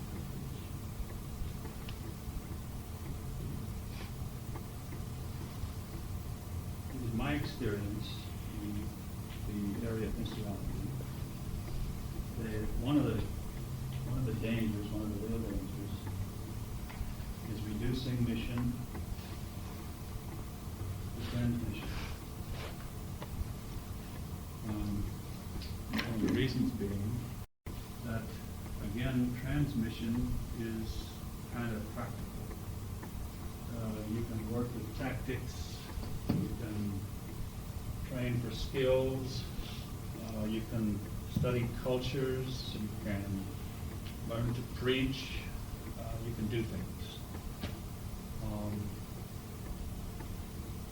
In the process, this gets passed over. I don't expect you to say that perhaps you appreciate that right off, but I believe that's a major problem today. Again, for the same reasons, this is a little hard to deal with. It's easier to say, well, just, okay, I've got a message, how do we get it across? Rather than saying, what is it about the message that justifies my attempt to get it across?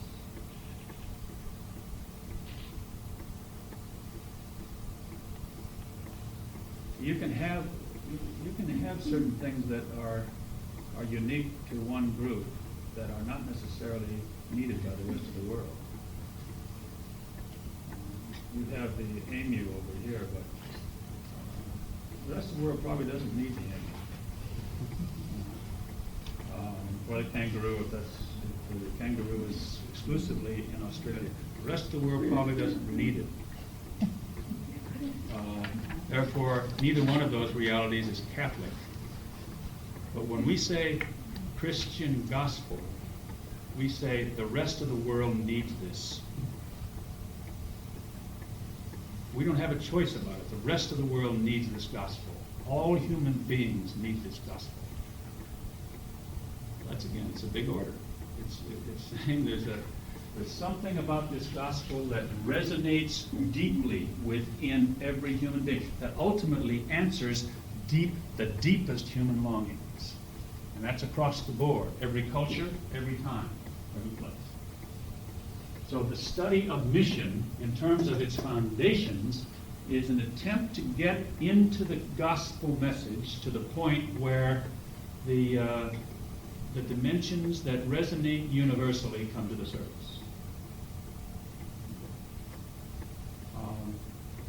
And I have a suspicion that if you were to sit down with a group and ask them that, they would, a lot of people wouldn't know exactly what to do with that, simply because that question is rarely raised. They would say, well, why does the world need the gospel? And you could say, well, because Jesus said it did, or God said it did. Without exploring the mystery of Christianity itself in terms of the things that actually resonate universally. Now there's another distinction here within Catholicity, which I think is helpful. And that is qualitative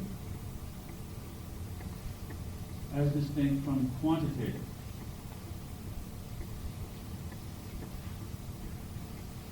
Catholicity. Quantitative Catholicity, again, is the easier term. Quantitative Catholicity simply means Christianity is in fact geographically present in the world at large, for the most part. In other words, there is Christianity, the gospel actually has spread geographically. It's there in every culture, people, and so on. Qualitative Catholicity is, what is it about the gospel that resonates universally? In other words, the issue that I just suggested. You see, quantitative Catholicity only happens in the course of time. As the church builds, it becomes Catholic, quantitatively or geographically. But qualitative Catholicity was present in the original community of Pentecost. It was already there. In other words, that aspect of the gospel that orients it toward a global audience was already in the gospel. So in other words, qualitative Catholicity is there from the beginning. Quantitative Catholicity is a gradual unfolding process in the course of time as the church actually spreads throughout the world. So again, I'm suggesting that this dimension has not been developed adequately and badly needs to be looked at far more carefully. It just has not been given the attention that it calls for. Yes. Okay. This is a statement from the First Vatican II. The Church has been divinely sent to all nations. This is the decree on missions in Vatican II.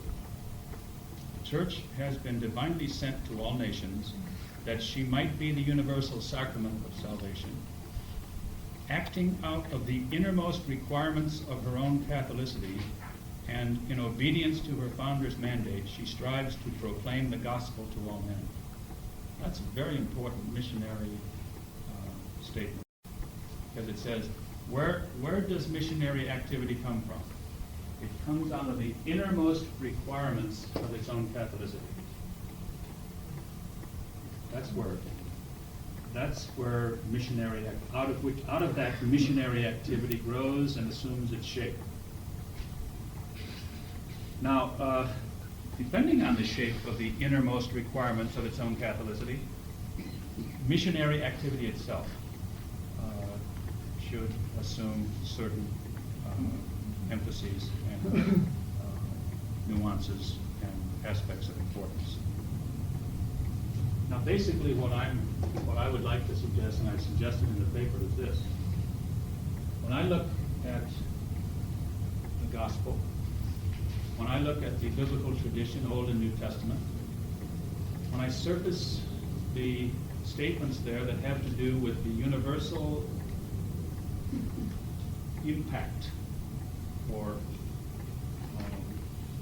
audience of the Judeo-Christian message, I'm asking myself, how central to that is this whole question that we've been dealing with in this course?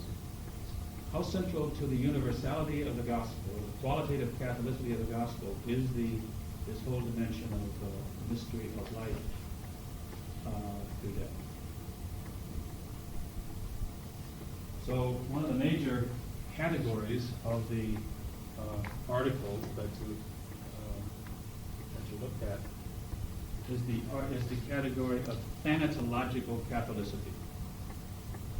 I could have used Paschal Catholicity. I used the word thanatological Catholicity because I know sometimes the word Paschal gets away from the focus on the death mystery. The focus all becomes on the resurrections. So I like to use the word thanatological because it focuses right in on the death mystery, pretty much the way we've been dealing with it in the course. Now, what I've tried to do in the article is probe the foundations of mission, the foundations of qualitative Catholicity. And I've done it under 4 basic headings: theological, anthropological, pathological, you've seen these categories before, soteriological. What do I mean by that? Theological means Catholicity, the universality of our message comes from the fact that God, the way God, the kind of gifts God has given us are meant for all human beings. Gifts of salvation, the gift of glory. That's a common gift to the human race. It is God and God's giving, God's initiative that stands behind the Catholicity of the church that gives shape to mission.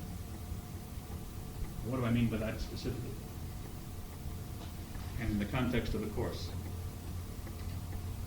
I believe that the gift of grace and the gift of glory that God offers all human beings come to all of us precisely at the point where human life struggles with the mystery of death.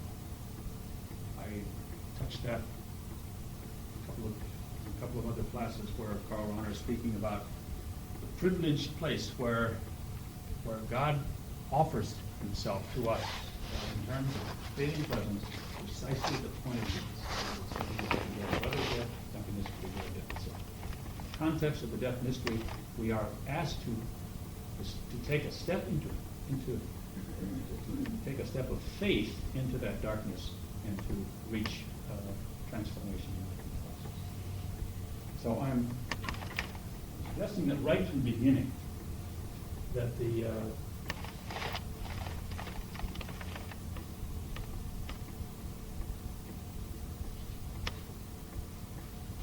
universal, the Catholicity of the Judeo-Christian mystery is tied to the fact that that God offers all human beings this kind of gift, the gift of life.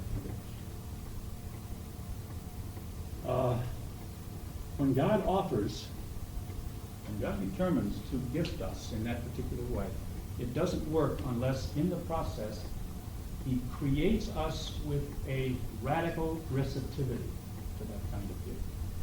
So in other words, for God, it's one thing for God to gift us, but you might say God also has to give us the hands to hold it with. So God, in creating us for this destiny that reaches life through death, he builds into our humanness a radical openness to this very kind of gift. In other words, he gives us a hunger for life through death, although it isn't always interpreted in terms of a hunger precisely for this. But if this is the shape of the gifting, then the shape of the receptivity has to coincide with that. So that our basic human constitution is shaped by the fact that it is meant to receive this kind of gift. And what that means concretely is that deep down, all human beings have a taste for that, perhaps in mysterious ways at times, perhaps not always on a conscious level, and perhaps in ways that have been covered over one way or another for various reasons. But basically that the anthropological receptivity, which is also God's gift, is a receptivity for this very same reality, the mystery of life. The pathological universe, to be given a gift in that context is to be given gift with a built-in threat. In other words, God gives us his richest and deepest gifts in and through our acceptance of the death mystery. It's not surprising that we're going to have trouble with that kind of gift. It would be easier to take it with simply life. Just God gives us life, a continuum of life, rather than a life that comes to us in the course of the mystery. So, out of the tension, or the ambiguity, or the built-in threat of that kind of gift, the pathological universe emerges. And so you have, in a certain sense, a Catholicity of sin. In other words, you have a Catholic hunger in the human heart for the gift that God has to give, and we have a Catholic shape to our sinfulness, which has trouble with being gifted in this way. And then, of course, in the work of the saving figures of the Judeo-Christian tradition, culminating in Jesus, we have God's answer to that pathological universe, which reconstitutes the anthropological orientation to life through death, and it also, therefore, relates to the radicals of that history. This is what, and this, I should say, to bring in the context of human nurture here, all of this gift of life through death is always given us, and is always operative within social, political. So we never get this gift just kind of free in a vacuum. It always comes to us within a social, political, cultural context. So these structures are always there conditioning this offer and the various ways in which that offer touches on. Now this whole reality is what I refer to as planetological Catholicity. In other words, all of these things resonate universally. There's a universal dimension to all of these, and under that rubric that I have used the term planetological Catholicity, which is really the bulk of this paper. The large section of this paper is under that heading. Let me read the first sentence, the first paragraph under the heading Planetological Catholicity. The route we have been traveling brings us now to this rather elusive, if not repulsive heading, which might be expanded in the following way.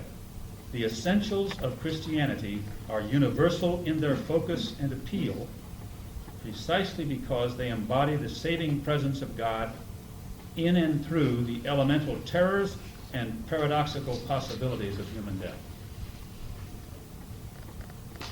So both dimensions, the elemental terrors, the threat side, and the possibilities, paradoxical possibilities for life that are present in the mystery of death as we confront it in life.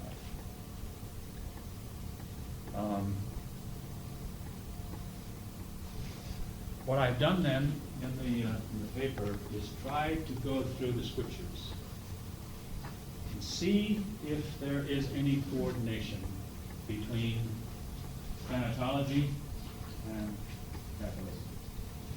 In other words, I've tried to look in the scriptures, and in those places where the mystery of death plays a role in the saving history, I have tried to discover whether or not there are any, in those particular places, there are any resonances that speak of death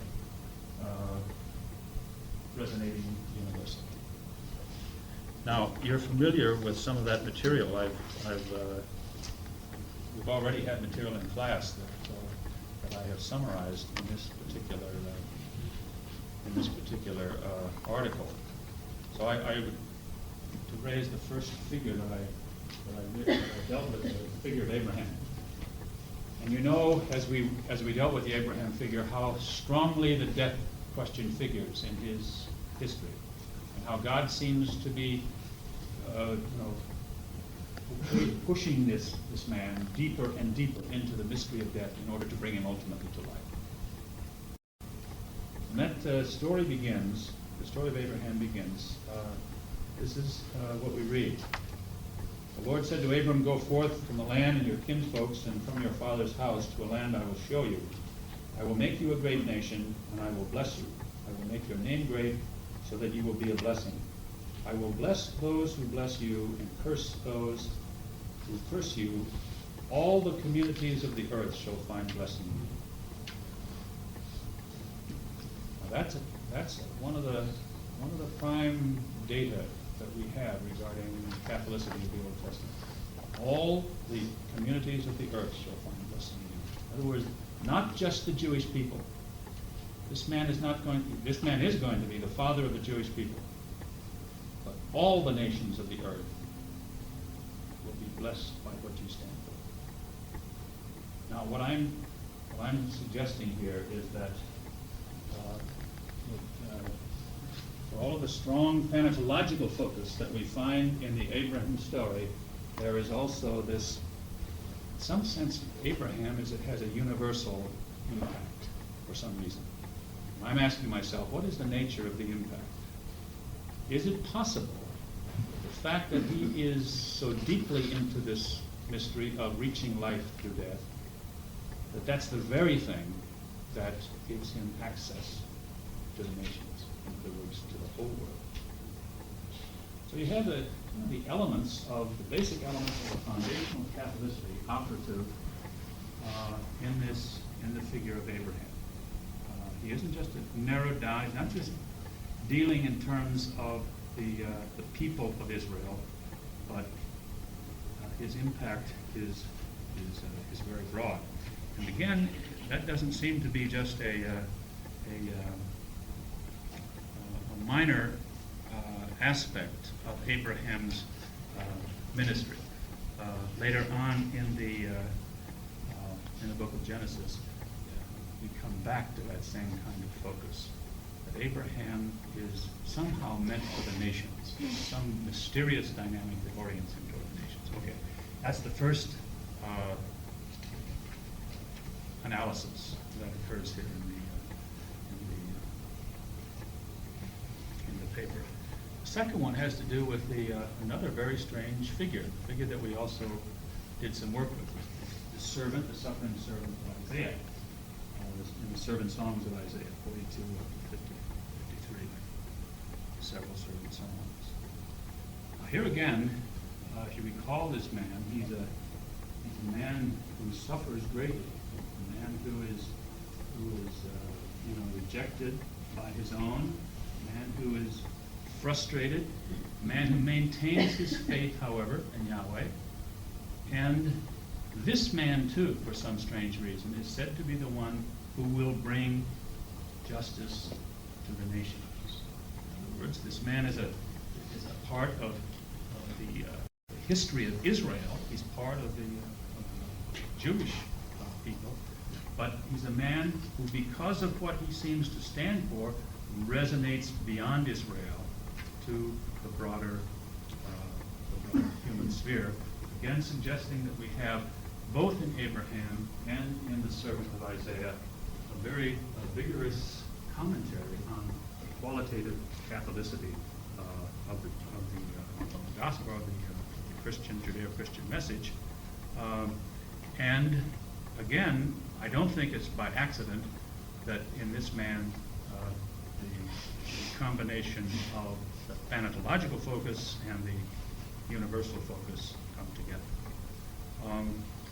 When we come to the New Testament, we have a continuation of that same kind of focus. It isn't an organized body of material. It's in bits and pieces in several of the New Testament writings. But I think it's a commentary that has real consistency to it. Now, it's not going to hit you over the head, some of these statements that link the death of Jesus to the universality of his mission. But I think there is an undeniable pattern that we come across. Now, I've given you some of the general statements there on page 150. Paul's commentary on Jesus. Like his Old Testament counterparts, the crucified and risen Lord of the gospel mediates the universal deliverance of God, not in spite of, but because of his affliction. This is a commonplace in the letters of Paul. The texts are in the article itself. I won't repeat them. But I would like to call your attention to an interesting particular sample that occurs in the Gospel of Mark, chapter 14, verses 8 to 9. This is not just my own interpretation. This is an interpretation that a number of the New Testament scholars have worked with. So chapter 14, verses 8 to 9 in the Gospel of Mark.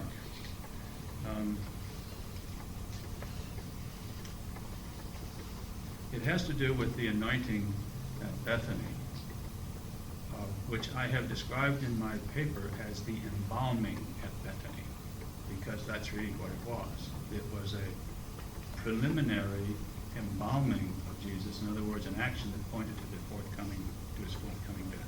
When Jesus was in Bethany, reclining at table in the house of Simon the leper, a woman entered carrying an alabaster jar of perfume made from expensive aromatic nard. Breaking the jar, she began to pour the perfume on his head. Some were saying to themselves indignantly, "What is the point of this extravagant waste of perfume? It could have been sold for over 300 silver pieces and the money given to the poor." They were infuriated at her. But Jesus said, "Let her alone. Why do you criticize her? She has done me a kindness. The poor you will always have with you, and you can be generous to them whenever you wish, but you will not always have me. She has done what she could. By perfuming my body, she is anticipating its preparation for burial. I assure you, wherever the good news is proclaimed throughout the world, what she has done will be told in her memory." Now, I realize that you could read that, and perhaps all of us have read that text many times, and just kind of say, well, she did him a favor, and now he's going to do her a favor. Kind of a quid pro quo. The commentators on this suggest that there's more to this than that. Commentators suggest that the reason why her name will be proclaimed whenever the gospel is proclaimed in the whole world is because the action she performed lifted to the surface the very thing that will represent and enable Jesus to become a global, to assume a global significance. In other words, her fact that she will be proclaimed, or her name will be mentioned when the gospel is proclaimed, is a direct connection with the fact that she has touched the very thing that will make Jesus himself acceptable to the world. In other words, she's catching the deep level of Jesus' own Catholicity here by this gesture of embalming. She's pointing to his death, and Jesus immediately picks up the note and says, this has a universal orientation. And she will be, her name will be mentioned in this book. Those are the kind of subtle ways in which the New Testament, I think, gives focus to the fact that the Catholicity of Jesus, the universality, the universal nature of his saving work, is very deeply associated with the fact with the dynamic of his dying. Okay. Now there are some other passages that are, again, somewhat on the subtle side, but I think when they're looked at carefully and with the help of the exegetes, they come through with a similar message. In Luke Acts, we also have some rather pointed references in this regard. First of all, Luke insists that the passion and death in Jesus were necessary. Luke keeps coming back to this. I'll give you one sample. Luke 17:24. Luke is very clear that the passion and death of Jesus make key contribution to what Jesus is all about.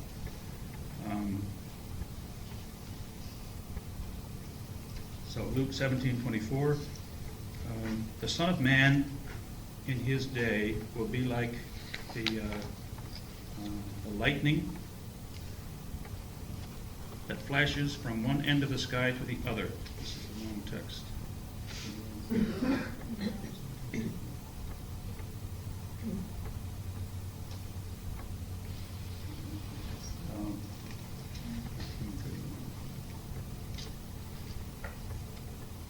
Yes, 18:31-34. Taking the 12 aside, he said to them, we must now go to Jerusalem, so that all that was written by the prophets concerning the Son of Man may be accomplished. He will be delivered up to the Gentiles. He will be mocked and outraged and spat upon. They will scourge him and put him to death, and on the third day he will rise again. So there is a theme within the Gospel of Luke that keeps coming back to the centrality of Jesus' death as a saving death. Chapter 24, verse 7 specifies this.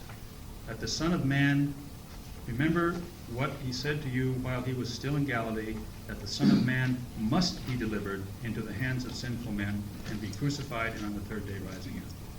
The idea of the must, the necessity that is opposite. Very strong in the Gospel of Luke. In Luke, the city of Jerusalem for Luke is a very, very powerful symbol. And it's a symbol for two reasons.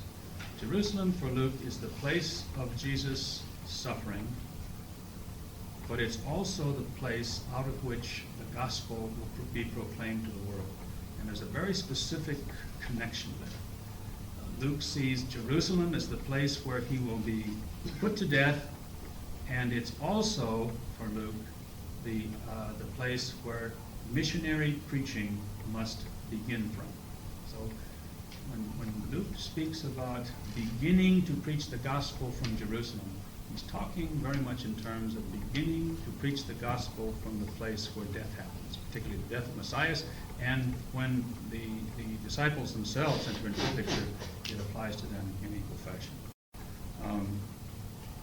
Okay, so we're a bit running out of time here. Let me go to one other text which I think comes through very strongly. The material on John in these pages, I think, is very well worth looking at. It's a very strong commentary on this principle of phenomenological Catholicity. Another very strong reference is in the Gospel of Mark, chapter 15, verse 39, where we have a centurion following the death of Jesus. And the centurion who stood guard over Jesus, on seeing the manner of his death, declared clearly this was the Son of God. Notice the reference, on seeing the manner of his death. Now, here is a Roman. He's the first one in the Gospels to call Jesus Son of God. In other words, he's outside of the camp. He's outside of the Jewish community. It's very clear that in the Gospel, the centurion is not just an individual. The centurion represents the Gentile world.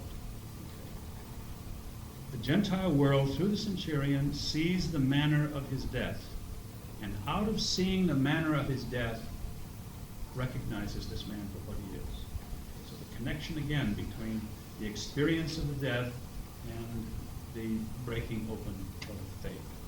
The commentary I've given you there is from George Monte, and I would like to read it to you with that. I'll conclude.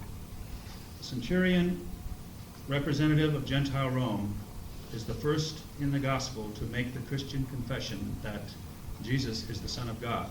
Not even Peter did that. What brings the centurion to confess the true identity of Jesus is not the cosmic signs he sees, but how Jesus died. It is Jesus' heroic endurance of death, not his miraculous escape from it, that proves the very issue for which he was condemned. Mark is telling his community of martyr candidates that, like Jesus, they must be ready to go through death itself and not run from it or expect a miraculous deliverance. Jesus, though a powerful leader, our healer and Savior, is crucified.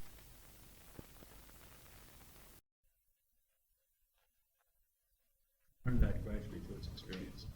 So there's an ongoing coming back, I think, to this connection between thanatology and Catholicity, which I think is right at the very heart of the Christian mission. What it means in practice, of course, is that I think missionaries who are trying to get through, trying to get the message through to the world, I think should attend very carefully, both to the mystery of death and the people they're addressing, and also to the way that they themselves are living the mystery of death in their ministry.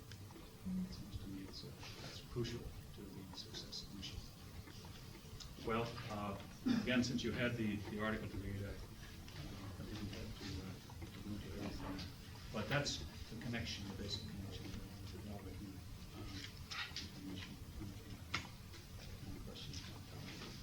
I want to thank you for your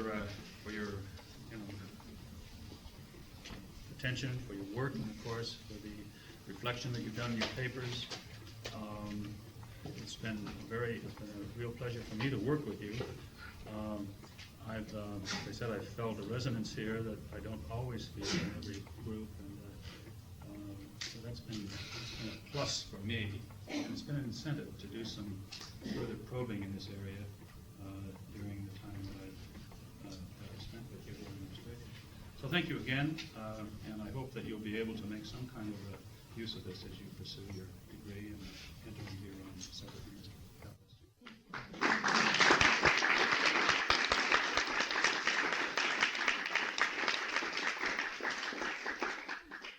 I'd like to invite you to the common room for supper, and just to thank God again.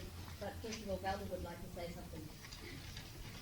Just in your answer to thank you on behalf of the class for your do that. And I'd just like to say I was thinking about when I was sitting here, and I thought it was a very good thing that you gave us those two assignments to do, because I think we hadn't had to struggle with what the saving death of Jesus means to me, and what difference the saving death of Jesus means to our identity. I don't think we really appreciate what you've gone through to produce those wonderful articles and lectures that you've given us.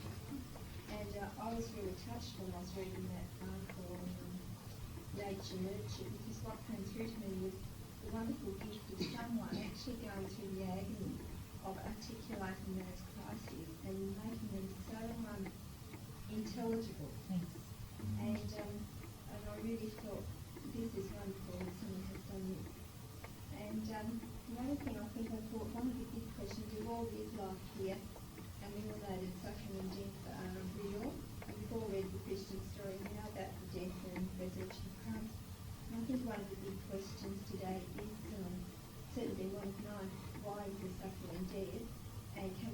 God and suffering and death. And I think what I found is that you've made that intelligible for us, especially with your anthropology and your pathology, and by taking us back into the scriptures and going to Abraham and suffering servant. And I think I'll always look at it differently now. Has some idea of that we're going to be saved not in spite of our suffering and death, but